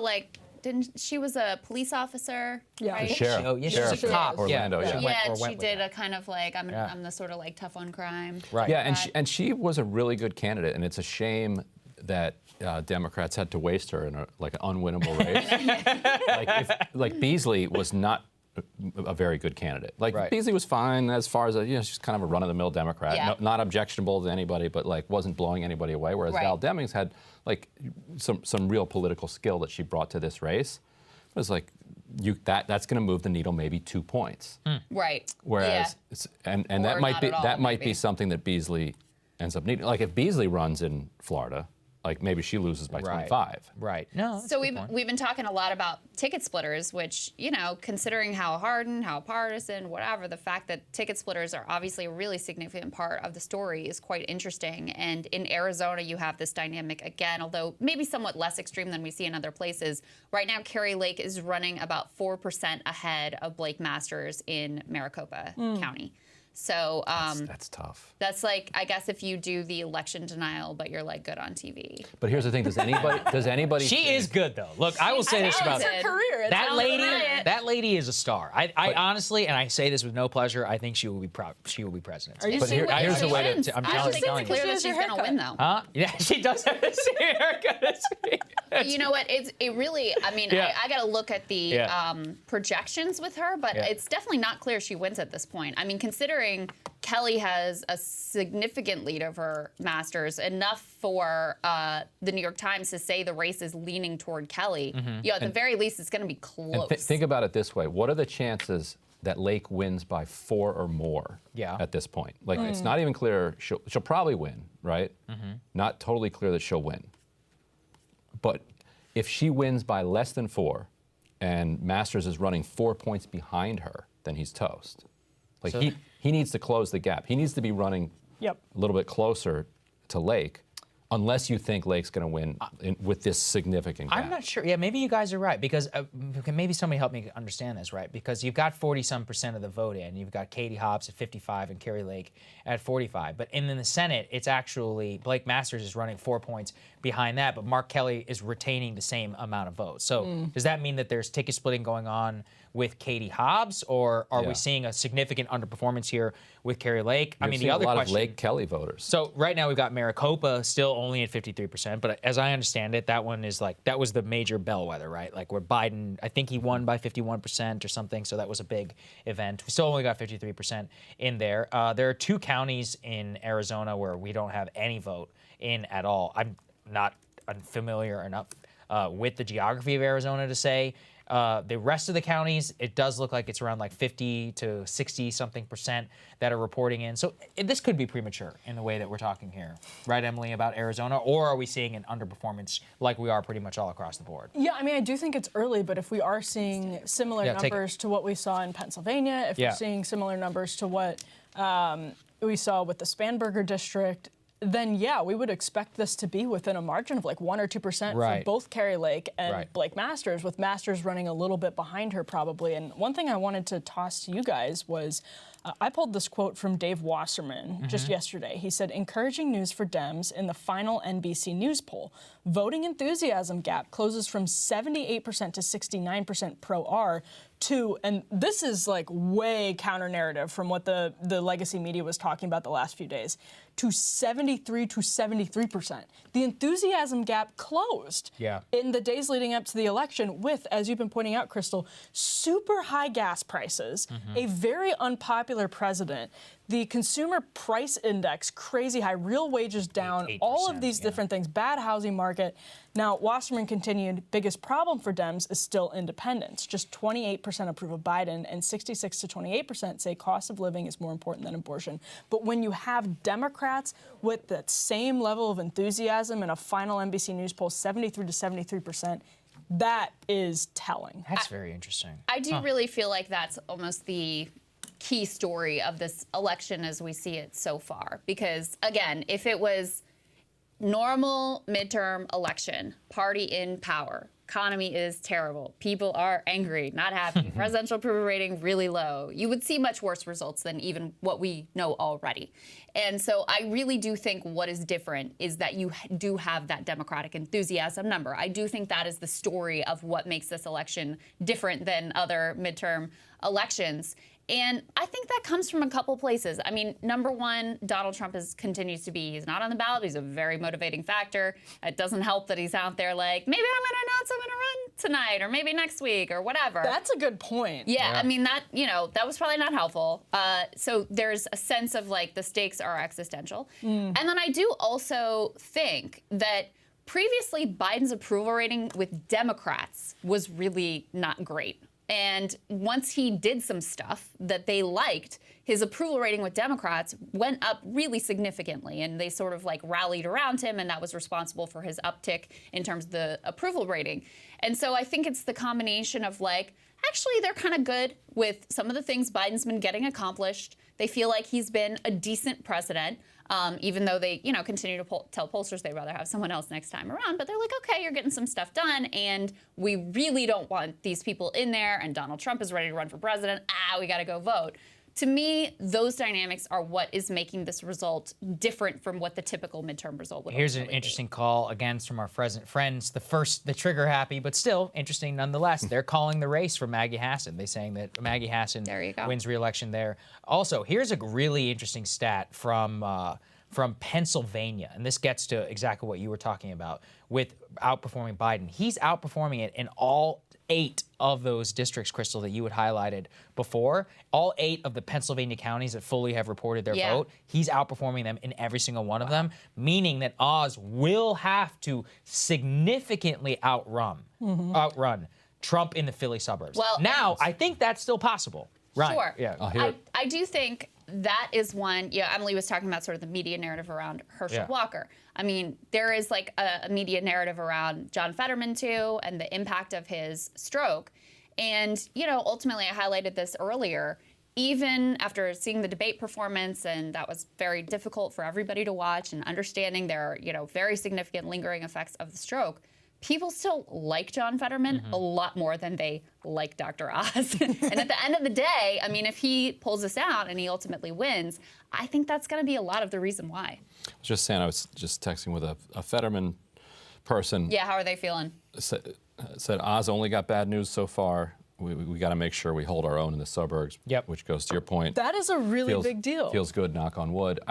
Suburbs, like if Oz's hope is in the Philadelphia suburbs, that's not the hope he had when he went into the that's today. Right. Yeah, that's right. But in that sort of the feeling that Republicans had going into tonight, that was the hope, because these are people that are voting on what they see as pocketbook issues, that are voting on inflation, that are voting on education. That actually was, they were saying, we did it. We got those swing voters back in the suburbs, at least for this cycle, because of both the economy and culture war issues. They really saw the culture war issues as a win for them on this point because of education. And I think, that's clearly the case in Florida. And I think we're going to see a couple pockets where that is true.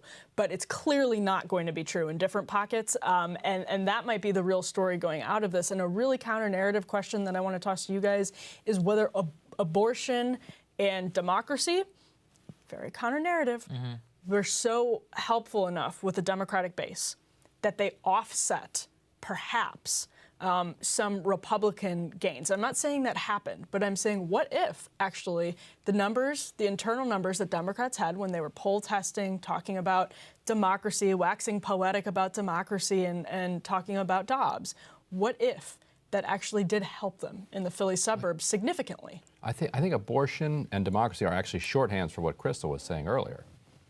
which is that abortion really mattered and really drove people out of the vote, and democracy can be considered to be a stand-in for what you were saying about these people are crazy. Like Mastriano's totally crazy. Yes. And this is not the country that we see ourselves as part of. It's abortion, it's even some of the stuff they're saying, cutting Social Security, Medicare, like all of this are like, I don't know.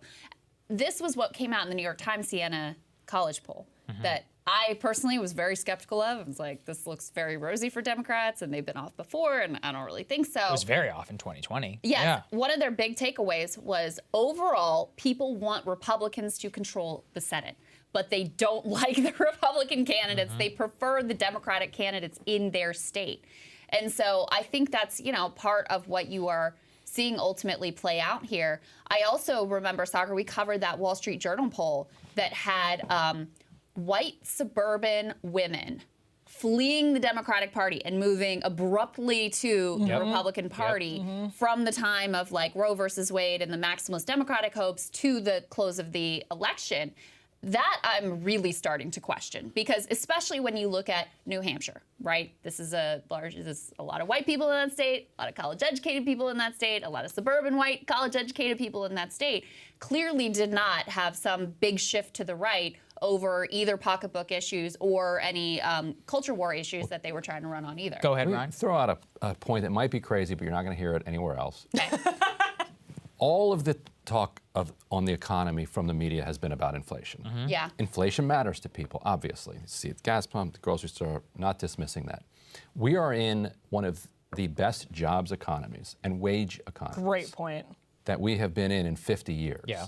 So what if, and going back to the point I was making earlier about material reality versus messaging, what if in order for that economic messaging to really break through in a red wave type of way, you actually need significant joblessness You need and 10% unemployment. Yeah. You know what I was wondering about? That's possible. Very good point.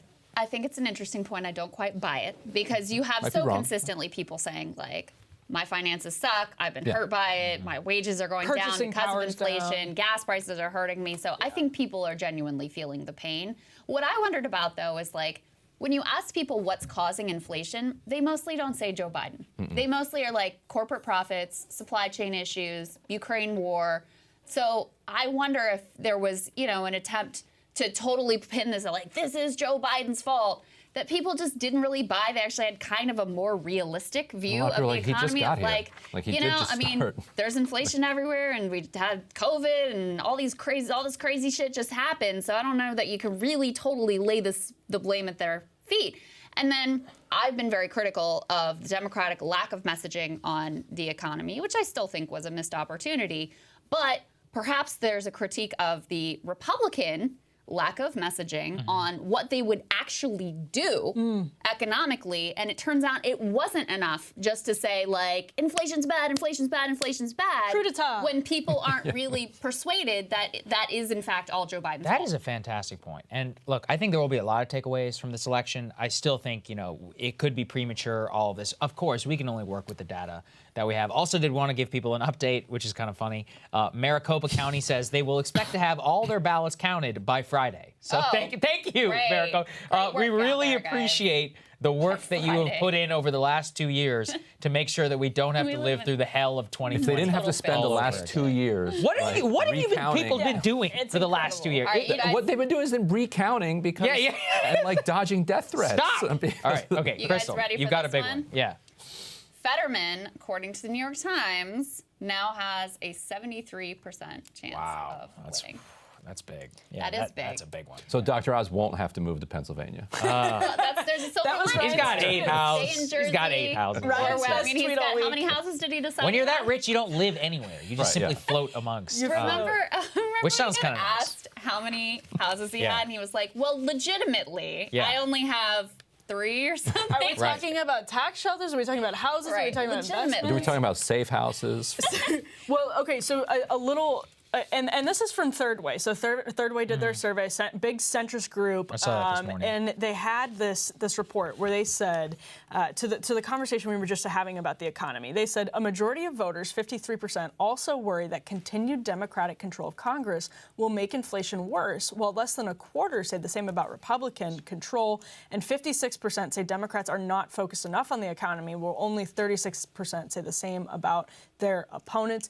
So 56% actually, now that it comes up, 53% who are worried about whether a Democratic control of Congress will make inflation worse. And then you have, according to Third Way, 54% of people said that that Republicans would do a better job handling the inflation and the economy. That number is not as high as maybe you would expect actually. That's actually kind of an indicator that in some of these regional blue areas where there's a lot of built-in trust and support and muscle memory infrastructure-wise for Democrats, that we weren't going to see a tsunami. Yeah. That actually, in retrospect, when we're looking at Shapiro winning, when we're looking at Spanberger winning, those are indicators that we're not in a tsunami period.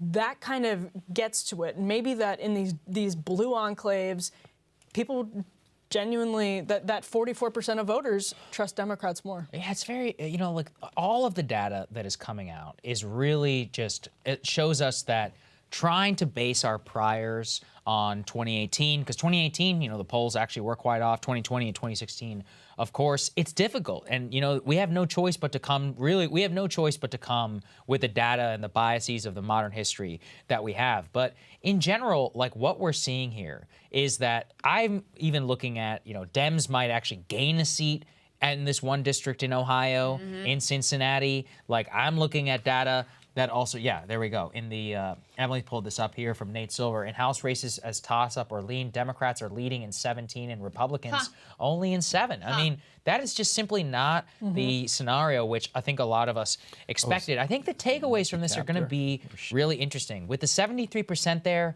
for John Fetterman, I mean, that is just stunning. Like, again, it's early. It will take at least a couple of days to actually find out what's going on. Maricopa County, as I alluded to earlier, Georgia actually remains right now in a total toss-up. They have 77% of the vote that is in there. But well, here's another very, Nate very Silver. Close. Okay, in the pure toss-ups, Democrats are ahead in 8 and the GOP in 2. Wow. A tsunami? That's not what you're looking at. Yeah, that is Marcy Kaptur. People wrote off Marcy Kaptur, but then the Republicans wrote off J.R. Majewski. He made up a bunch of stuff, right? Well, he was the guy who he got Trump's endorsement by mowing Trump's face into his lawn. Oh my God. Oh yes. Remember this guy? Yeah. He won the primary. I thought that was Marshall. I thought Marshall did that. maybe he doesn't. He doesn't have a lawn. Marshall's lawn service is that he goes and or he has a lawn now. He mows in the candidate of your choice to try to get the endorsement. The only lawn in all of Brooklyn. Yeah. So it looks like 79% in, and she's up by 8%. I mean. So it looks like Kaptur is going to hold on. When I saw the first exit polls out that were nationally, voters said inflation was most important, it was 34%, but abortion was kind of close on its heels. I was like, that is a different picture than we've been getting from these polls leading up to now. Especially PA. Leading up to now, it's been overwhelmingly inflation, economy, et cetera, and abortion is 3rd on the list, not even 2nd. And so when I saw that, I was like, Then we got the Pennsylvania exit polls, and voters there actually put abortion as the #1 issue, which in some ways makes sense. I mean, that might be another thing to parse in the days to come, is the states where voters really felt that abortion rights were truly at stake. And I would say Pennsylvania is one of them. Because Michigan. Republicans have both the House and the Senate. If you end up with Mastriano as governor, they can do whatever they want. Yes. So they probably really, really felt like, oh, this issue is, I can actually see how my vote is going to change what ultimately happens here. So that might be another dynamic sort of underpinning what happens, what happened here. Two key races in Pennsylvania on that point. One is Allentown, Lehigh Valley. People are looking at Susan Wild as quite vulnerable. She's up by 6 points with 65% in. Interesting. And then up in Scranton, which is a race that Emily and I covered on Counterpoints a couple times, Matt Cartwright versus Jim Bognett. Matt Cartwright, one of the few actually populist Democrats, up by 10 points with 59% in against Jim Bognett. And it's not over, but they've got him leading D here. How many votes? Percentage of the votes in? 59% of the vote in, and he's up by 20,000 votes. So that's a hard. I think I just realized this, but we're all from swing states. Ryan's PA, Crystal's Virginia, you're Texas, and Wisconsin. I don't know if Texas is a swing state. Not yet. Not yet. It's a future. I mean, that's okay within 1%. Okay, it happened one time. And it was like, a future one-day swing state. I would have said Virginia's a blue state now. That's true. Clearly it's not anymore. Listen, we never know. Okay, so Crystal, you and I, we're doing breaking points tomorrow morning. Yes. We're going to do a handoff here just in a little bit. What do you think we should sum up with for where? And let's be clear. It's 10:49 p.m. on the East Coast. So as of right now, standard time at this moment, standard time, baby. Standard as hell. Okay, Crystal, what do you think? Standard as hell. Yeah. I mean, here's what we know: the red tsunami did not happen. Yes. We know Republicans underperformed the fundamentals. There's just no doubt about that. And I do think it is a real indictment, in a sense, of the direction of the party, and especially, I mean, abortion extremism has been there for a long time for the Republicans. But laying on top of that, I'm not going to accept the results of the elections. I'm going to deny what happened in the last one. We're going to nominate the most fringe candidates we can possibly find. I don't think you can read these results, even if everything else sort of falls in the Republicans' direction, they end up doing better than they've done up to this point. I don't think you can read these results, given the fundamentals of this election, as anything but a rebuke of the direction of the Republican Party. I think you are correct. My takeaway from this is that it will. I still don't think, by the way, that even if the Dems do hold the Senate, I don't think it will diminish Trump's chances of completely holding on to the GOP and all of that. Oh yeah. I do think this will increase discussion around Trump's hold on the GOP, given that he pushed Walker, given that he pushed Dr. Oz, Blake Masters. I don't know what's going to happen with Blake Masters, with Kerry Lake, or with Dan Bolduc in New Hampshire. I have no idea. So let's be clear on all of those races. But if some of those lose, or if the GOP only wins 51 seats and they don't perform as well in the House, I do think it will give Trump is going to have a tougher time consolidating or getting some of the GOP elite to bow to him. I'm not saying that this will lead in any way to some DeSantis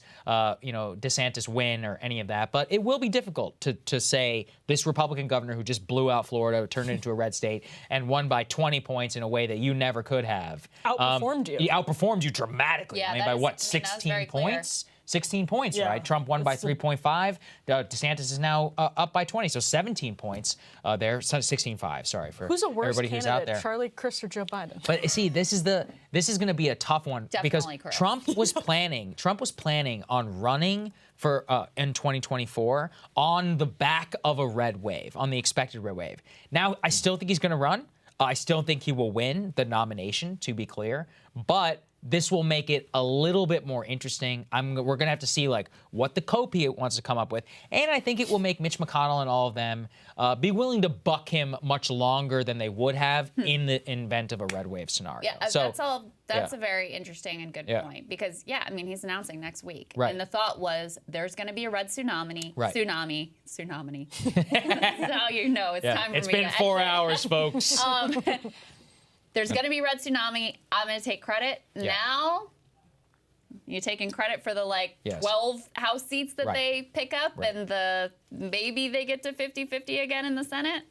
It's a less compelling picture. I think that's right. And Okay, Sagar, we do have a gift bag for you on the way out. Yeah. What is it? This is good. What do you got? Sean Patrick Maloney down by 10 points. Oh, that's good. All right, I like that. All right. That's fun. That's a uniter across. Yeah, that is a uniter. Yeah. We're all cheering for that result. I absolutely love that. Okay, guys, everybody stick around. We're going to play the ads again just so we can all switch things up. Emily and Ryan, they're going to be here at the desk at least until midnight, longer if they need to. So we've got a lot of stuff for all of you, for the team. Before go ahead. we go, I just want to remind everybody that the reason that we have Emily and Ryan and that they are part of our beautiful family here is because of you guys. Yes. You made Counterpoints possible. And I mean, you guys are doing such a phenomenal job. Yeah. I'm a genuine fan of the show. I don't miss an episode. The response we've gotten from everybody has just been overwhelmingly positive. Premium subscribers are over the moon about it. So thank you to you guys for making that happen. Reminder, there's a discount link in the description. At the top of the chat, too. Yes, at top the of top. the chat. In the description. This stuff, look, it costs a lot of money. Renting the studio, we've got the full crew Ryan's back hair there. gel. Ryan's hair. Emily and I are not cheap. Yeah, that's a day-to-day expense that we have just in order to keep it looking just like that, everybody. So can you imagine?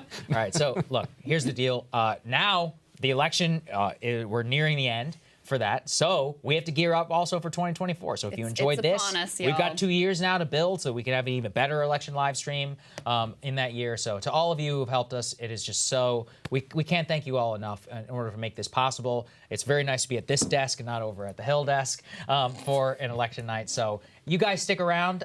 They will be here in our chairs in 5 minutes, and then they're going to continue on through the night. Crystal and I will be back on for Breaking Points tomorrow morning for a full show. We'll try and get it out as early as possible, just because we know how it works. I'm just going to sleep with my makeup on. Yeah. That's my, all right, there you that's go. my pro move. Maybe I won't shower. Nobody will be able to tell with all of this. Okay, guys. We'll see you guys Love later. you guys. Have fun. See you Back in tomorrow. 5. Stick around. Emily and Ryan are taking over the desk.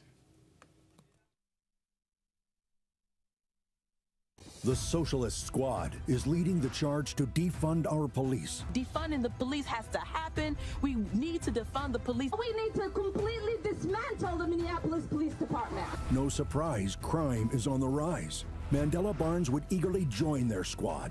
Barnes wanted to abolish ICE, open our borders to illegal immigrants, and release violent felons without bail.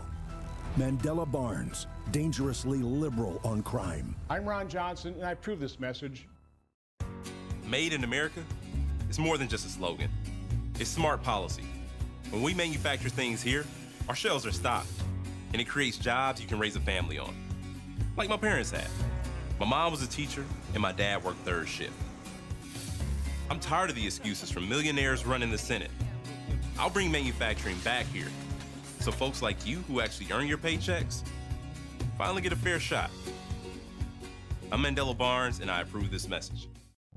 2 years ago, our border was secure. Our economy worked. Now our border is wide open. We've got high prices and violent crime. Why? Because Mark Kelly just votes for Joe Biden's agenda every time. Catherine and I grew up here. We're sick of seeing things go in the wrong direction. If you agree we need a change, send me to the U.S. Senate. I'll put Arizona families first. I'm Blake Masters, and I approve this message. I'm Mark Kelly, and I approve this message. Growing up, both of my parents were cops, and money was tight. But they taught my brother and me to always work hard and never give up. In the Navy, I learned what it means to fight for your country. As the commander of the space shuttle, I learned about teamwork. Space shuttle is an amazing vehicle. Arizonans are some of the toughest people I've ever known. They work hard and never give up. That's why I'm committed to making sure every Arizonan has an opportunity to get ahead. That means working with Republicans and Democrats to bring manufacturing back to America, lower everyday costs, and keep our families safe by supporting our law enforcement. Arizona should be a place where anyone can work hard and succeed. That's what I believe. That's what I'm fighting for. Senator Hassan is lying because that's what people in Washington, D.C. do. And we cannot afford the status quo. We have to say enough is enough because career politicians in Washington, D.C. have made bad decisions about our economy and about energy, and it is costing people their livelihood. You need an outsider. Let's live free or die, baby. I'm Don Baldick, and I approve this message. Real New Hampshire business leaders know that Maggie Hassan isn't just another politician. She's innovative. Senator Hassan knows that innovative technologies drive our local economy. When you think about Senator Hassan, you think about a job creator. Fiscally responsible. She's out there controlling spending and cutting waste. Maggie Hassan's willing to take on anyone. She's always willing to stand up to people that are getting in the way of progress. Bipartisan. Senator Hassan was actually ranked the most bipartisan senator. And that's Maggie Hassan. Independent. Independent. Independent. Like New Hampshire. I'm Maggie Hassan, and I approve this message. Washington politicians lie, but you can always trust your eyes. Biden's border is not secure. Crime is rising and we're all less safe. Inflation isn't going away. Gas and groceries are too expensive. I fought for America in Iraq, and I fought for Nevada as Attorney General. Now I'm fighting for my family and yours. Nevada senator shouldn't be a partisan rubber stamp. We have to save America. I'm Adam Laxalt, and I approve this message. I'm Catherine Cortez Masto, and I approve this message. When the Supreme Court eliminated a woman's right to make her own healthcare decisions, Adam Laxalt called it a historic victory. And Adam Laxalt was caught on tape calling Roe versus Wade a joke. Roe v. Wade was always a joke. He said he wants to roll back laws protecting abortion in Nevada. And in the Senate, he will give Mitch McConnell the majority he needs to pass a national abortion ban. Adam Laxalt should never be speaking for me. The Socialist Squad is leading the charge to defund our police. Defunding the police has to happen. We need to defund the police. We need to completely dismantle the Minneapolis Police Department. No surprise, crime is on the rise. Mandela Barnes would eagerly join their squad. Barnes wanted to abolish ICE, open our borders to illegal immigrants, and release violent felons without bail. Mandela Barnes, dangerously liberal on crime. I'm Ron Johnson, and I approve this message. Made in America is more than just a slogan. It's smart policy. When we manufacture things here, our shelves are stocked, and it creates jobs you can raise a family on. Like my parents had. My mom was a teacher, and my dad worked third shift. I'm tired of the excuses from millionaires running the Senate. I'll bring manufacturing back here, so folks like you who actually earn your paychecks finally get a fair shot. I'm Mandela Barnes, and I approve this message.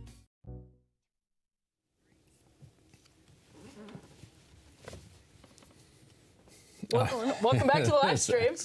And Sagar's gone, so we can talk about drugs now. Sagar's gone, so we can talk Excellent. about drugs. We're talking about, in the sort of broader context, about how this hasn't been necessarily a tsunami. The evidence is not indicating what a lot of Republican and prognosticators sort of in the Beltway in general thought might happen over the last few days, that this could be a trouncing, a shellacking, in the words of President Obama. What was that, in 2010? Or 2014? And a thumping. That's what George Bush called his 2006 loss. A thumping, and then Obama went with shellacking. Shellacking. All right. Well, Ryan, we've been covering, a lot of these candidates, different races, but you're following the ballot referendums really closely. And by the way, before Ryan digs into the numbers, let's remember that the ballot referendums actually are very relevant to what's happening with these candidates, because if you have people showing up for abortion, let's say in a state like Michigan, when that's on the referendum, if you have people showing up for weed, for psychedelics, that makes a difference in some of these very close elections. And that's not a thing that a lot of legacy media folks factored into their predictions.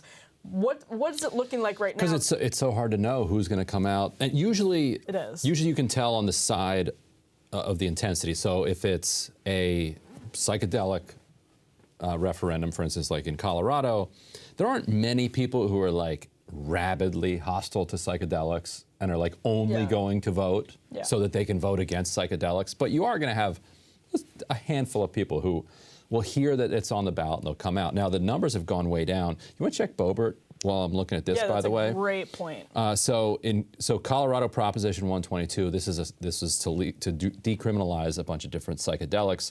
It's now up by 6 points. It was up a ton earlier. So that was probably because Boulder and Denver were coming in first, and now some of the rural areas are coming in. So it's not clear if this is going to actually help Boebert or not. But separate from that, it looks like it's still in strong shape, which is itself a good thing. Like the more, I think, the more that we can remove penalties around psychedelics, the better. The better world that this becomes. Like, also, as we're like facing this like dystopian future where like we were talking earlier about people's views on the economy and whether they thought Republicans would make it better, whether they thought Democrats would make it better. I think we're going to find going forward over the next decade or so that voters aren't going to think anybody's going to make anything better. That people feel that we're just on a glide path to doom. And the one bright spot is like, at least bring psychedelics out of the shadows. It does depend on how these referendums are written. And there have been psychedelic referendums that I've seen, for instance, here in D.C., that people may be favorable to until you kind of read the referendum and you're like, there was a better way to write that. There was a more consensus way to write that. That said, Ryan, you pulled some really interesting numbers about what happened in Kentucky with their abortion referendum. Oh, yeah. Did you? And let's just quickly how are they holding up? I haven't checked how's that. Boebert? You check that. Let me update everyone on Boebert. Lauren Boebert. We flagged this over the course of the last hour because CBS News actually flagged it and said we could have an upset brewing in Colorado's 3rd district. And indeed, that is continuing. We're seeing a really, I think, shocking. I mean, it's not shocking, I guess, in terms of candidate quality, but shocking in terms of that it was on absolutely nobody's radar. Nobody's radar on the right, nobody's radar on the center, maybe nobody's radar on the left. Adam Frisch, the Democratic candidate, is up he's up 51.8% to Lauren Boebert, who is at 48.2%. That's with 71% of votes counted. That's a big deal because, again, there was this idea that we were going into a tsunami, which, by the way, I'll freely admit I thought was a possibility. It's not a prediction I would have ever written in stone, but I thought it was a possibility that we might have been looking at over the last few days, given where some of these numbers were trending. And again, it could still be a very good night for Republicans. We don't totally know yet. It is falling short of those fantasy predictions. There's no question about it. And I think Boebert being down in the polls, she's a very, very MAGA candidate, as many people know, to say the very least. It's getting into territory where it's looking like this night might be a win for Mitch McConnell and a loss for Donald Trump. Yeah, and could also be a loss for Oz. And apparently we have a live update from Oz. Do we have him ready? Oh, excellent. Oh, welcome back. We weren't on the first time, but we were in the control room watching your update, Lewis. So, what was the mood like at the beginning of the night, and what's the mood like now? Yeah, thanks for having me back on, guys. Good to see you both. Yeah, the mood in the room has definitely shifted a little bit more negative. The first real mood shift was when Fox News, which is actually playing on the big screens back here behind me, if you can't hear them, when Fox News called the governor's race for Shapiro, there were definitely some audible groans and sighs throughout the room. Yeah, definitely a vibe shift when that happened. Otherwise, folks are still watching. There's still some optimism that the polls might turn around, but at this stage in the game, I'm definitely surprised to see Fetterman still with the lead here as more and more results are coming through. Wasn't what I was predicting, but the mood shift has definitely happened quite a bit. If you're just joining us now, we're with Louis DeAngelis, who is at Dr. Oz's victory party. We'll see if it actually is a victory party. Louis, I'm curious if there's a lot of excitement. You know, you cover these things, you go to different places. Do you sense that there's excitement particularly for Dr. Oz? You know, if you go to a Trump rally, it's not as though there's all of this excitement for the Republican Party. If you're at a Bernie rally, it's not as though there's tons of excitement for the Democratic Party. Is there a particular sense of excitement for Dr. Oz as a candidate? This man is a massive television star for years and years and years, but are people behind him personally, or are they sort of anti-Fetterman, anti-Dem? I think kind of on both sides of this. I haven't heard that many folks excited about either candidate. I kind of talked a little bit about this earlier. When we were at the Trump event on Saturday night, and I was talking to folks there, and the first 5 or 6 people I talked to, they said they were going to be voting for Oz, but they weren't that excited about it. For a lot of those folks, Oz was not their first choice. The same thing goes for Fetterman, though. And one anecdote that I definitely want to share is that and this is more so with Fetterman voters and folks at those events. Like I mentioned, they weren't super excited about him. But when I asked people, what's your number one issue? despite what a lot of the polling has kind of been saying over the last couple of weeks, a lot of people's number one issue is still abortion, especially with Democrat voters. And, I personally, similarly to what you all have said in the past, thought that inflation was number one on all sorts of this stuff. But abortion seems to potentially be playing a bigger role in all of this than we initially thought it might. Interesting. I see you're in the press area over there. Have you talked to other reporters? What's the reporters' conventional wisdom as they're watching the numbers come in? Surprised. We're all kind of in there. We were all surprised to see first we're not surprised to see Shapiro having won that race, but having it be as larger of a margin as it is and how quickly it's being called. And again, surprised that Betterment is still up right now. I mean, I didn't envision, and a lot of the folks that I've been chatting with didn't envision a scenario where Oz wasn't up at this point. And then as the mail-in ballots start to come in, Betterment slowly chips away at the lead, like we saw with, the election with President Trump and Biden in 2020. I don't think any of us were really envisioning the scenario where the Betterment camp was in the position that it is, and the Oz campaign is down at the moment. I am hearing some cheers behind me. I'm not sure what exactly that is. It still just says too early to call. Okay, so no real news there, but you know how it goes. I don't know. Yeah. Well, yeah, and maybe it's splitting hairs, but you've been there sort of gauging everybody's temperature. Is there cautious, you said this a little bit earlier, but if we can just keep pulling at that thread, is it a sense of cautious optimism? Because in truth, I think it is surprising it's probably surprising to me that it's as close as it is right now in the night, but that doesn't mean it's over. It certainly doesn't mean it's over. It could go one of two ways, obviously. So what is do people still feel okay? Is everybody depressed, or are they like, all right, well, we're just going to be here longer than we thought we would? I wouldn't say depressed yet. Yes, I agree. I think it's more of I think we're going to be here longer than we thought, but definitely concerned in the eyes, if you will. It's less excitement than I thought was going to be going on, if you will. Any good anecdotes of interactions with Oz voters you can share?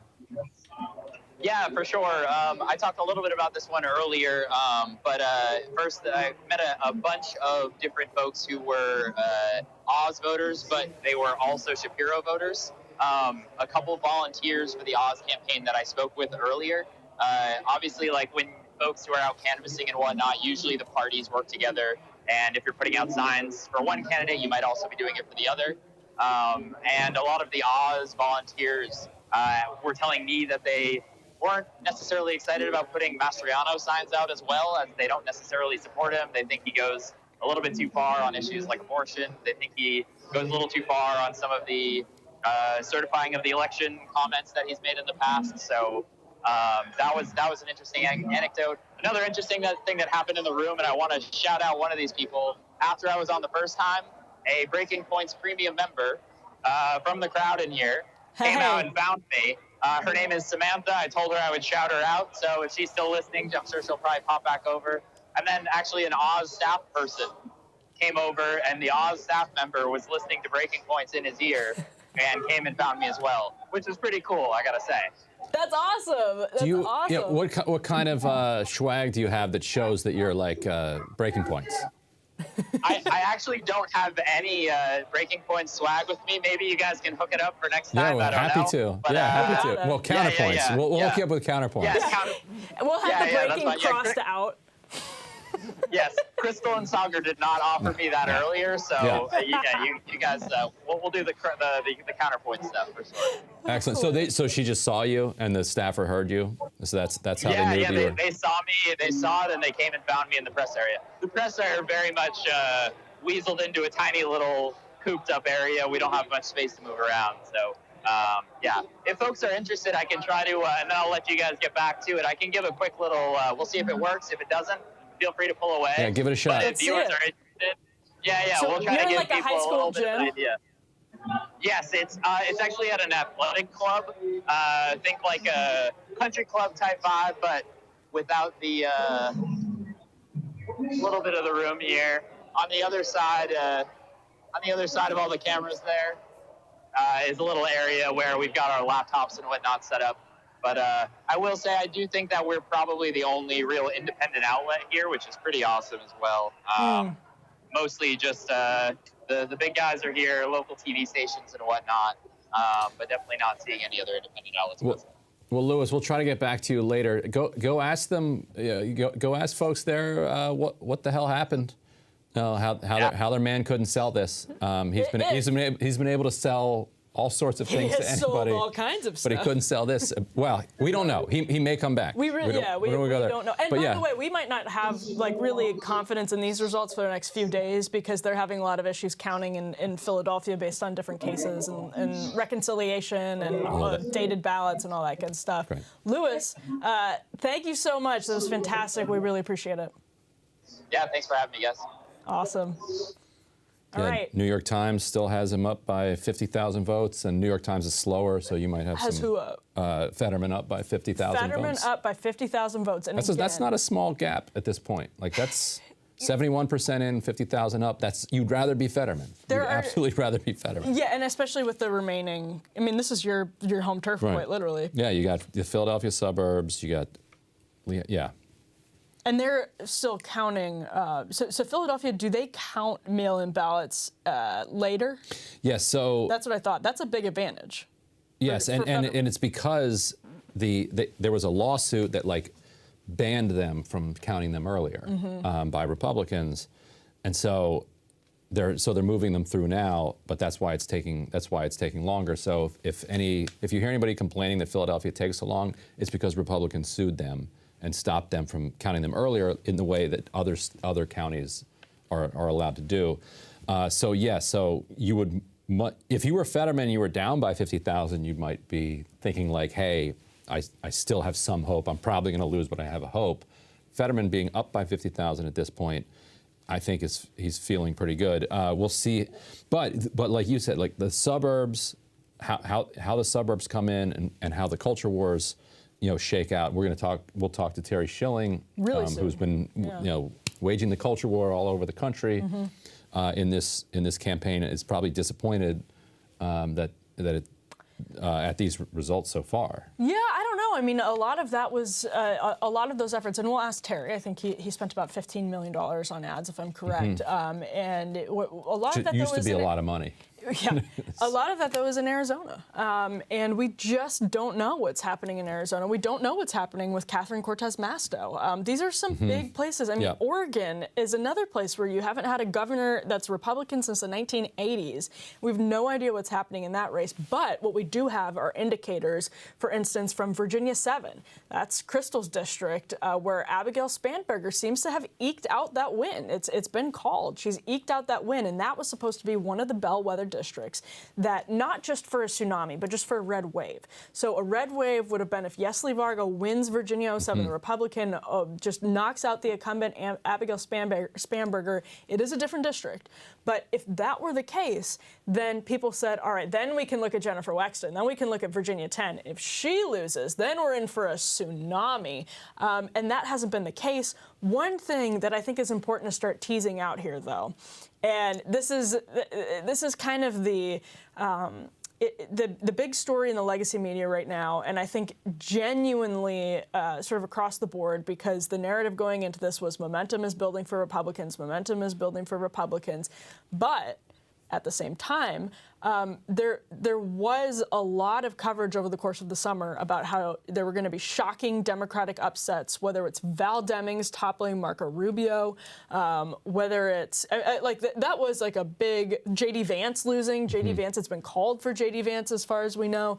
J.D. Vance is going to handle that. He's up by 10. He's going to handle that easily. I think what we're potentially looking at here are sort of spotty tsunamis, and that's just the numbers, because one of the districts we've zeroed in on is Florida 27. Florida 27, and I hate to sound like a broken record, but if you're just tuning in here now, that's a district that Donald Trump eked out a win in. If you look at the Daily Coast tabulations, which they do a really helpful thing, they put out a full spreadsheet so you can see how the new redrawn districts that people are voting in tonight would have voted in 2020. Just barely by like 1%. you get a win for Donald Trump in that district. Maria Elvira Salazar, Republican, looks to have taken that by double digits. And that's going to be thanks in part to the Cuban vote, to the Hispanic vote. The Cuban vote is a very specific kind of vote. The Hispanic vote more broadly is not a monolith. But that is really, really interesting. And again, in Florida, we just see Ron DeSantis outperforming Donald Trump. We see Marco Rubio doing better than people expected him to. And where we're going to continue looking is Texas. If we see in the Rio Grande Valley numbers like that for Mayra Flores in the 34th, these are going to be where you see not the across the board tsunami, but you do see Republicans walking away from tonight potentially, we don't know yet, with the sense that the realignment when it comes to Hispanic voters, maybe if we're zooming into Milwaukee and Philadelphia over the next few days, maybe Democrats lose some enthusiasm, lose some support in the black vote. We don't know. But that's very much still on the table, especially given some of the results that are already in. So to just sort of to poke a little bit of a hole in that broader narrative, and I'm not just saying this because I'm conservative. I'm saying this because I do think it's worth pushing back a little bit on the narrative that's congealing.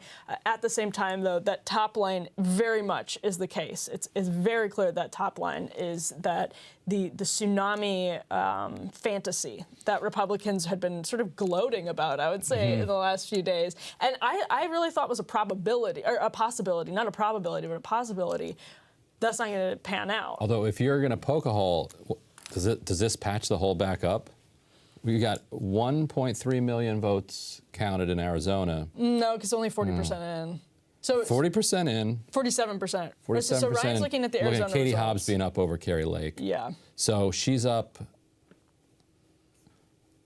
I would not expect that, though. I mean, so you've got, so in Arizona, you have the northeastern Apache County, which is Republican, not reporting anything at all yet. You have Navajo County only reporting half, although that's fairly split.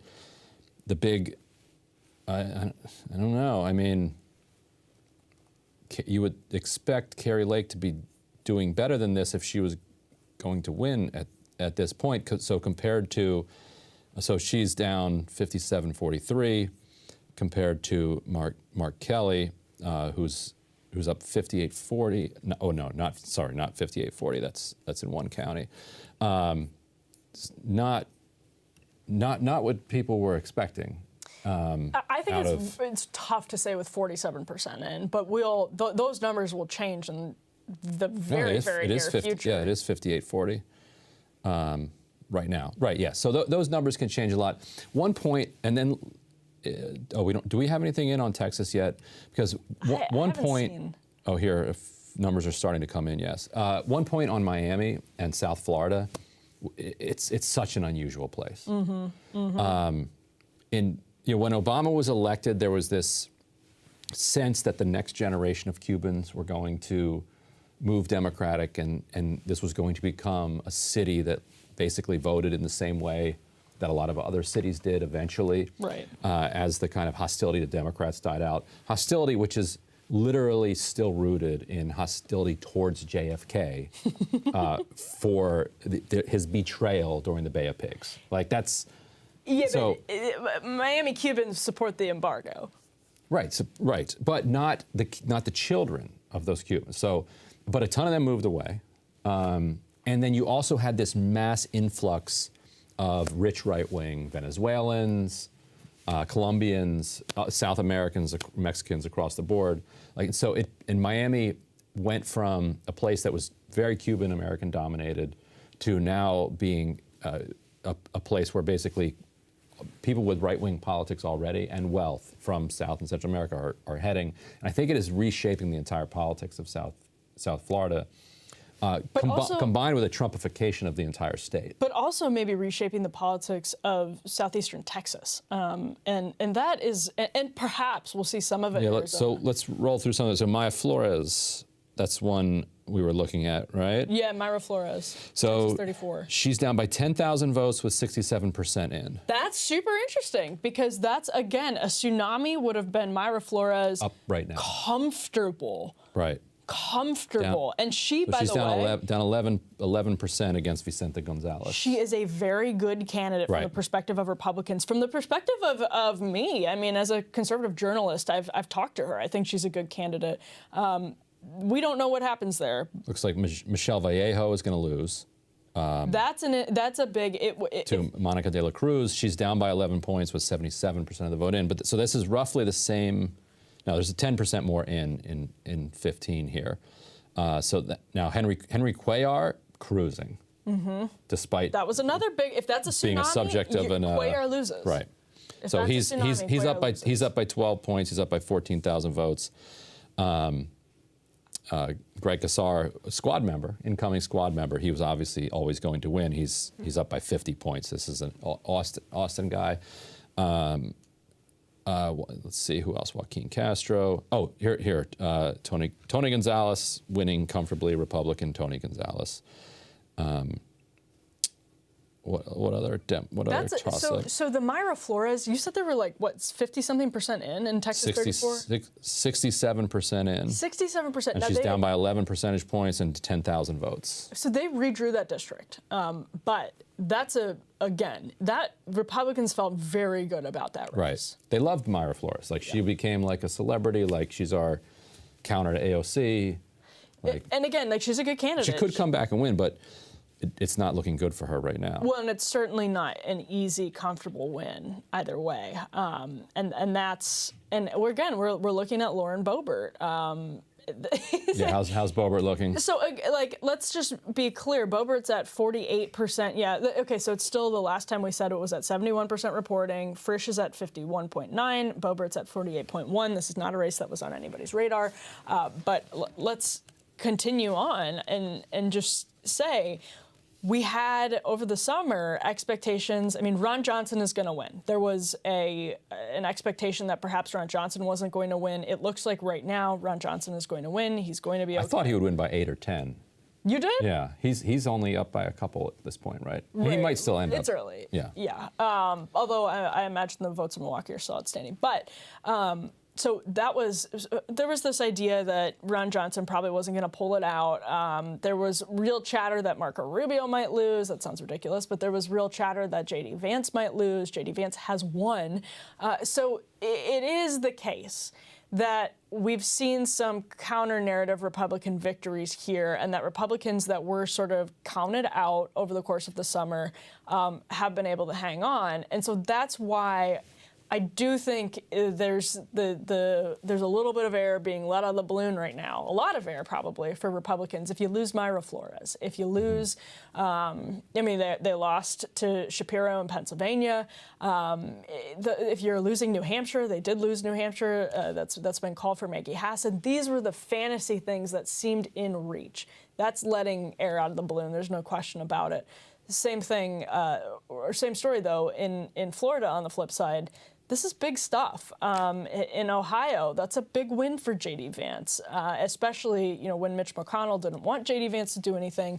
So from the perspective of the sort of right more broadly, I don't think they're depressed right now. I should check in with some sources while we're talking here and see what the mood is. I don't think they're depressed, but I do think there's deflation, I imagine. Another one that people were watching, Democrats were watching closely, Jahana Hayes, who represents a swing district in Connecticut, and she's been a super progressive in her voting record, and she was, I think, Teacher of the Year in 2015, 2016, grew up in a housing project in this very rich district, now represents the district. Had always said, look, if I'm going to say what I believe. If I'm a one-term member of Congress, that's what it is. She now looks like she's on her way to her third term. She's only up by 4 points with 40% in, but she's, if it were that kind of red wave year, she'd be down right now, and people would be stressing that, oh wow, like Jahana Hayes is out.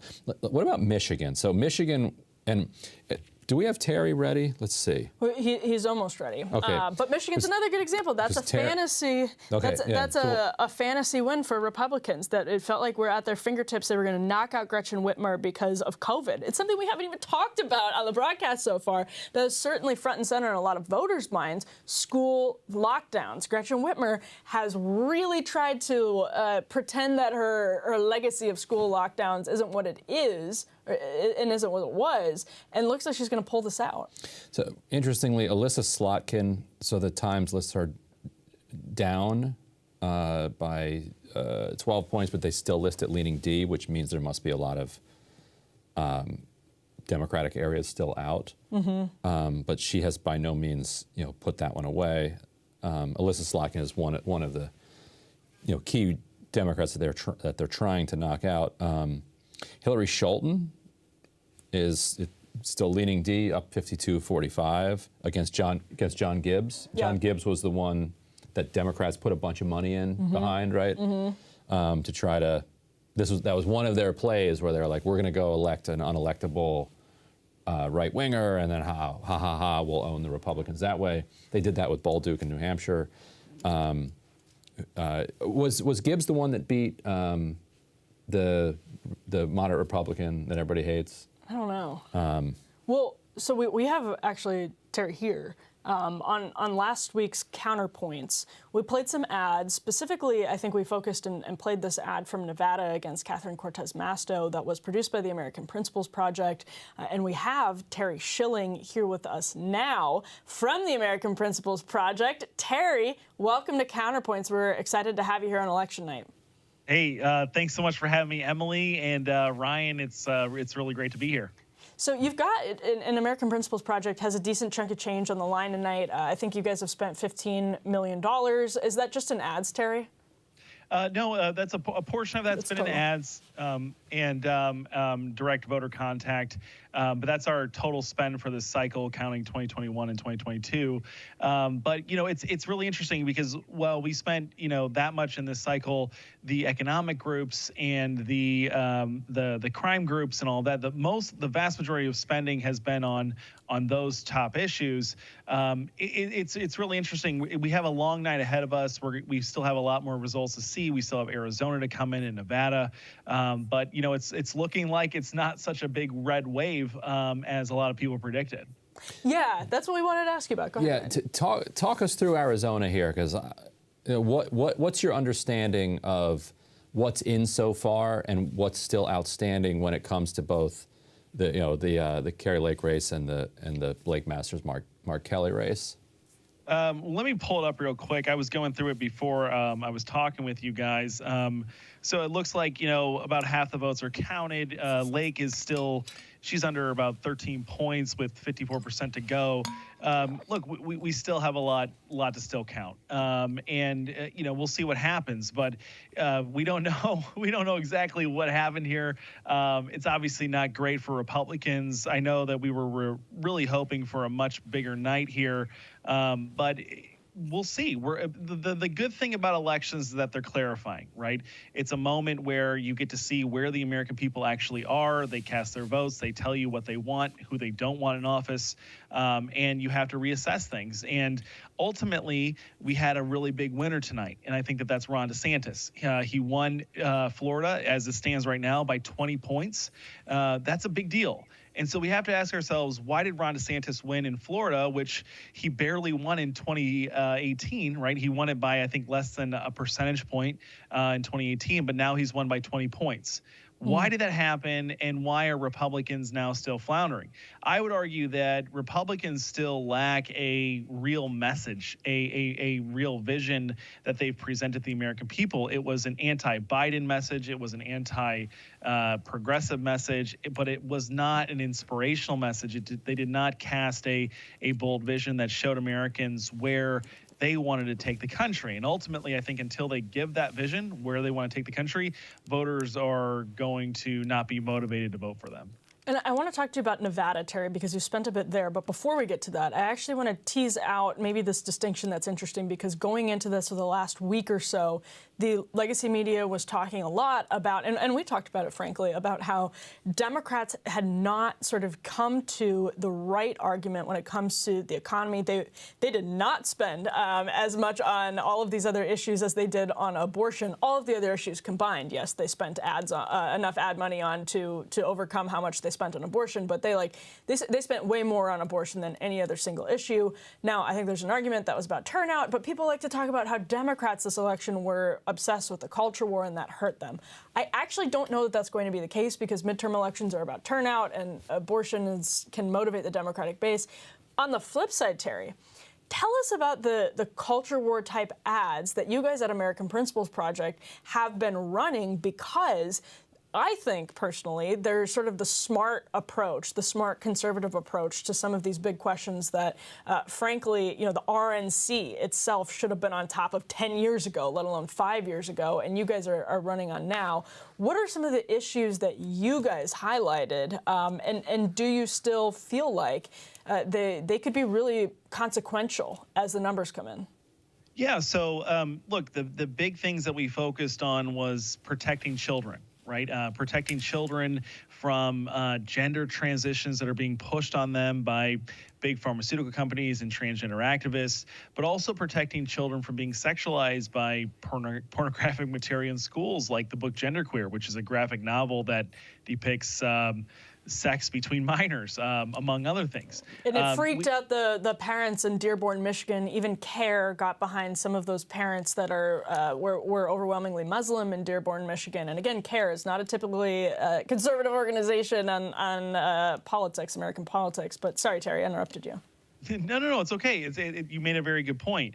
I think it's important to remember that just a year ago, right, in Virginia in 2021, when the election was about parental rights and education, which that is what that election was about, we won handily, right? But then when Republicans juked that message and for the large part gave up on it and didn't really campaign on it, and instead focused on Joe Biden's inflation, Joe Biden's economy, the crime sprees that are going across the country, that's when they began to lose. And so we focused on the issues that we knew that Americans were in support of a Republican or a conservative message on, which is protecting kids from pornography in their own schools, from being sexualized, from being groomed, and also from exploitative sex change procedures that doctors and surgeons and pharmaceutical companies are making lots of money off of our kids off of. So, those were winning issues. We produce ads with experts like Miriam Grossman, who's a pediatric psychiatrist that's been doing this for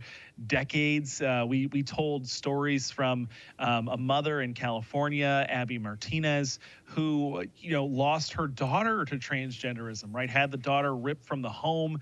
The daughter ended up going on to cross-sex hormones while in foster care, and then shortly after that took her life. We were telling persuasive stories on issues that we knew the American people were way in a disagreement with the Democratic policies.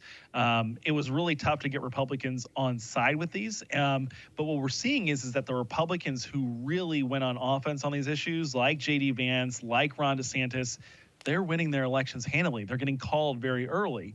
And the ones that didn't go on offense, they're the ones that are behind right now. Do you, why do you think, if you think that message resonated, do you think that Blake Masters didn't do enough of that? Do you think Kari Lake didn't do enough of that? Do you think Bolduc didn't do enough of it? Yeah, no, look, Oz definitely shied away from all of the social issues, right? I think that Oz was an exceptionally poor candidate in Pennsylvania. I think if you had any other candidate in that race, it would have been locked up at the moment that that debate happened with John Fetterman, where it was clear that he has suffered severe brain trauma and brain damage. But Bolduc did not go into or lean into the social issues. Look, we still have to see the results come in. Fully from Arizona. That race isn't over yet, and we obviously know that there were, major problems with delays and problems with the election machines and how they were being counted. So look, we still have to wait there, but at the end of the day, Ron DeSantis, I think, is the big winner today. I mean, he's the one that stands out as the biggest winner, not just by like my own judgment, but literally by the margins that he's won his race by. He governed very boldly. He was very clear about what he wanted to do and where he wanted to take Floridians. And I think ultimately that's the big message, is that if you want to win your campaigns and elections, you have to be very clear with what you're going to do while in office. And I think that of all the candidates that were running the cycle, Ron DeSantis was the most clear and painted the biggest vision and the clearest vision for what he was going to do for voters. So Terry, before we let you go, as of right now, I imagine you've been monitoring the race in Nevada. I mean, I know you've been monitoring the race in Nevada because you have money on the line there. But what can people expect? There was this potential Republican fantasy that Catherine Cortez Masto might go down, and that has not been ruled out as of right now. What are you looking at in Nevada, and what were you looking at over the course of the past week as well? Well, obviously, Clark County is the most important part of that state. It's where the vast majority of the population, the vast majority of voters live. It's going to come down to where the early vote was and what the turnout was with that, and then what Election Day turnout was. All day long, I was paying attention to John Ralston and what he was reporting from what he was seeing as Election Day turnout, and frankly, he was pretty dire about this. But ultimately, I think where this all comes down to is Democrats really have built a turnout machine. Whether you like it or not, they do know how to turn out their voters and get them to the polls. And I don't think Republicans have built anything close to what the Democrats have built. And apparently it's effective, and it's a very, very instrumental in staving off losses. Even the thing that's frustrating for me is you have all of these dynamics in a midterm cycle, right? You have literally a senile president who can't put two sentences together. You have record high inflation. The economy is terrible. 401ks and our portfolios are all down. Things aren't that great in this country. How the hell did Republicans manage to not get a massive Republican wave? I don't know. I think ultimately they didn't cast a big vision, but I also don't think that they've built any type of machine that's competitive with what the Democrats have built. So, look, ultimately, this, like I said earlier, this is a clarification moment for the Republican Party, for America, where this nation stands, and we're going to have to reassess things going forward. But it's still, we have a long night ahead of us for sure. Terry, last question. Do you think that maybe raging the culture war actually backfired on Republicans this time, and that if, to your point, that the economy is what people are actually interested in, that they don't want to actually hear about all this the culture war stuff?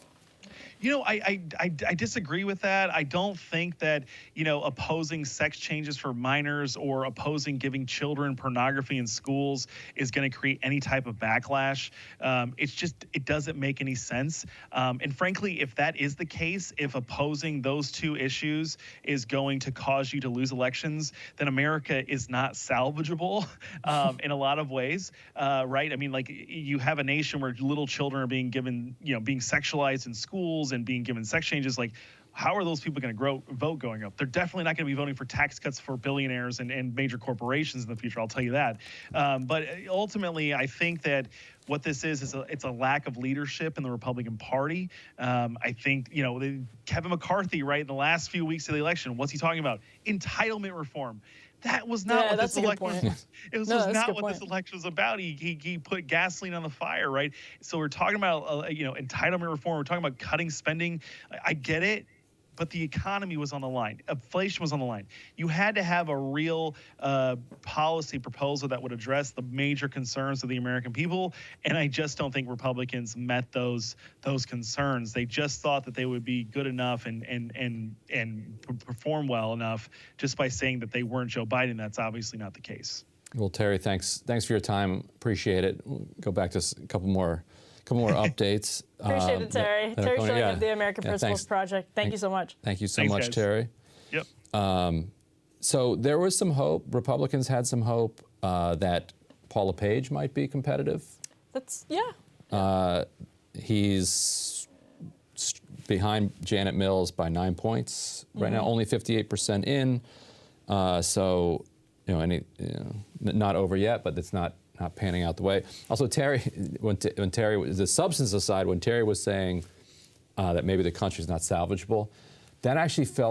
That sounded to me like the way that some progressives sound when elections don't go their way. Well, yeah. Which is a real sign of how frustrating and how disappointing this is to some on the right. Well, and I think that's it's like, we're done with this. I'm going to Canada. So Terry is like a grassroots conservative activist that most of the legacy media will not talk to, and if they do, it's as a freak show. But as somebody who's actually very influential, has put a lot of money into these Republican races in swing states like Nevada, Michigan, Wisconsin, where Ron Johnson's actually doing all right as of right now. And so it's important, I think, to gauge the temperature of folks that are putting their money right there, because that's, I think, a pretty good indicator of what a J.D. Vance would be looking at on an agenda come January, what the battle for Mitch McConnell versus Rick Scott looks like come January, and what happens with Blake Masters. We saw Terry was wearing a Blake Masters t-shirt, has definitely been involved in that race, and Republicans really thought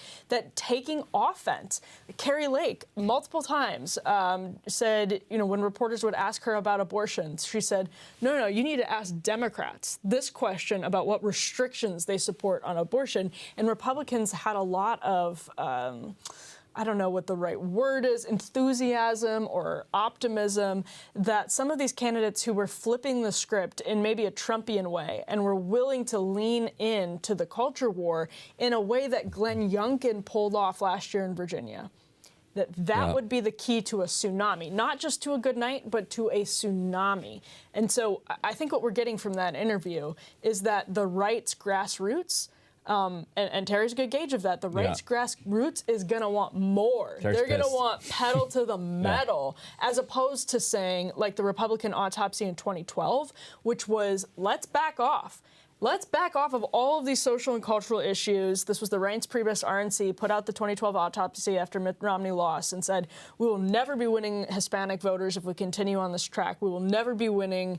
The sort of emerging Democratic coalition is going to be straight in one direction, but that, it seems like what we're seeing is not more of that, but the opposite from the conservative grassroots. Yeah, and instead, in Kansas right now, Laura Kelly, the Democrat, is ahead in her reelection bid with 88% of the votes in. She's up by 4.2 points.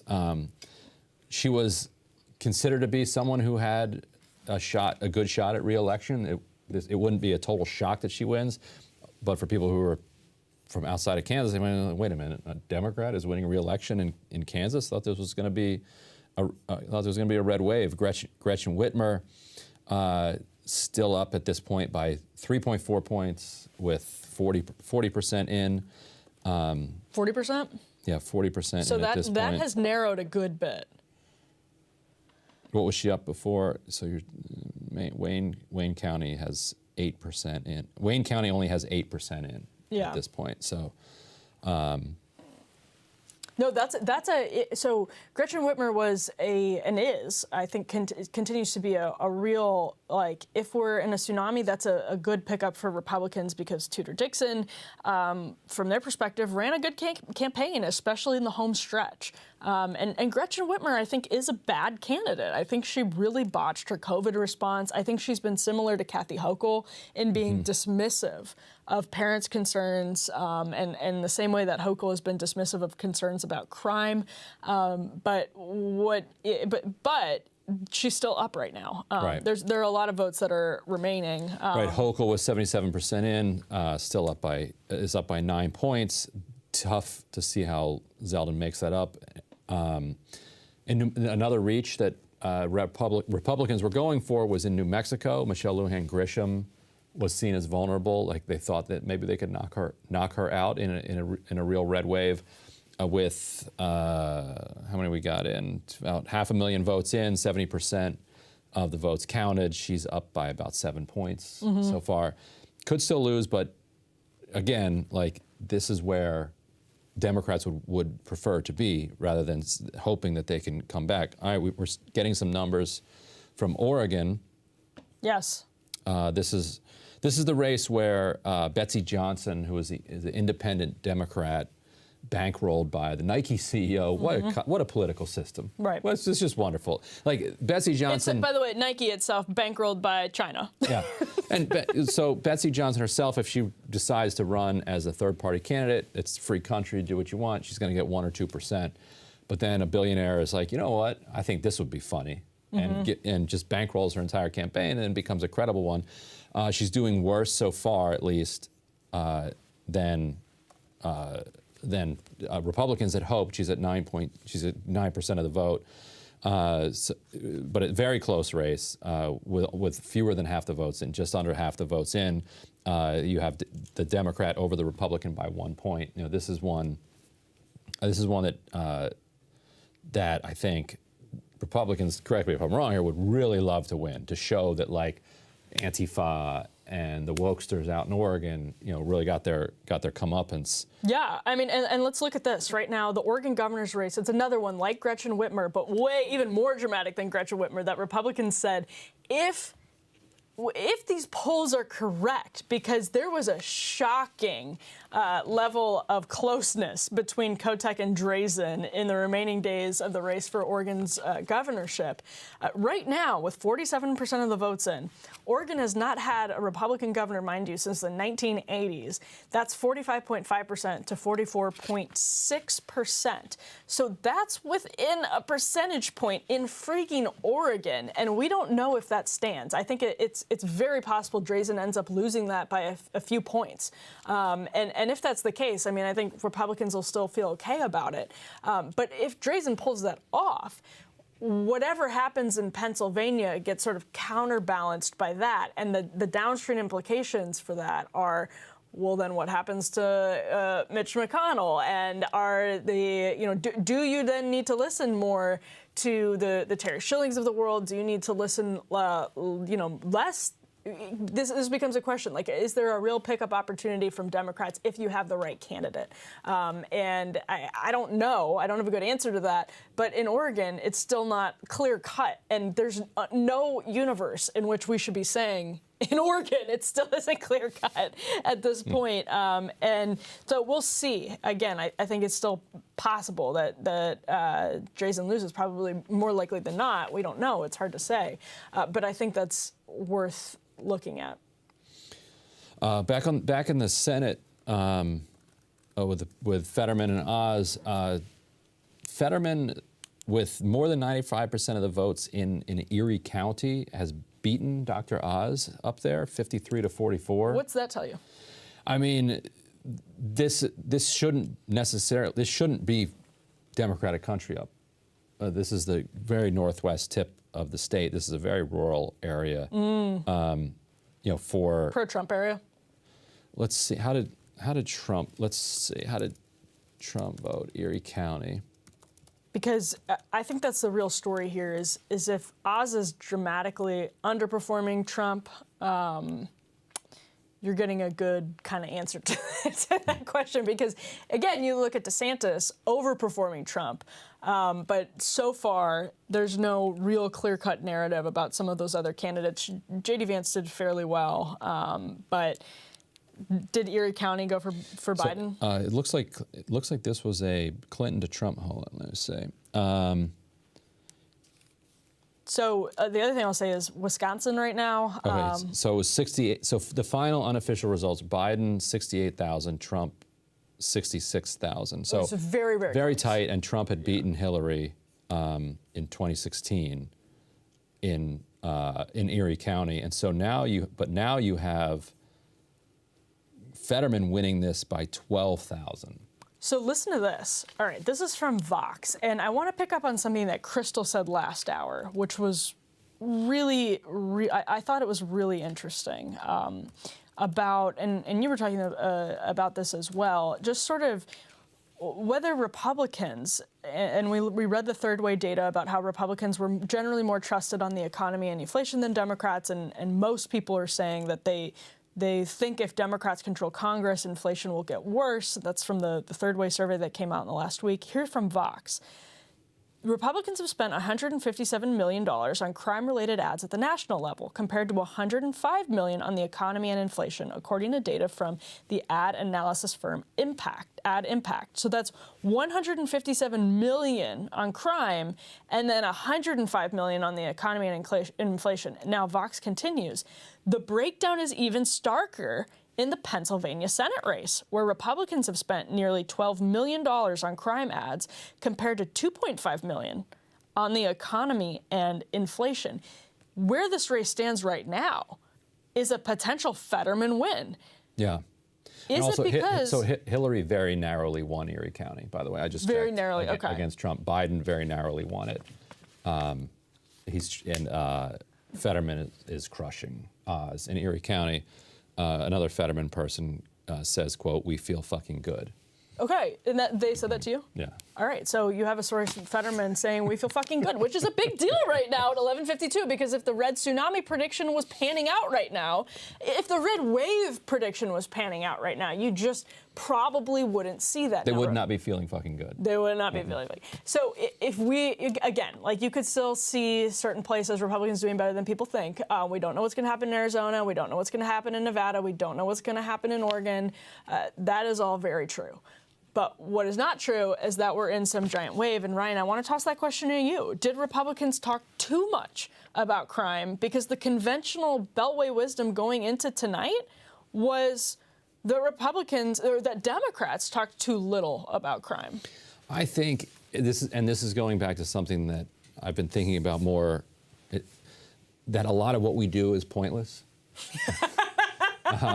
Because you can only shape reality so much, and that's messaging, that's media, that's social media, and then there is also reality. Now you can create vibes, you can indeed kind of shape, vibes create media narratives can then work downstream and then affect the way that people make decisions. So it's all of these things are related. Right. But we talk in the media as if that's all that matters. And the reason we talk about that is because that's what we can look at. It's like that famous joke about the guy who's looking, the drunk who lost his keys and is looking underneath a lamppost. Like, is this where you lost? He's like, no, I lost it on the other side of the street, but this is where the light is. And so we look where the light is. And the light is, what are Democrats saying? What are Republicans saying? What are the fundamentals? So that's where we get to reality, when we start to talk about fundamentals. And that's important. And, the first midterm of a presidential, blah, blah, blah. Everybody knows those fundamentals. But the material reality of two things. One, Dobbs. Like, Democrats talking about it, not talking about it, doesn't change the fact that a right that existed for 50 years, that had widespread support, depending on how you poll it, was taken away. People voted in special elections throughout the summer in ways that defied the polls. They voted in Kansas in ways that defied the polls. They're voting in Kentucky tonight in the ways that defied the polls. And what people talk about is important, but people are their own individuals moving through this world. And they know that the Supreme Court overturned Roe v. Wade. They also know that jobs are increasing, that if they get fired, they can probably get another job. Yeah, although real wages are pretty significant. Real wages are either flat or up, depending. If you're a lower wage worker, your wages are up. If you're a higher wage worker, they're not. If you've switched jobs, your wages are significantly up. But on average, real wages are up for the lowest income workers, but down because of inflation for the median. But you have more power at work, and you can get a job if you get fired. People forget. The media forgets how much it sucks when unemployment is up at 5, 6, 7, 8, 9%. Absolutely. But maybe real people don't forget that. And are like, yes, I hate inflation, but I like that there are jobs. I like that I have more power at work. And I don't necessarily blame Democrats only for inflation. Yeah. Because Joe Biden just came in. So maybe all the talk about messaging is a little bit much. And that actually like, no, it didn't matter that people do not like that Roe v. Wade was overturned. Mm-hmm. People want to come out and vote because now, for once, people can actually make a difference voting on that. Now, here's where they say democracy is on the ballot, except the result of this election, in which the country, I think, pretty thoroughly demonstrated that it supports abortion rights. The result is not going to be that the country then gets abortion rights back. So democracy might be on the ballot. We've got a weird democracy. Meanwhile, and I mentioned this earlier, we're probably going to get a giant debate over cutting Social Security and Medicare from Biden and House Republicans. Nobody ran on that. Nobody voted for it. So what kind of democracy is that? I actually think this probably blunts any discussion of that because you notice Kevin McCarthy only started talking about that, as Terry pointed out, only started talking about that when Republicans really felt like they had the wind at their backs. And it was like, hey, now we can sort of feel good enough. We're going to start talking about X, Y, and Z. And that's just not what happened. It's like, I don't know. I think this probably feels like a rebuke to Republicans who wanted to talk about Social Security and wanted to talk about entitlements in general. Now, that remains to be seen. But another slap in the face to this, the red tidal wave narrative would be looking at New York. New York was a pickup that felt like tsunami territory. It felt like really tsunami territory because right here, I have the RCP average as of yesterday. You had Hochul up. In general, I mean, Hochul was pretty well up. Hochul was up 7 in the RCP average as of yesterday. And as of right now, Hochul is up. I have this right here. Hochul is up 54.2% to Zeldin's 45.8%. In the New York governor race. That's with 79% reporting. That looks like we're headed. How's Sean Patrick doing? I think he's not doing. Oh, he's still down by 6 points. Yeah. DCCC chair down by 6 percentage points. Tell us about that. Leaning Republican. Tell us more about that. I mean, so yes. So for people that didn't follow this, so Sean Patrick Maloney is the chair of the DCCC, which runs the House campaign arm. He used to be in District 18 or 17. It doesn't matter. He was in a district to the west. A Republican in Pittsburgh redrew all of New York's districts. The weirdest thing, there's all sorts of fun conspiracy theories if you go down the rabbit hole about what role the Cuomo world was and payback and all this nonsense.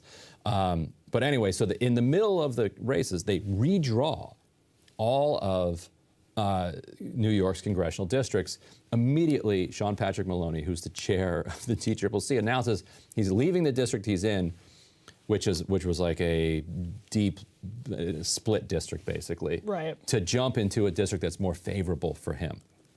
Only problem, it was currently occupied by an incumbent Democrat, Mondaire Jones. And so that puts Mondaire Jones in this really difficult situation. Does he want to run a primary against the DCCC chair? If he wins, what kind of help is he going to get from the DCCC in the general? Right. Or is he going to find another district to run in? Or is he didn't have to run, or is he going to step down and go work for the DOJ for a couple of years and then come back? So he looked at Jamal Bowman's district, which was just to the south. His team did polling of that district and were stunned to find how popular Jamal Bowman was. Jamal Bowman ended up winning his primary in a landslide, won tonight in a landslide. Richie Torres sent out a signal: don't come over here, Jamal Bowman. Yep. So then he looks around and he goes to Manhattan and he runs in New York's 10th district, which represents Manhattan. So Mondaire Jones loses there. So he's heading out of Congress. Also that Sean Patrick Maloney can get an easier seat, and now it looks like he's losing that. So maybe now Mondaire Jones goes back to that district and runs in 2024. Right. So Ryan and I. But how do you explain that you wanted to represent Manhattan? That's a good question. Tough. That's a good question. So Ryan and I could keep going here all night. Actually, we would if nobody stopped us. Until Saga rolled in. Yeah, Saga would come in and he would have water and he'd be looking up at the sun and have all the energy in the world. And Ryan and I woke up this morning and chose the violence in terms of our liquids. Yeah. Hetty Topper smuggled in from Vermont. That's right. My dad texted. He said, "Stop cursing." I'm just quoting. Your dad's watching? Yeah. I'm just quoting what people are telling me. Yeah. Well, I'm not gonna suppress information for the people. Why would your dad shoot the messenger? He's just the messenger. Yeah. He's a censor.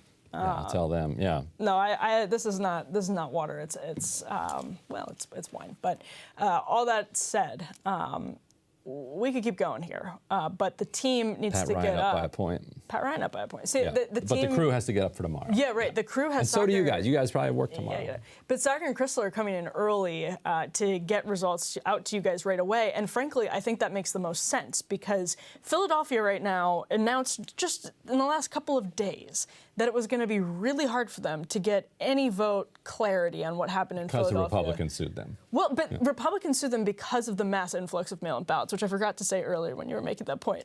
We are seeing historically unprecedented levels of mail-in ballots still. People like to vote. People like to vote. So that said, actually, I think that makes a lot of sense because there's only so much we can do. We can't talk about Rick Caruso in the LA mayor's race, which is if Republicans want to feel good about a so-called realignment, the message might not be, as we're wrapping up right now, Ryan, the message Republicans, I think, wanted to take from this was a MAGA message, was that the realignment was going to come on the back of the MAGA movement. And the message that they might be getting, in fact, is that the realignment that's going to help them with Hispanic voters, with Cuban voters and Mexican voters, with black voters and Cuban voters, might not be a MAGA message, but might be something actually that is completely different, that is independent in its feeling, and not tied specifically to Donald Trump, who his flirting with whether or not he would run in the last few days felt like a potential turnout mechanism for Republicans because he's popular with some, really hardcore chunk of 30% of the base that love Donald Trump. And there are a lot of Trump voters who love Donald Trump more than the Republican Party. I think it's even more than half if you look at the numbers. But whether or not that translates into electoral victories outside of Republican strongholds means Republicans might need more Glenn Youngkins than they do MAGA candidates. Although Myra Flores was a Glenn Youngkin candidate, she was one of your bellwethers. So update on that: 92% of the votes in, and she's down by 9. I was actually going to say the opposite. She's not a Glenn Youngkin candidate. She's a MAGA candidate. She's pretty hard MAGA. She's very much a Trump candidate. And Lauren Boebert, by the way, might be headed to a surprise loss in Colorado, which nobody saw coming. A very MAGA candidate. She's still down 4. She's down 4. Okay, so Times calls her likely Republican, but she's still down 4 with 75% in. So the margin is narrowing.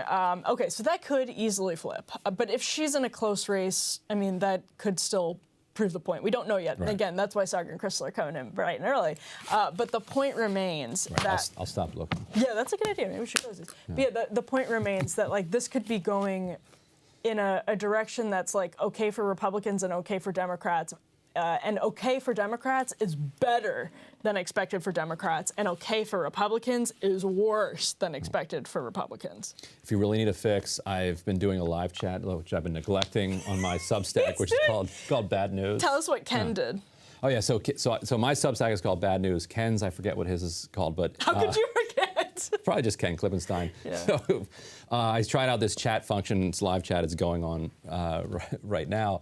And Ken kept jumping in there and posting links to his own newsletter in my live chat, which is great. Everybody sign up for Ken Klippenstein's newsletter. I'm all for that. But yeah, so as I head out of here, I'll go back into that live chat. That's Bad News on Substack.